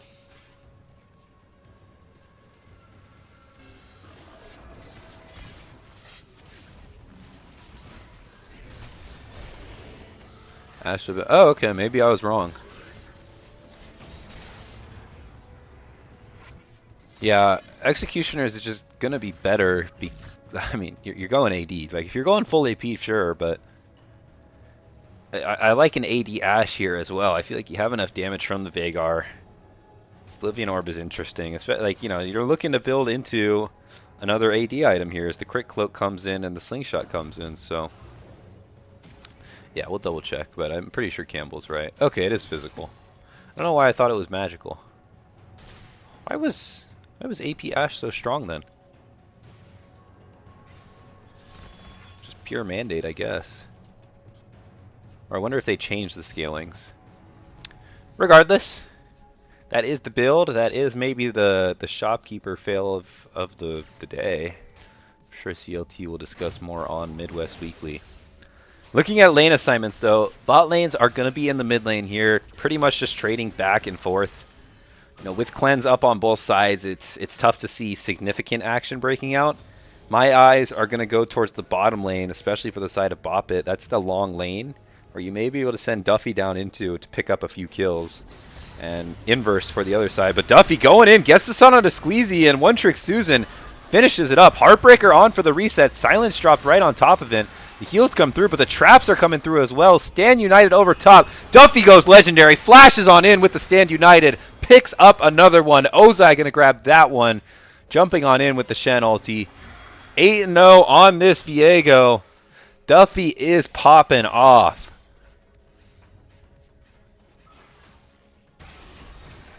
Yeah, it was probably Mandate.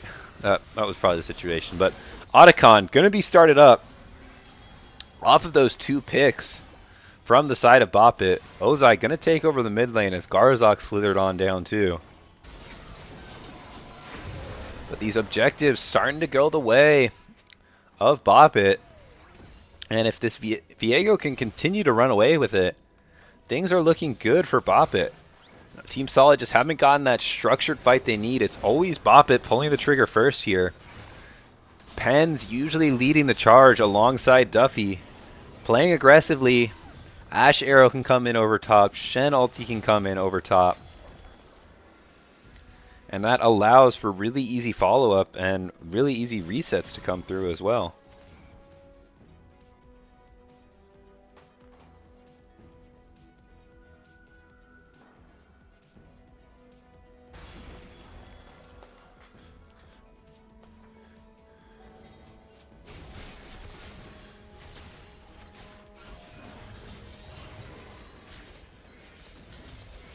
Susan still sitting in this mid lane, but 2 levels up now on the Caitlyn. Caitlyn's going to catch up a little bit, but that is massive for the Ashe. You know, not much marksman threat for the side of Solid in this game.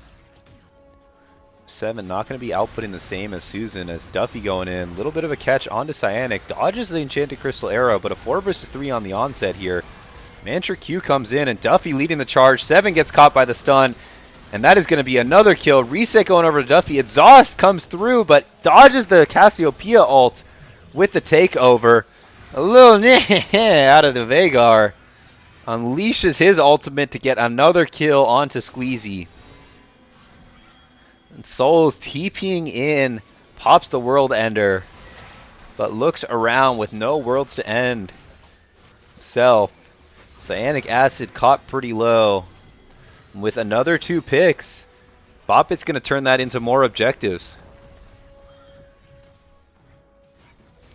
Duffy on the Drake here. 3rd Drake is crucial as well. We've talked about how Team Solid maybe have the better front to back comp, you know, especially into the Viego. You have great shutdown tools, but when they're behind on objectives like this and you're forced to walk into the enemy, it's going to be so much tougher to navigate, because we've seen the vision setup that Bop It's able to have all around the map, getting themselves, you know, into hidden pockets of Fog of War, and then pouncing. That's how Duffy has picked up the majority of these 8 kills, whether it be through counter ganks or smart just jungling positioning. But we'll see if Team Solid is able to hold on. You know, 4 minutes on the next Drake. You got to think, like, we see the Viego has the 700 gold shutdown. That's your good news. Is if we can shut down that Viego, we have a chance for this team fight. You know, catch him with some chain CC, because your team does have great potential there with Caitlyn traps, Sejuani ult, Soraka silence. You can really lock him in place and maybe make a move there. Otherwise, though, Bop It's just got to keep doing the same thing they've been doing. Playing a collected game here. Keeping things controlled. Establishing vision. And then making picks based off of that.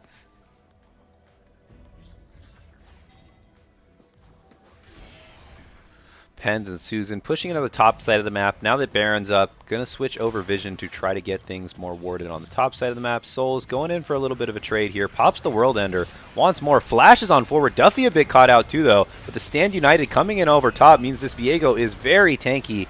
Honda Crasher able to get out on the top side of the map. And now Cyanic Acid a bit caught out in the face of Duffy. But Garzok in the area too. Shields coming down on both sides. Cyanic limping out. Squeezy falling low. And in comes the Heartbreaker. Ozai picking up his 3rd kill. Duffy getting the reset he needs.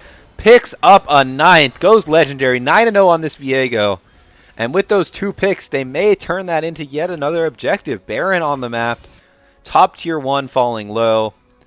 The call for Boppet is going to be to go for that top tower. A bit early for the Baron. Don't want to flip it there. So that was the most structured team fight we've seen Solid get. They're in the area. Garzok TP's on in. And honestly lines up a pretty decent miasma to keep things locked in place. But just not enough damage onto Duffy. I mean, the Karma shields and the Shed shield were massive onto the Viego. And not enough coming out of Caitlyn to chunk on through that. And with that able to survive that initial burst, Duffy and Ozai on the side able to pick out the bottom lane of Boppet, or of Team Solid yet again.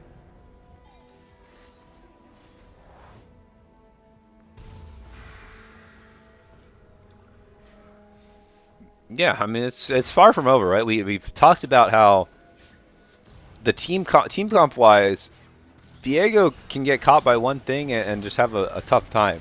We saw a glimpse of it there, you know, with minimal follow-up and plenty of peel.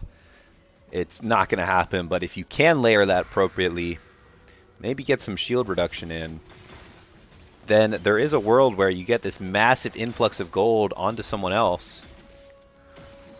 Well, the GA second coming, 3rd coming from Viego. I like to see that.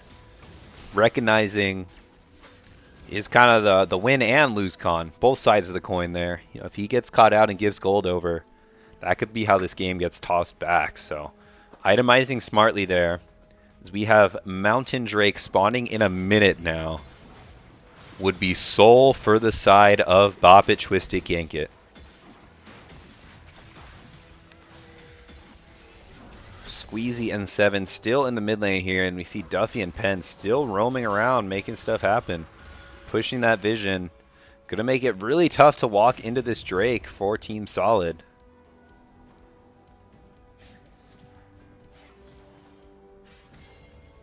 Squeezy leading the charge. Is gonna get stunned by Duffy. Exhaust comes on through. Miasma falls short. So does Glacial Prison. So now a Sejuani ult and Exhaust down for this incoming Drake fight. Honda Crasher, all the meanwhile, staying in the top lane, getting the shove. And we talked about objective control in the last game and how that was something Boppet did so cleanly. Doing it again, you know, have priority over the mid lane.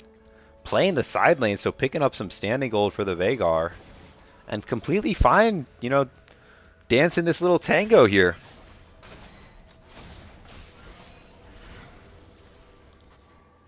Yeah, 275 healing reduce. Not too much for how early it came in. And this is really interesting. Team Solid just going all in for the Drake, but they lost the inside track on mid and on top. I mean, this is going to be a disaster. The recalls are coming in, but potentially too late, as it's just Cyanic trying to hold the line, trying to clear the wave. Honda Crasher getting the inhib tower on the top side. TP coming in there. So yes, you get the dragon, you stall that out.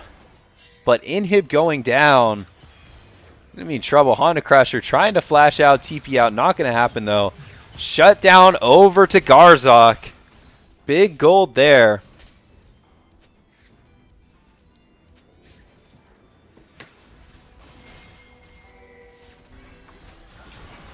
So great play yet again from Boppet. Talked about the Dragon Dance.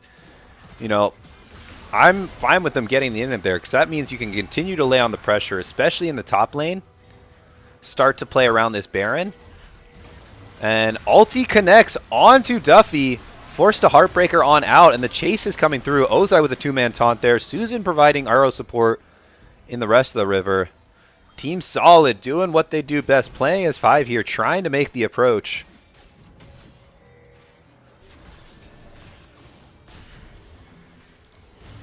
Yeah, I think the trade's fine, right? Like you need to prevent Soul, but I like it on the side of Bop It. You know, like it's good for both sides, really. I think Bop It just playing it really smart. Like, don't even bother taking the fight.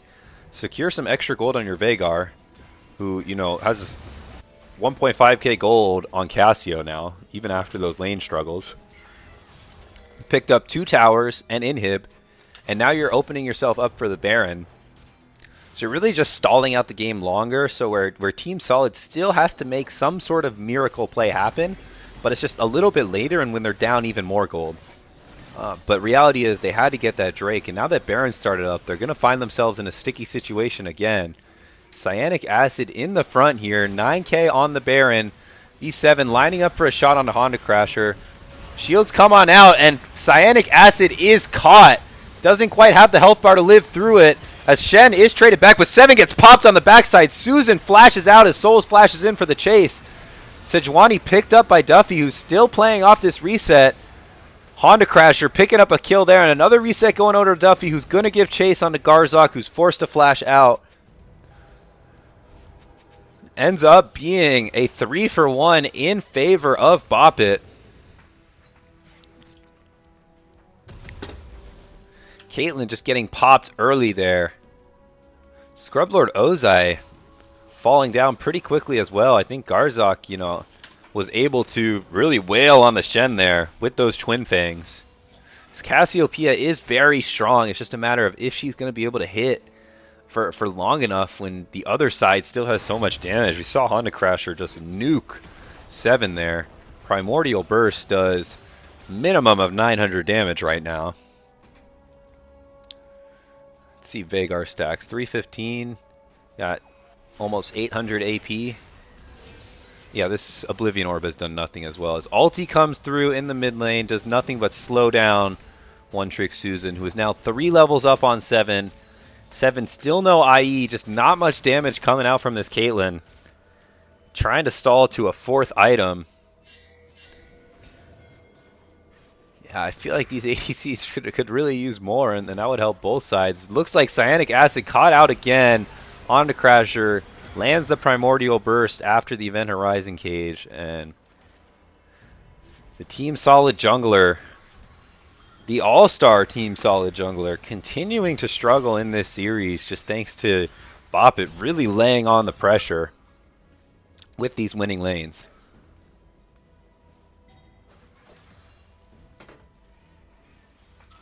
With that pick, jungler down, Bop It gonna turn their eyes towards the Baron here.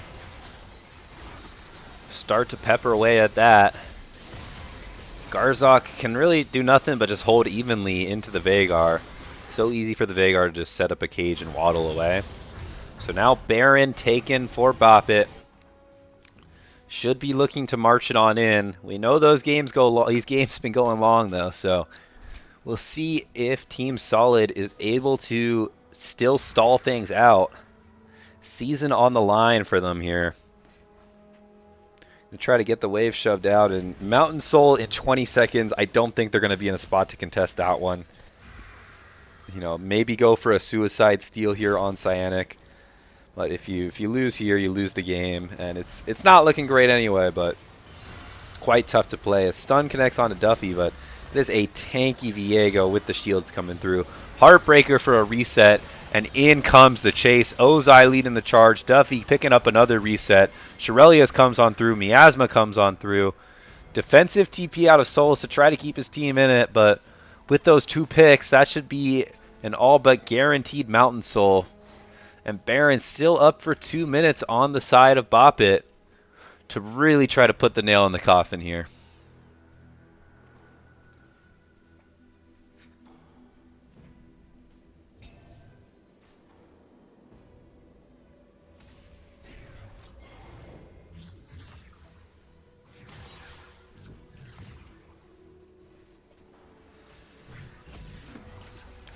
Push coming on through, Honda Crasher and Pens. 2 very safe characters there with the Karma and the Veigar. Going to be able to kite things out easily. And now with the mid lane inhib down, Honda Crasher going to split to go to the top side. And the rest of the squad looking to push out the bottom lane. Have this Baron. Continuing to march on in. Level 18 on the Viego, highest level in the game. That's crazy, man.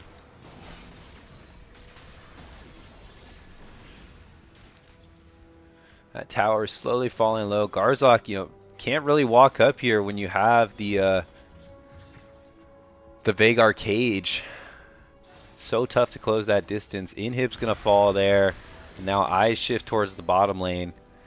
Maybe one last call for Cyanic Acid and the Team Solid squad to try to hold this.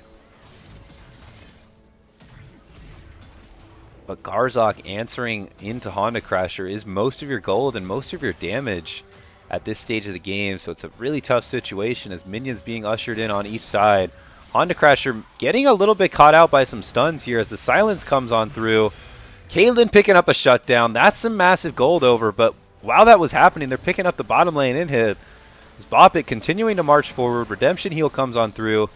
Cyanic Acid dashing forward, trying to pull the trigger, forcing the defensive Heartbreak and a defensive Enchanted Crystal Arrow. So getting a little bit back in the way of abilities, but 3 inhibs down now for the side of Team Solid. It is going to be a uphill battle. Caitlyn did pick up a good shutdown there. Maybe finally starting to build towards that IE. Has the BF, has the crit cloak, and 1400 gold in pocket. That could be a very potent power spike to keep Team Solid in this. The later this game goes, the less the gold matters. And you still have this great team fight set up with the Soraka, the Sejuani Aatrox frontline. If you can buy time for your backline to hit, things look okay. And if you can prevent resets from going over to Duffy, even better. As IE comes in, 4th item. We did it, chat. More items coming through from Garzak as well. 5 items on this Cassiopeia. Shaping up quite nicely as well. Good defensive setup too. Has the Leandries, the Zanyas, Rylai's, Roa Archangels. That's all healthy items to help keep them alive. Cassiopeia is going to be able to maybe navigate a bit more of a frontline scenario in these fights. Hold their own into the Vhagar. These Karma shields are still going to hurt in the meantime. And this jungle is absolutely littered with Boppet Twisted red side wards. Team Solid is just not going to be able to walk up. And there's really no need to until you see something else. Honda Crasher going a bit forward here. Is going to get caught out by the stun and the miasma. Forced to flash out as big cooldown out of the mid laner Boppet. And a great little punish coming through from Cyanic Acid and Squeezy. Maybe caught a little bit of a misstep there. And that's one less summoner. It's all about these little advantages in these late game scenarios, as that's what makes the difference in potential game ending fights. Boppet going to continue to try to lay on the pressure until this Baron spawns up. And in the meantime, Team Solid is going to be able to farm up all these minions that are crashing into them. One of the nice parts when you do have wave clear, Cyanic Acid, hold that thought, a bit caught out here, is going to get Primordial bursted. Vhagar with tons of AP now, but Ash Arrow comes on through onto Garzak, trapped to help disengage it a little bit. Garzak able to flash out, Squeezy flashing out, doing the same. Pens flashing forward though onto Garzak, gets stuns in the process though. So the mid laner of Team Solid able to stay alive there. 7 forced to cleanse, another stun from Honda Crasher. So the cage missed off of the Zanyas, but the pick onto Cyanic was still so big before that. And now Team Solid trying to heal up, trying to keep their season hopes alive as the first tower falls. Duffy on the backside looking into Squeezy. Souls diving into the backline, but 1 versus 4 can't do enough. Garzak trying to hold the line. 7 trying to hold the line, but it looks like Boppet gonna bring it on in here. Boppin', Twistin', ganking their way to the finals of the Rec League. BTG takes it 3-1 over Team Solid.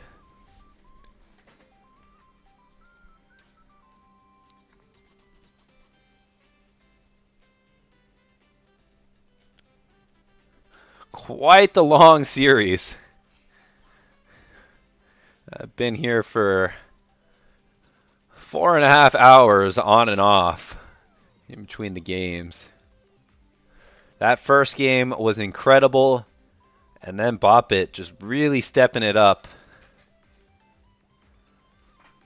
Playing some dominant League of Legends in Game 2 and Game 4 there to close it out. Team solid with a great answer back in Game 3, drafting the lanes, showing why they're a playoff team, but ultimately it's Bop It.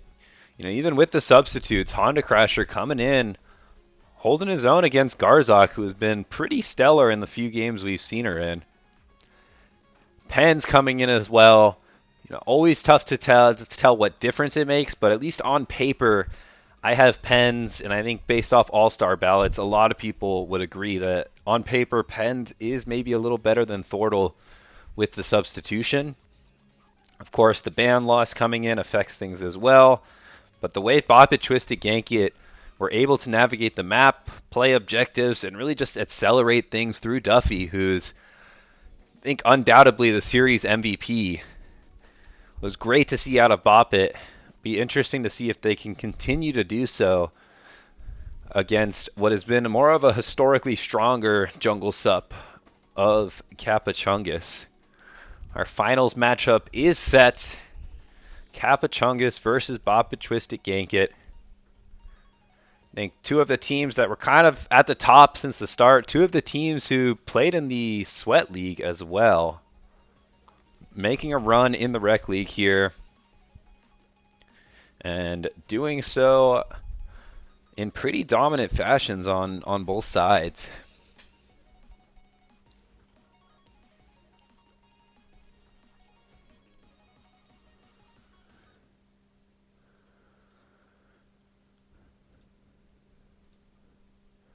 Yeah, thank you for the games, everyone.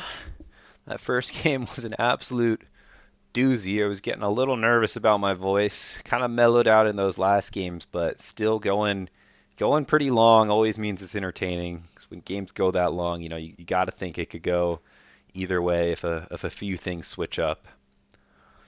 So, Bop It, Twist It, Gank It, taking that one 3-1.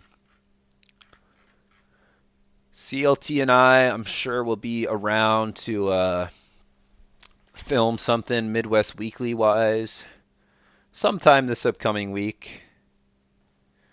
We'll try to make it happen before the before the one series we have this time. As long as schedules permit, I imagine that will be able to happen. I hope everything's okay with the substitute situation with Bop It. There was some life stuff, some emergencies that came up, so I want to make sure everything sorts itself out there. Ends up working out for Bop It anyway. They do still advance. And team solid. Hell of a season. Felt like they were really ramping up towards the end there. They always played this really fun style of League of Legends to watch, playing together. Team fight explosiveness. Great, pretty good laning when they drafted for it all across the map. I feel like everyone on that team contributed to their wins. They were very well-rounded like that, and so it'll be exciting to see them in the future. But for now, Rec League is down to 2 teams now.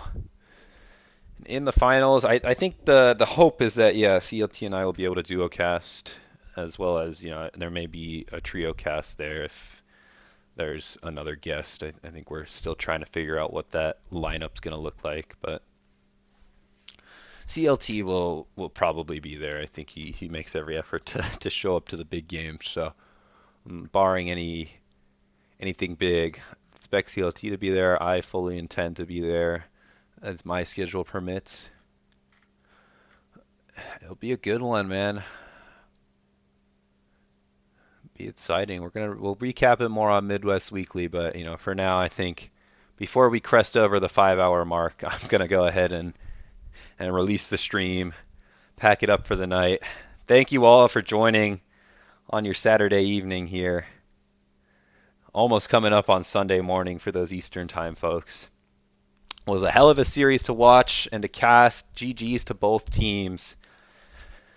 And we'll see you on this upcoming episode of Midwest Weekly. Thanks again. Have a good night.